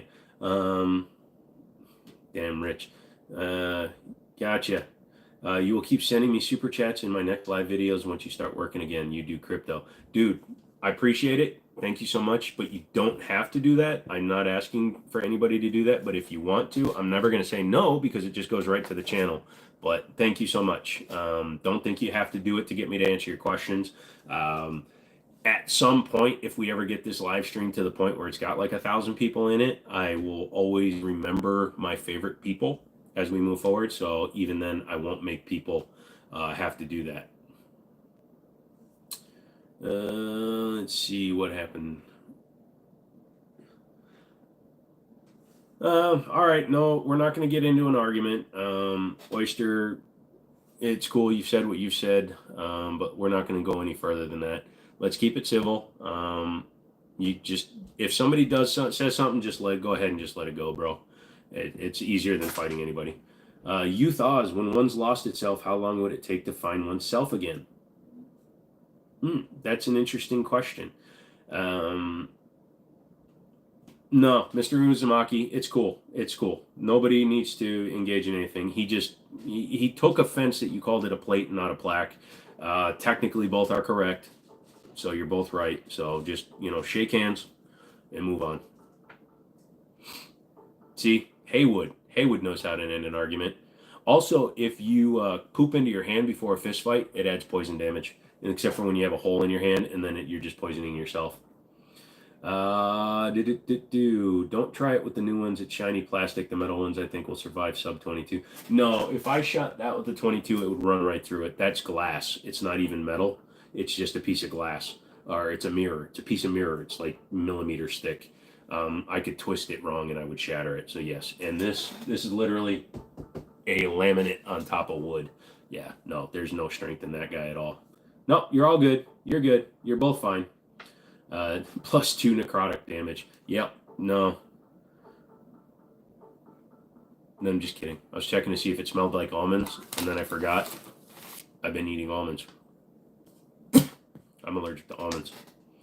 Did you ever collect old currency? That is a loaded question, because you know that I do. I have a bunch of... I've got some silver plaques, silver coins. I've got some proof sets. I got a couple of silver coins that I like.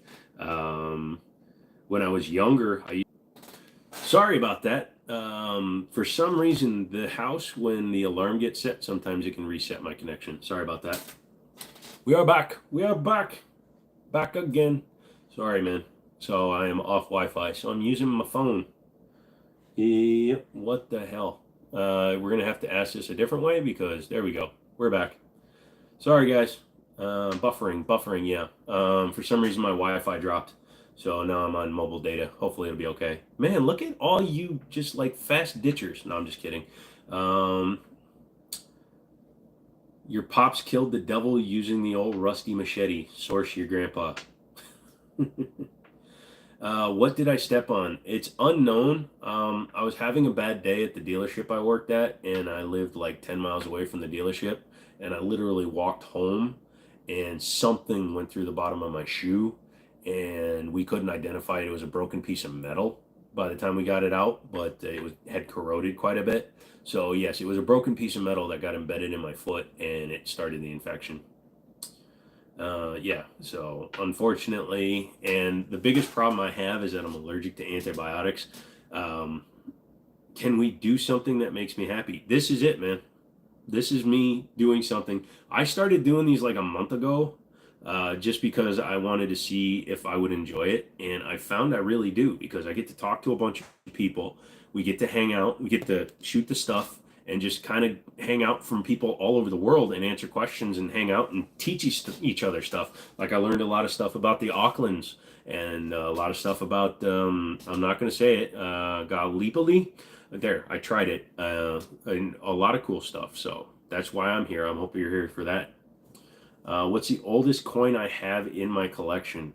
I've got a 1917, I believe it is, Walking Liberty $50. I don't have like super old currency, but I have a Walking Liberty $50. As I was saying before it cut out, I used to buy big boxes of rolled coins from the U.S. Mint back before everybody started doing it, and you could unroll them and do what's called silver stacking, because old American coins had either 90% or 70% silver, and they're worth way more than face value. So you'd buy $1,000 worth, right? You'd get like 10 coins out, so $5 worth, and then you would trade the other $900 back in, and then you would buy more coins. So that's what I did for a while.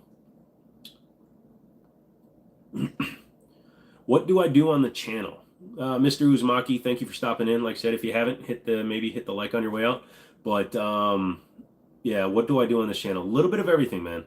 Mostly firearms reviews. I do takedowns. I haven't done as much range stuff. My legs have been bothering me this last few months.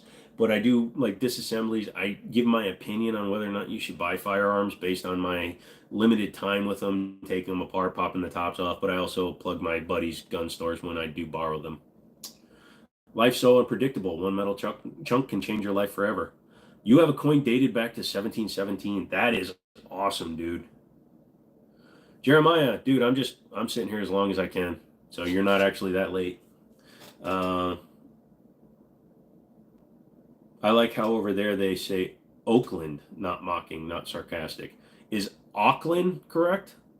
If I'm saying it wrong, let me know that too.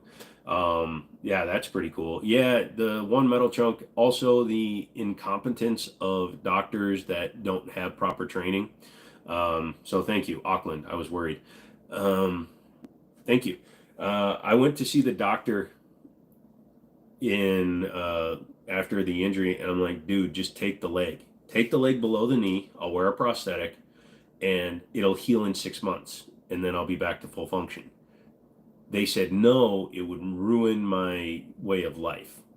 And then for the next 12 years, I've been dealing with it. I'm still dealing with it now. I went and helped my buddy at his gun store for like 9 months last year, and it reopened my foot. And yeah, so now my stump is bleeding, and I think I have a piece of bone that's going straight down. Now, I did get some tests done at the ER. There's no osteomyelitis, which is bony involvement of infection, but we need to see if a piece of it is growing straight down. You can get recalcification of a bone when it's been severed, and I believe that's what's happening. So I think the bone is going straight down, and when you walk on something like that, it forces a wound to grow, and that's what I'm dealing with right now. The coin is older than being older. Senem, what does the tattoo on my arm mean? It's not really a individual statement. It's more of a theme. So I'll show you. So I'm doing 2 sleeves. This arm is more technologically related. As you can see, there's lots of circuits. Comes down, you see like processors that have been put in there. And then it's got geometric designs. And then my left arm is actually going to be getting, nothing's done with it, but I'm just taking off my jacket because I'm hot. But my left arm is going to be skull up at the top. So it's going to be a big skull up here on the cap. And then it's going to have gears and pistons, and it's going to be showing through like torn flesh. But the main reason I'm doing it is, unfortunately, I have a lot of scarring. Some of it was from chickenpox, some of it was from other things, but mostly it's because I actually have a very, very difficult time dealing with scabs, because it pulls my skin, and then when my muscles just sit and twitch, it actually creates intense pain. So unfortunately, I rip all my scabs off, and I've been trying to stop it for a long time, but so the tattoos are going to cover that. This arm has just as many marks, but since you're looking at tattoos, you barely notice them. In your culture, you respect America and you love them. Well, we appreciate that, and we, being such a big country with as many people as we have in it, I know that we make it difficult sometimes. Everything I've ever seen or read about New Zealand makes me like it, and that's why I got family that's going there. I got a family member that's doing their retirement cruise that should have happened, during COVID, unfortunately, but because you guys were very stringent with your lockdown, you kept your cases to such a minimum. But yeah, they unfortunately had to wait 3 years to take their retirement cruise, and that's what they're doing this year. So congratulations for them. I'm not a rifle guy per se, but what's my take on braces on shorter barrel pistols in the rifle intermediate calibers? You ask because you've seen the AR-180 pistol braces, mini M4s. I'm fine with pistol brace. I actually run pistol braces on all mine. I think they need them. I think the ATF needs to get over itself and be abolished so that we can put full butt stocks on them. But a good pistol brace, the SBA Tactical A3 is what I have on my AK-9 pistol.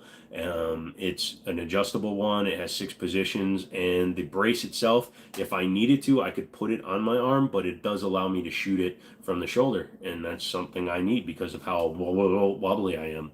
We say we're siblings like Australia, New Zealand, and the U.S. Anzus, it's real. Oh, so that's where that comes from. Also, how much did the tattoo cost? Just wanted to compare prices country to country. Thank you, Jeremiah, for braces. It's hard to say. I can't give you an accurate number because this is done through a group of friends. So my friend that owns or runs the pawn shop, he's good friends with a guy that does tattoos, and he and I got to know each other. So he's giving me the friends and family discount. I can tell you that a full sleeve of just black and white, and we're not even close to done. I still have to do all the underside, all the fill in, all the shading. But just a full sleeve can run between $2,500 and $3,500 with this guy. I have probably 1,000 to no, I've got more than that. I've got about 1,200 to 1,500 into it so far, and I think that's a steal because of the difficulties he has. I'm actually, again, because of my allergies, I can't even put Neosporin on the tattoo because it makes me break out. So it's pretty insane. But yeah, I'd say 25 to 35 for a black and white sleeve is normal here. Not sure what it costs where you are. Does that sound similar, or do you guys get a better deal? But yeah, when it comes to the butt stocks, I think it's insane. You got to pay $200 to put a butt stock on the back of your pistol and turn it into an SBR. However, if you do that, it frees up a lot more use cases on it. An interesting fact here in the United States, and it applies to AK-9s, AR-9s, AR-15s that are chambered in 5.56, 300 blackout, all that stuff, is you can actually buy a pistol or or a other lower or receiver, and you can convert a pistol back and forth from a pistol to a rifle back to a pistol because it was sold to you as an other, just as a receiver or as a pistol. If it's still registered as a pistol, you can do that. You cannot take a rifle and convert it into a pistol, which is dumb because how are they going to know? But you can convert a pistol into a rifle, but you cannot convert a rifle into a pistol. How stupid is that? Wow. It'll cost between 150 to 200 bucks in India. I mean, wow. Are there a lot of tattoo parlors in India? If I had to say all of the red flags about here, they say, sorry, there are none. Thanks for making your day. Thanks for making my day, dude. It was good to get to know you. I'm glad you enjoy it. That's awesome. I really do appreciate you coming in and hanging out with me, and I appreciate all you other people that are just sitting there and watching the text and everything fly by. I really do appreciate it. You guys are making my day, and hopefully you get something fun out of this. Sometimes I'll break into an ADD moment. It does happen. But yeah, if you don't mind on your way out, just hit the like button. That'd be cool. Anybody that hasn't hit it yet. But yeah, I'm having a fun time. Lots of tattoo artists. I guess that does help. Where's the squirrel? Squirrel. Oh, you say that every time I take a drink. I did not think of that. Instead of the inverse thing to make a pistol a rifle a pistol, just buy an AR-15. Yeah. What is my favorite handgun? My favorite handgun type is 1911. It was the first gun I owned. I'm very accurate with 1911s, especially in 45 ACP, which was their original parent cartridge. I have several. I really enjoy them. My favorite gun, I actually wound up selling because I thought I was going to have a new favorite gun. I had the Kimber Aegis Custom Elite Custom, which is just custom, just means 5-inch for Kimber. It was the bobtail, and it had front strap checkering. It had really nice sights on it. I used it every day as a carry gun. I was super accurate with it, and I wound up selling it because I wanted a SIG 220 Legion, and I thought I was making a good trade. I sold my Kimber very fast to a really cool kid that wanted it, and then I bought the SIG 220 Legion, and it wound up not being able to shoot straight. It had the wrong sights on it, we think. Both elevation and windage were off. We corrected for the windage, but we could never get elevation right, and I wound up selling it. Can you show guns on live stream? Is it legal here? Unfortunately not. On Twitch you can, on YouTube you cannot.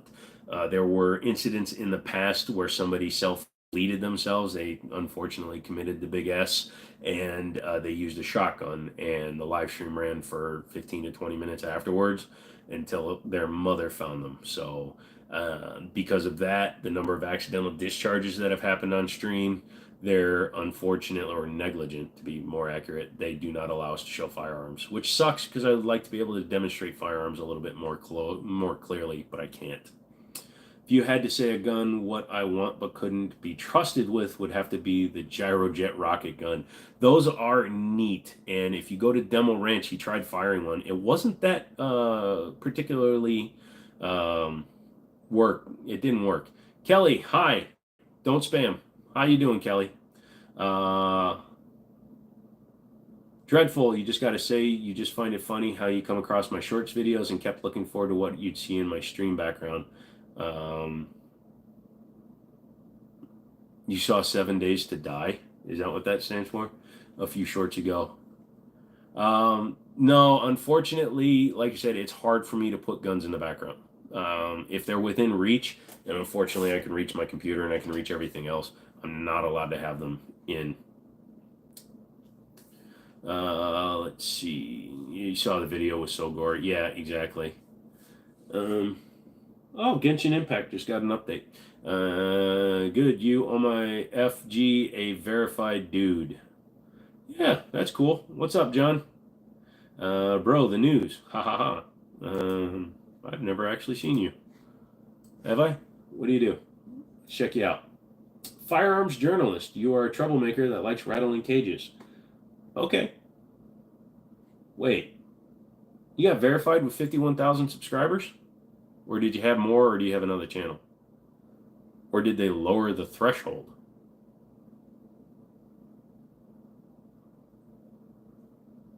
Looks in sus.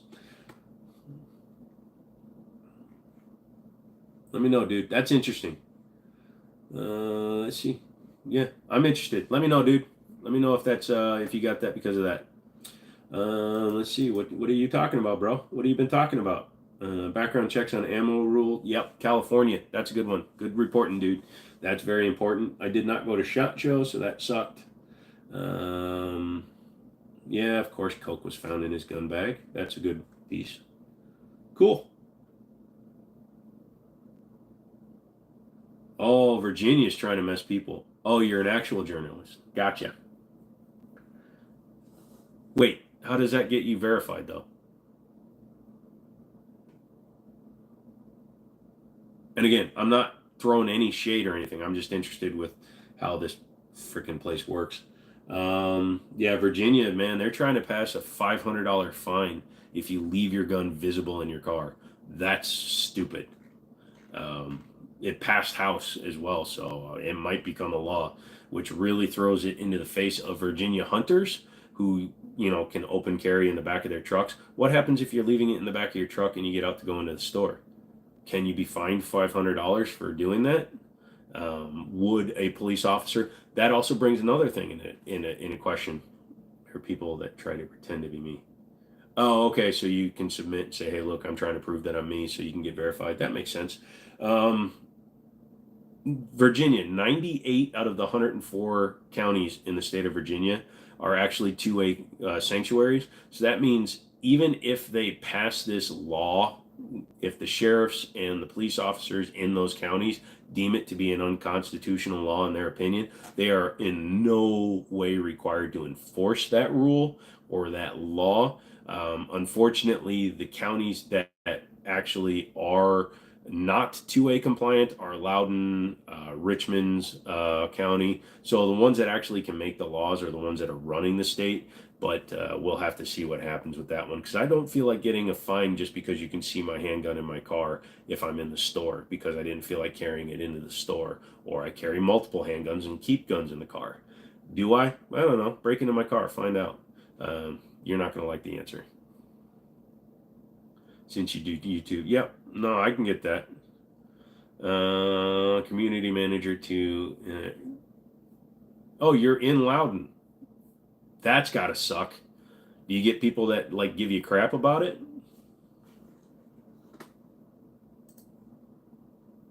Because you're in a county that isn't 2A sanctuary? I used to work in Loudoun County.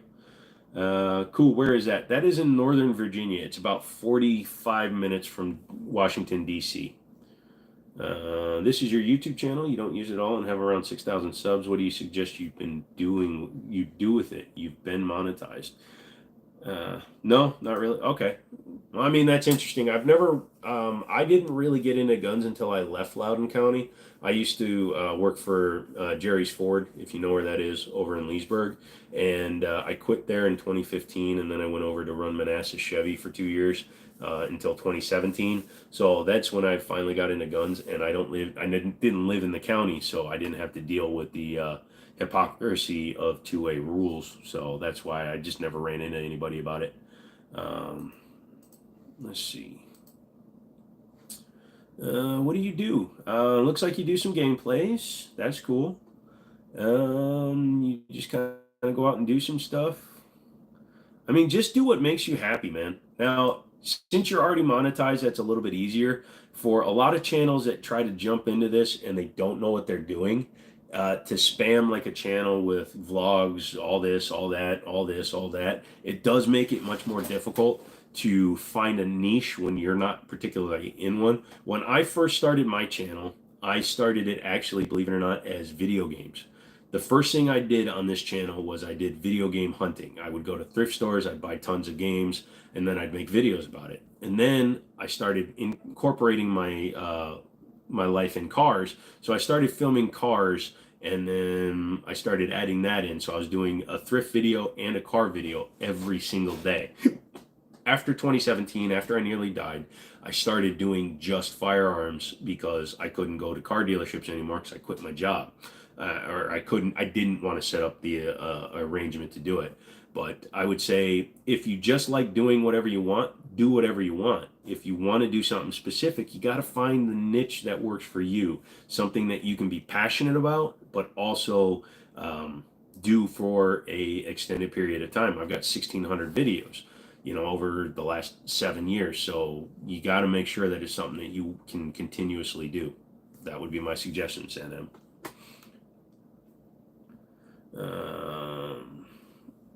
You live in Ashburn.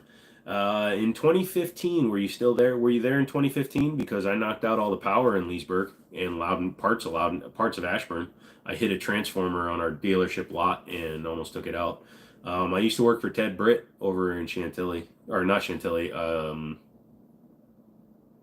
Yeah, over by the Coons. I thought you lived in Loudoun, not Ashburn. Well, Loudoun is the county. Ashburn is a city in Loudoun County. Yep. You absolutely love guns, but you can't do anything about it. And that sucks, man. I know that in some countries, I don't know what your rules are for your country, but I know there's a lot of British YouTube content creators that actually work with airsoft guns. So they'll actually show things like airsoft items, things like that. So maybe consider doing that, or replica guns. Not sure what your laws are, but that could be something. Just here. No problem. You grew up in Sterling. So you remember when the power randomly went out in 2015? I hit a transformer on the back of the lot. Literally caused cascading failures in Loudoun County for a week. Show my closest 9mm. I can't show a firearm on a live stream, my man, but I can tell you right now, I'm touching it. And I'm also touching a 5.7 by 28 Rock and a 45 ACP 1911. Yep, Sterling is another city. It's a little bit more down the way from Ashburn. Well, a little bit, not too far. You believe me, you wish you could afford the 5.7. 5.7 is a cool one, man. 5.7 is a good round. Can I show cartridges? Yeah, I mean, I showed a 230 grain not too long ago. I don't have all my ammo out though. It's usually in boxes. I got 40 Smith & Wesson, 45 ACP, 5.56, 223, AK-47 round, 22 long rifle. I got a bucket. John, you were in Europe at that time, but remember coming home to bad food. I am so sorry. If you want to, you can actually sue the county of Loudoun because they had a transformer that wasn't functioning, but it was still connected on our dealership lot. And it was also not properly marked. It also was not reinforced into the ground.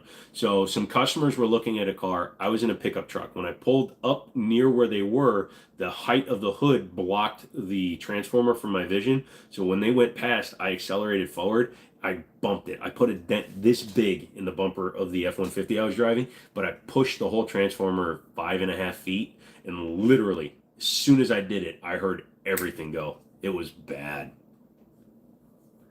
Uh, that's the dead muffin Nathan. I don't get that reference. Dead muffin Nathan? That's a raccoon. That's a smiley face. What am I missing? Oh, yes, they eat me. You know what, dude? I honestly didn't look at your avatar this whole time. I love that series. Are you a boy or a girl? Uh-oh. I think you're getting picked up. I mean, you can catfish.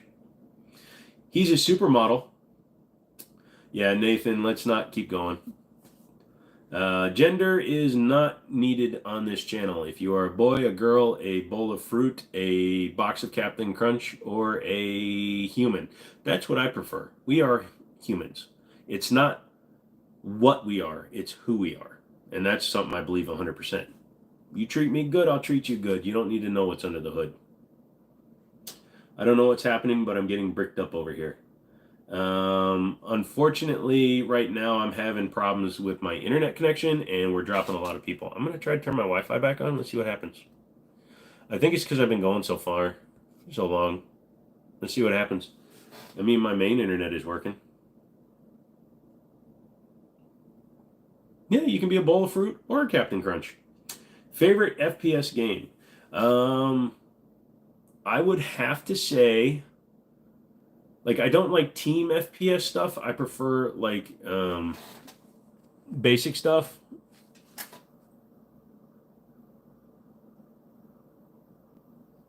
Okay. That one's probably a little bit out of taste, brother. Change that. Say chubby. Did it do bowl of fruit or Captain Crunch? Favorite FPS game? Probably gonna have to go with, believe it or not, Fallout 4. I have, let me tell you, I have an obscene number of hours in it. Favorite international trip? The only international trip I took other than going to Korea when I was in my mommy's belly was to Neubrücke, Germany, which is outside of Baumholder. It was the family housing for U.S. military, and we were in Neubrücke. Neubrücke. It was a great place, but we had to ride a German city bus to get into town, which was a little annoying because he didn't speak English and he didn't like us. But I have 1,500 hours into Fallout 4. You play Battle Royale games? No, because I am not good at them at all with my nerve damage and stuff. When I try to concentrate, it actually makes it worse for me in some respects. So, like, when I'm running the mouse, right, and I'm trying to move the mouse, my hand will just seize up, and I can't control it, and I can't hit the buttons fast enough. I literally get domed within seconds of landing, like in Fortnite. I've got Fortnite, I've got Players Unknown Battleground, but literally I will land. One time I landed and I spent most of the match trying to get to the area because I landed on the wrong part of the map. And like 10 seconds after I get into a house, literally some dude snipes me and he starts laughing. That made me sad. Super replayable compared to 3 in New Vegas. Yes. Am I waiting for GTA 6 and do I play GTA 5? It's going to be a longer wait for PC users. I don't play console because it's initially not coming out on computer because I think they're going to optimize it. But yes, I'll definitely be interested in playing it unless it winds up like a stupid Saints Row clone. But I play the heck out of GTA 5, although I play it modded. So. Is there any cure for the nerve damage? Unfortunately, no. It's called MCTD, mixed connective tissue disorder. The myelin sheath on my nerves is deteriorating. So as soon as a bald patch, basically, I'll call it, opens up, the nerves are interacting directly with my muscles. So it makes them uncontrollably twitched. There's no cure for it. There's nothing I can do about it. It's very slow progressing. It's just one of those things where eventually I'll just wind up twitching in a chair. It sucks, but it is what it is. It also causes a lot of pain. Cliff, do I skateboard? Unfortunately, no, I don't skateboard. I'm a double amputee. I did when I was younger. I used to skateboard, BMX, play baseball, football, basketball, all that stuff. But being a double amputee, no, I don't do any of that. What was my first gun? My first gun was a 1911 double stack in 9mm 22 TCM. It was Rock Island. Love that gun. You just realize we're asking a random man, no offense, and asking him questions. I like your life. Again, no offense. No, you can ask me anything. My life's an open book. Like I said, I tell you honestly, I tried to kill myself. Whatever. You know, I learned my lesson. Don't do that. Is it life-threatening? No. Unfortunately, it's just very painful. And it's something that's going to be with me until I eventually, naturally, of natural causes. D.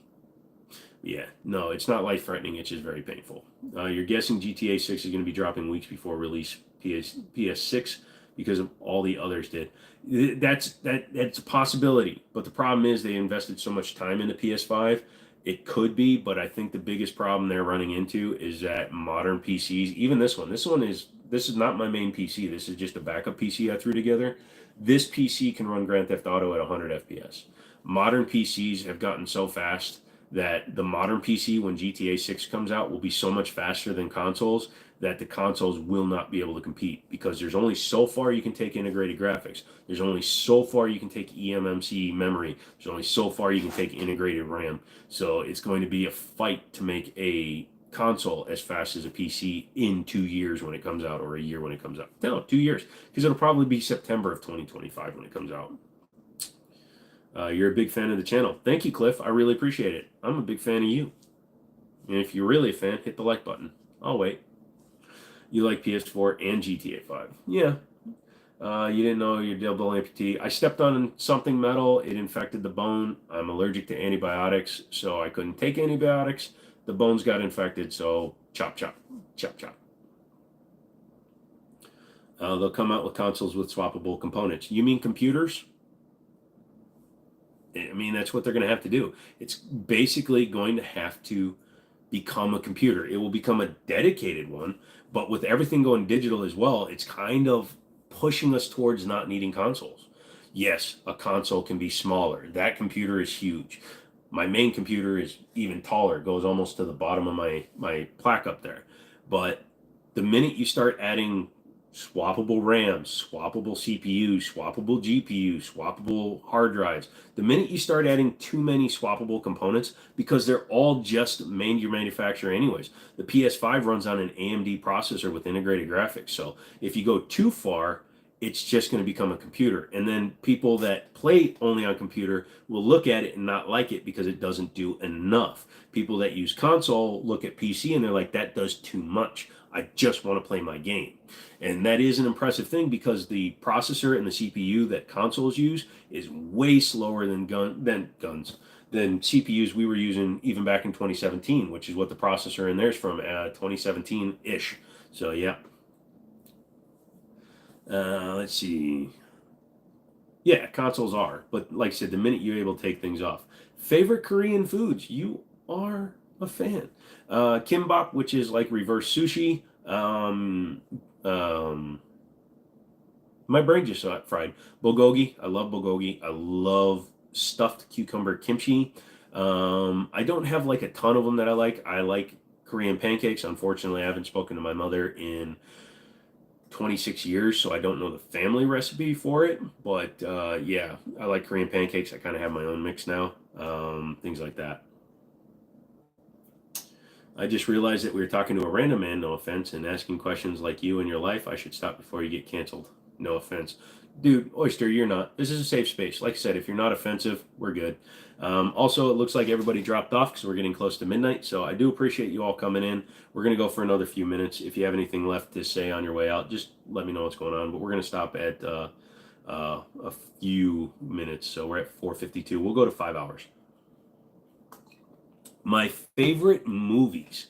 My favorite movie of all time starred John Cusack. He did, but he changed it. My favorite movie starred John Cusack. It was called The Sure Thing. It was about a college kid trying to get across the country to sleep with a bikini model. That was my favorite movie for a long time. I was in the car business and I had a race car that I drove on the street when the first Fast and Furious came out. I still think that's the superior movie because it was street racing, even though they added the criminal element, which was dumb and led to everything else. That was one of my favorite, just kind of guilty pleasure movies. Yeah. I did. I just read it and I just kind of skimmed over it. But no, that's cool.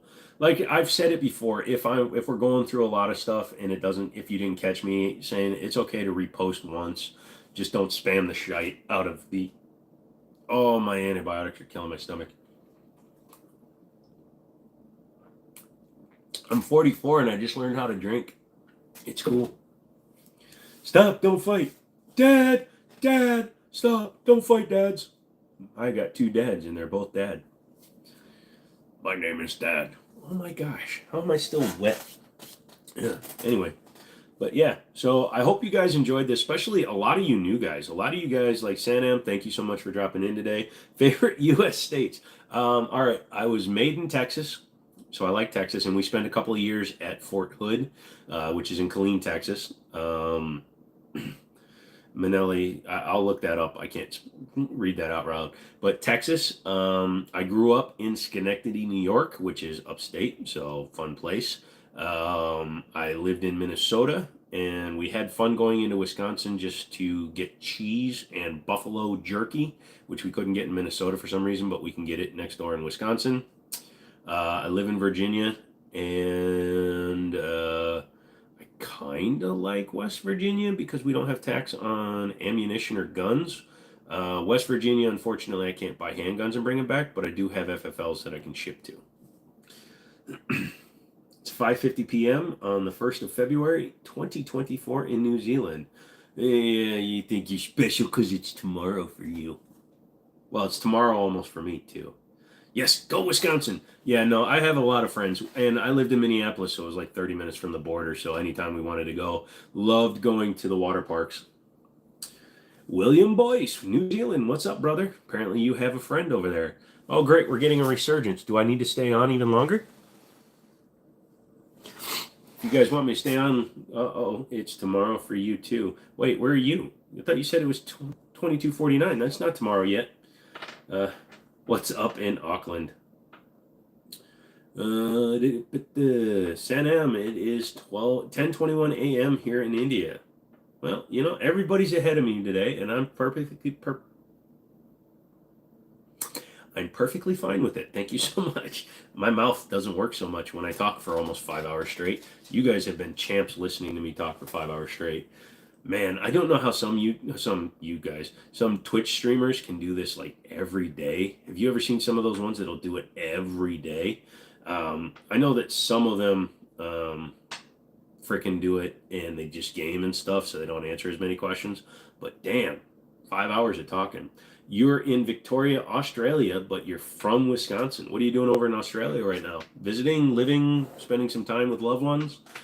Becoming a bushman, although Victoria is a little bit more populated, right? No, I don't stream on Twitch. I don't think I will go to Twitch just because I think it's oversaturated with people. I don't think that I really want to do that. Plus, I don't have the energy to run multiple channels on multiple platforms. I've tried. I have a tech side to the channel, but I don't post anything to it because it's not monetized, and I don't have the time to edit and stuff. I would think if we can grow the channel here better and more money started coming in through AdSense, that I would maybe consider hiring an editor That way I could do edited range videos, which I think would be a bit better, and maybe edit some of my other videos. So I'm thinking about it, and somebody to teach me like search engine optimization. I've learned a little bit about that. So it's just some stuff I'm trying to learn here. Wife has is working a master's degree. Oh, that's cool, dude. Would love to see some guns on Twitch stream. I'll have to check it out because I'm doing this 3 days a week, and if I wind up adding 3 days a week on Twitch, because I know that to get successful on Twitch, you have to do more than 1 day a week, and you have to do multiple hours. So the question is, do I dedicate 5 hours a day to 2 different platforms, 5 days a week, 6 days a week? I think that would actually put me down. It would actually take all my energies out. Colombian nose candy helps the long stream. I know it's a joke, but believe it or not, I am non-responsive to most opioids and uppers and downers. In fact, my body will completely absorb Dilaudid in under 5 minutes. So I get that nice, fun feeling for about 5 minutes, and it goes away. My body will absorb fentanyl without me barely reacting. I used to have to wear fentanyl patches to help with my nerve damage, and they literally did nothing. So I said, stop giving them to me.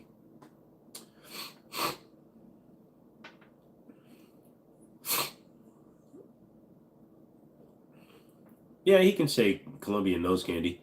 Mad, you're staying in Queenstown right now, but you're from Australia. That's cool. Personal question: how much do you earn from YouTube per month, and how much do you work in a day? The average, it differs depending on the genre you're in. In the gun genre, depending on the number of views I get, it can be in the anywhere from $500 to $1,200 a month. So it's not much money, even with 160,000 subs, because most of my views come from the shorts. You need long form videos to make the most money. If I get 1 million shorts views, I get like $100.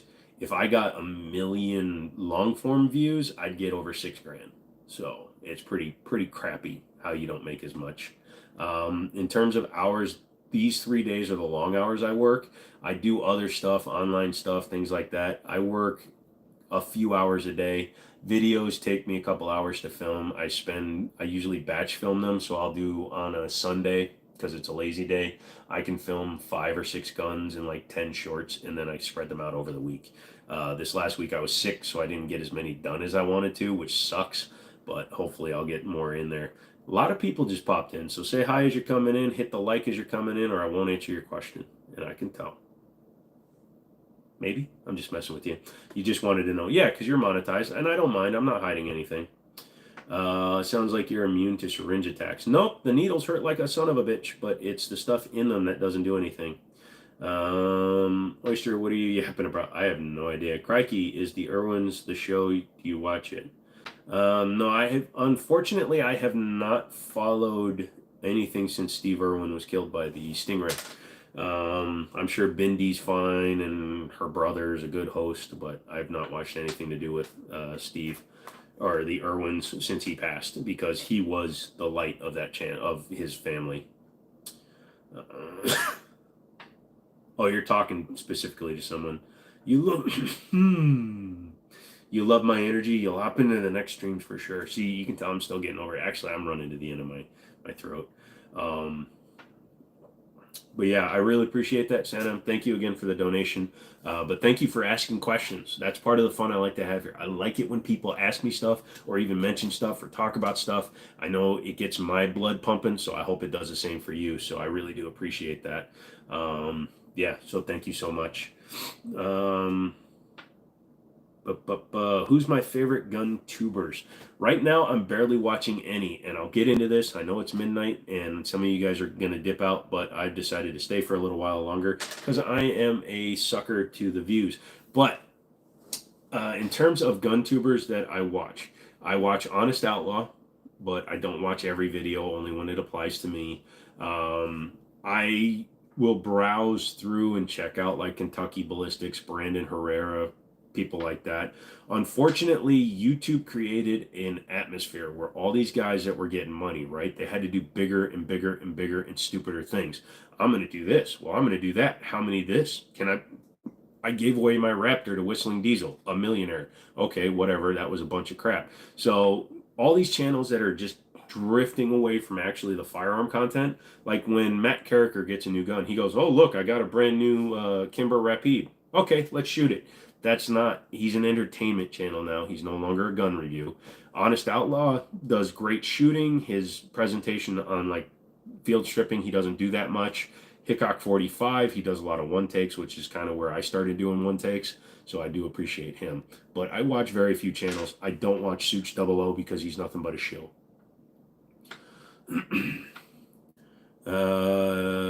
Your country had the first person to climb Mount Everest. That's kind of cool. How much do you think Demo Ranch earns per month? Just an estimate. Well, he's got his sponsors, and his videos are monetized. And I can tell you that last year, we were actually talking about this on another stream, but let me pull it back up.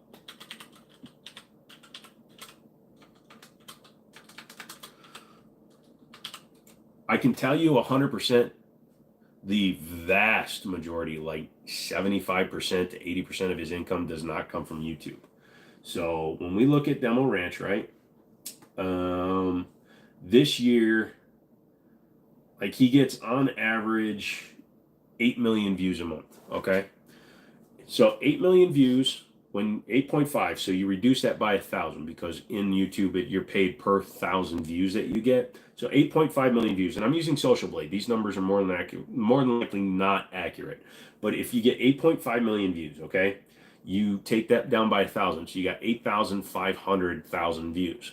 If he gets $10 per 1,000 views, and he doesn't, if he did, I get 11, but it's cut in half because YouTube's taking. So he probably makes like $5, but let's say 10 for easy math.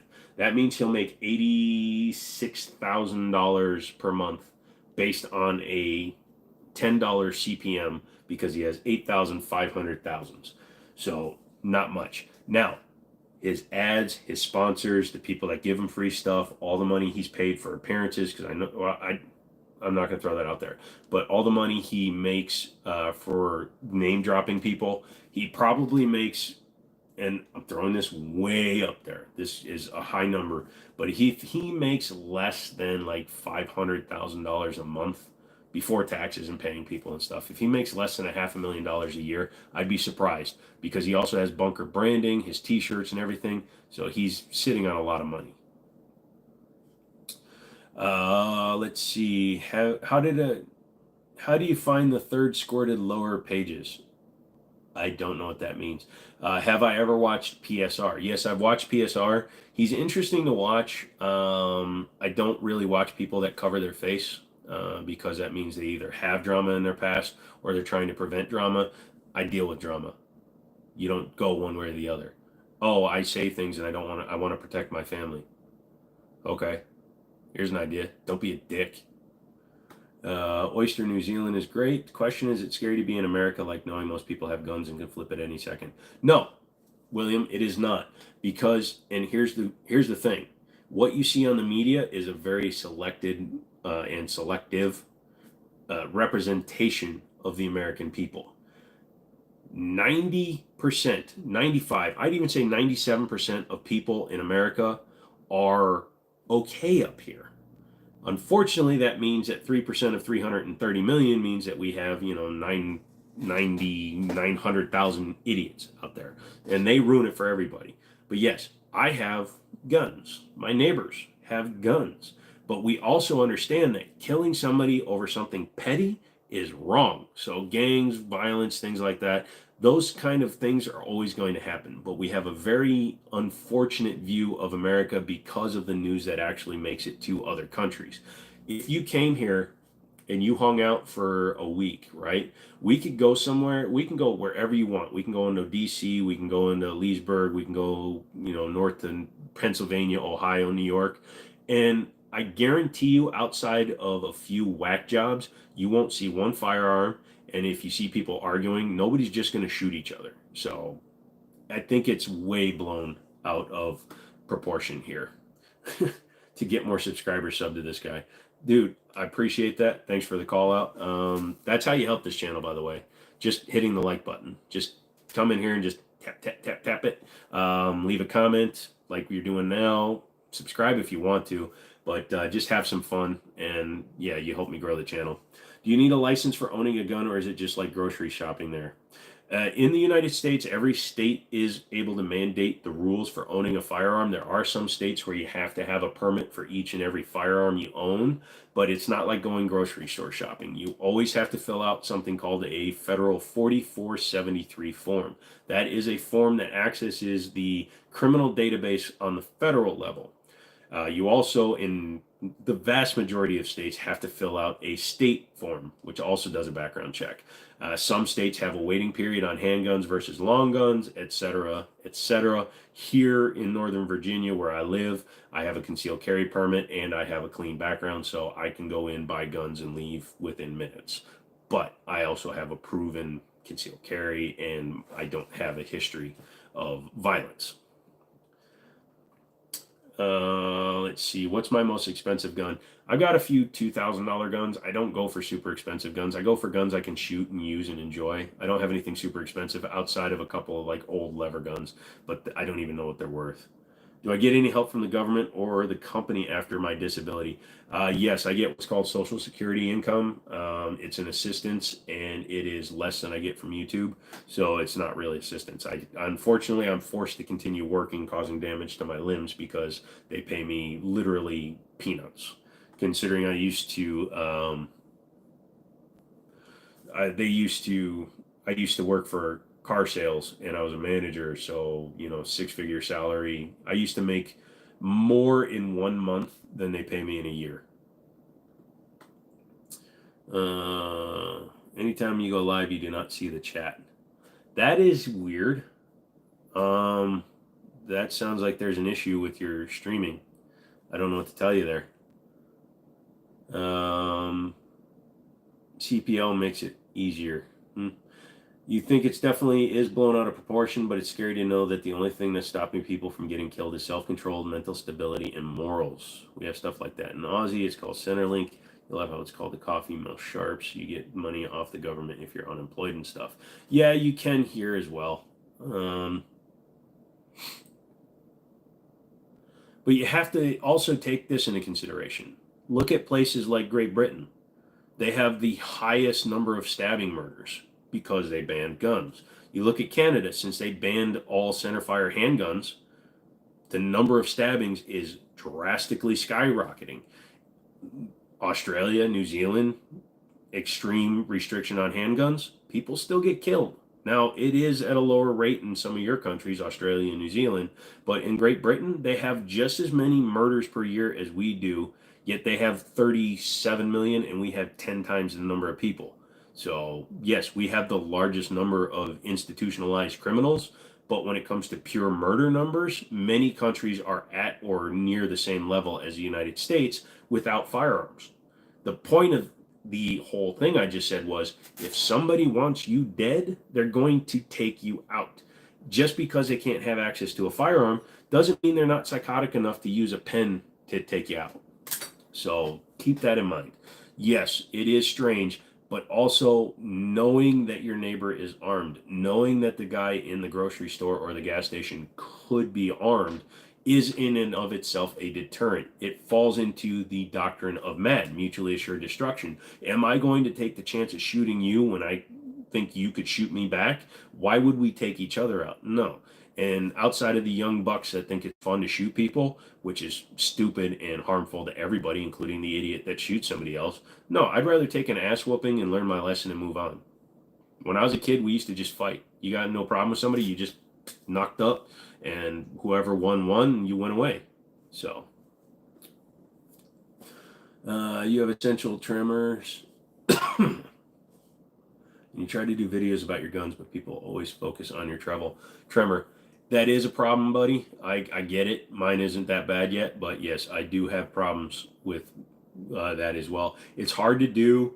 One of the things I've also done is I don't show my face on any of my reviews anymore. They're strictly down and on a couch. I try to limit everything. So maybe I don't know. I haven't seen your videos to see where the level of tremor is, but yeah, if you need to set the gun down and just talk while the gun's in scene, you can disassemble it, you can take it down. show it on camera. If you're shooting and you have the tremors, focus just on the gun. You need to eliminate as much of what they're seeing of you as possible. I notice that people don't need to see my face when I'm showing a gun. I'm not important to the channel. These are. And I understand with your essential tremors, I'm sure those are tremoring pretty bad. But yeah, you got to find a way to limit that, what you're showing. Peter, you're so weak. Okay. How do you trust a firearm that comes from the country that banned the guns? Because the government is not the people. End of story. If a country bans guns and then ships them out, it doesn't mean the manufacturing has changed. It doesn't mean that they can't produce a good firearm. It just means that you don't endorse the country that banned them, but you support the company that makes them. Dude, you're definitely right. Crime is the same everywhere, but it's different. You know, that makes sense. I try to. I just like to kind of throw stuff out there as a person. So, what gun laws do you think the U.S. should change? Most of them.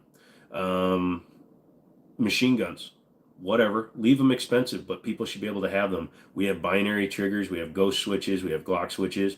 Machine guns exist in this country in a larger number than the government wants to talk about. Take that down. Suppressors. Why is there a tax stamp?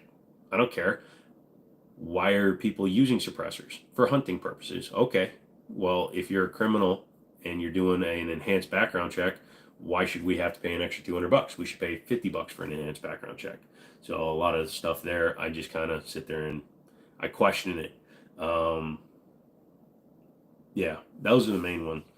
What's the most rude or mean comment you've ever had on YouTube? I've had people like literally and absolutely honestly tell me to go, kill myself.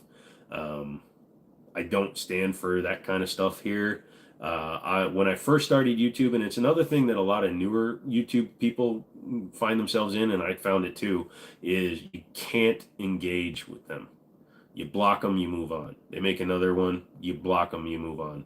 I can't spend my time dealing with a-holes. It clears out after a certain amount of time, but I don't even look at my health for reviews anymore. Hey, fool. Okay, let's see. We've got cheers. You should be wearing a mask. You think I'm cute. You think I'm a nerd. You see no evil, speak no evil, hear no evil, and you like squids. Am I married? Nope. I am a individual. You feel dumb asking the question after that response. You should have thought of that. No, it's one of those things where when you're too close to something, you can't see it. So that's just my suggestion. But if it works, great. But yeah, no, if you're too close to the problem, all you're seeing is this. What's the saying? You're standing too close to the elephant. You can't see it. All you see is the skin. Actually, suppressors don't silence the gun. They hide the muzzle flash. No, they quiet it down quite a bit. I've got a couple. It makes my 9mm capable of being fired. If you go and look up the shorts on here, I fire my 9mm Rock Island with a suppressor on it, and all you hear is the action and the round hitting the steel. You don't actually hear the crack or anything like that. Some of the bad ones don't do well, but most of them do. Money, upside down, wink. Cool. Okay, you got a great question. You guys have so many fast food brands in the States. How the heck do they stay in business with that amount of competition? We have 330 million people, and we live on 5% of our land. So yes, it is obscene.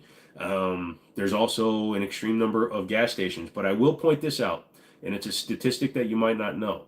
There are more libraries in the United States than there are McDonald's or Burger Kings or any of them. There are more national parks than there are rec parks. So it's one of those things where everything gets misconstrued. But yes, people in the city of Winchester into Inwood, West Virginia, which is up in Northern Virginia for me, I can tell you for a fact that there's within 7 blocks, there's probably 3 McDonald's, 2 Arby's, things like that. And it's just because the more there are, there's just more places for people to be. And if you're right outside of a busy intersection, it just allows you to have people.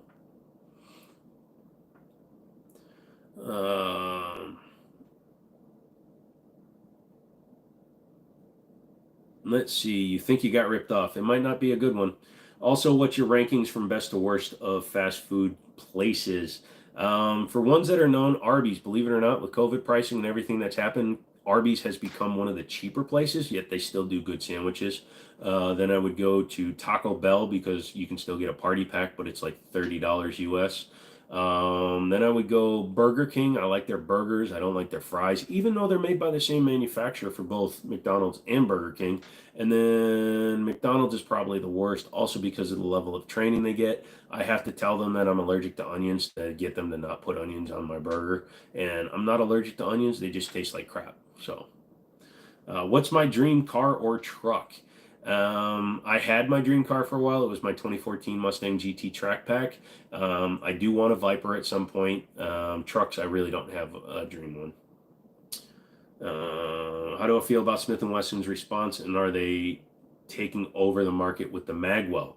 They are doing very well by having interchangeable magwells, and it was a very smart move on their case. However, it's an all-plastic gun. I would have made more of it metal. It wouldn't have cost any more, and it would have been probably a little bit better for them, but they made a lot of the FPC out of the same material, so it is pretty cool. I would definitely suggest checking one out if you want. More libraries, yet we're becoming more illiterate. Yeah, because, we have YouTube. Why would you go study when you can just watch YouTube?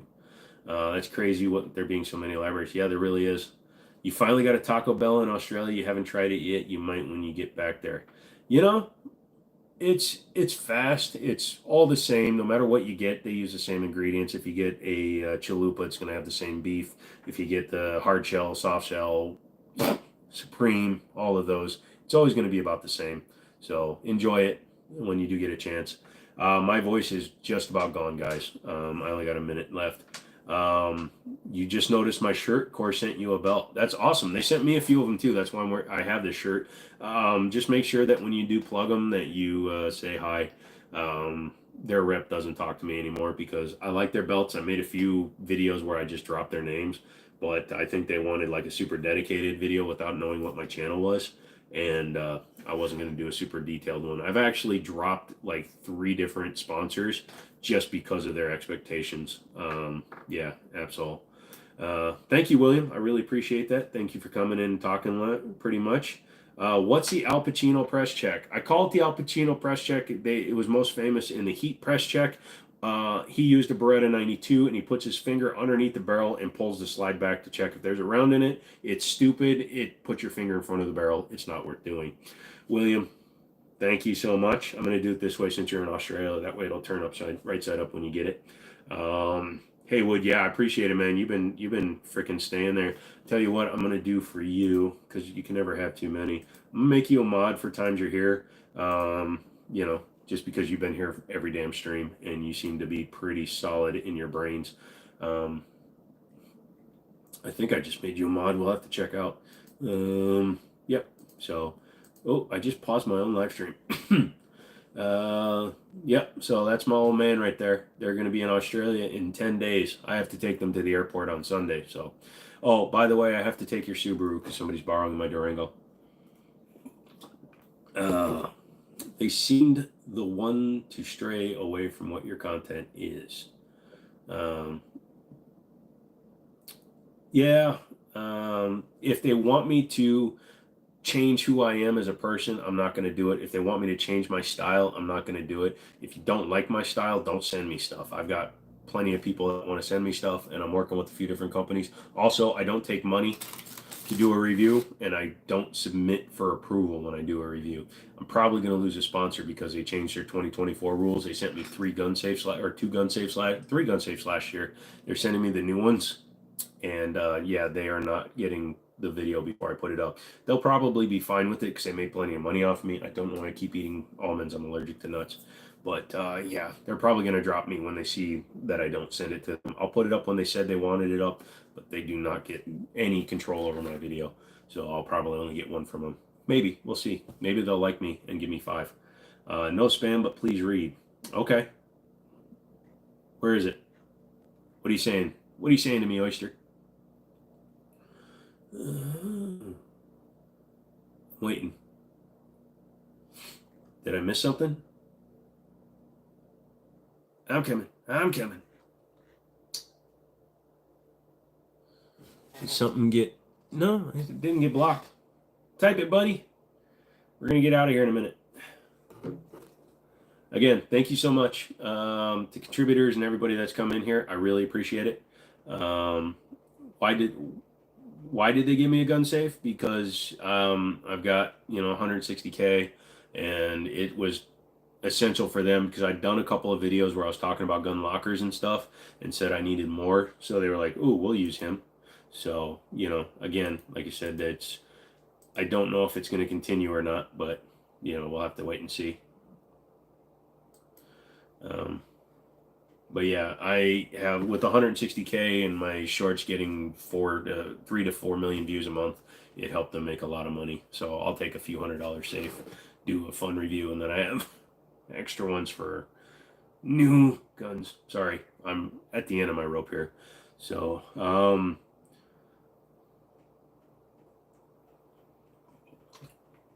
yeah. So anyways, guys, we're dropping out hard. I'm going to dip out. I can barely breathe. So, no, the only thing I saw was no spam, but please read. Nothing else came through. Hold on a second. It said view. Hold on. Nope, that was High Fool. I don't know what the hell he was doing. It says it's being held for review. I don't know why. Drop it in again, dude. Type it again.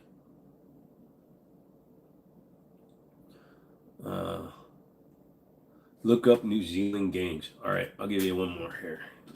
New Zealand gangs. All right, what am I looking at, dude?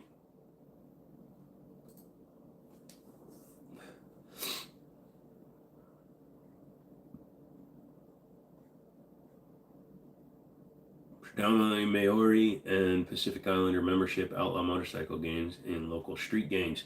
New Zealand had a youth and street gang since the 1950s, according to sociologist Jared Gilbert. By the 1970s, established gangs included Black Power, Mongrel Mob, Headhunters, and Barbarian Stormtroopers.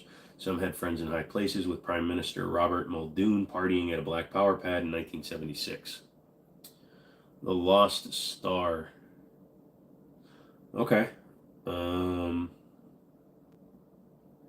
You will feel bad for you. 3 most prominent gangs. Guess I need to be careful in New Zealand next week. I think you'll be all right. Uh-oh. You're sending me to images?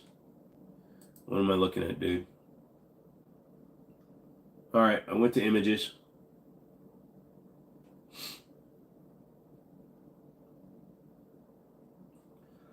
Yeah, and they look like they're very large gangs. I don't want to run into them. I can tell you that for sure. All right. Was a Soldier Angels. Okay, you mean you were... Okay, I don't get it. All right, guys. So thank you guys so much. Oyster, it was great talking to you. Thank you so much for hanging out. It's the 4th safest country in the world. You should be second, though. It's super dangerous, though. Yeah, you just got to go to the right places. I doubt they're hanging by, like, the port of calls for the cruise ships. They're probably outside of the port of calls because I'm sure they're heavily secured. I hope. Otherwise, I get my inheritance. But, yeah, come back Friday. Friday, we'll do another long stream as long as I can go. We went 5.5 hours today, which is insane for me to be talking this long. My voice is just about gone. So, Oyster, thanks for popping in and spending so much time having fun. If you come back, great. If not, it was good talking to you. Thank you so much. Thank you for subscribing. Any of you dipping out, please hit the thumbs up, show some love, because I didn't put ads in this thing. Come back for more. And the double tap is about to happen, so I'll talk to you later.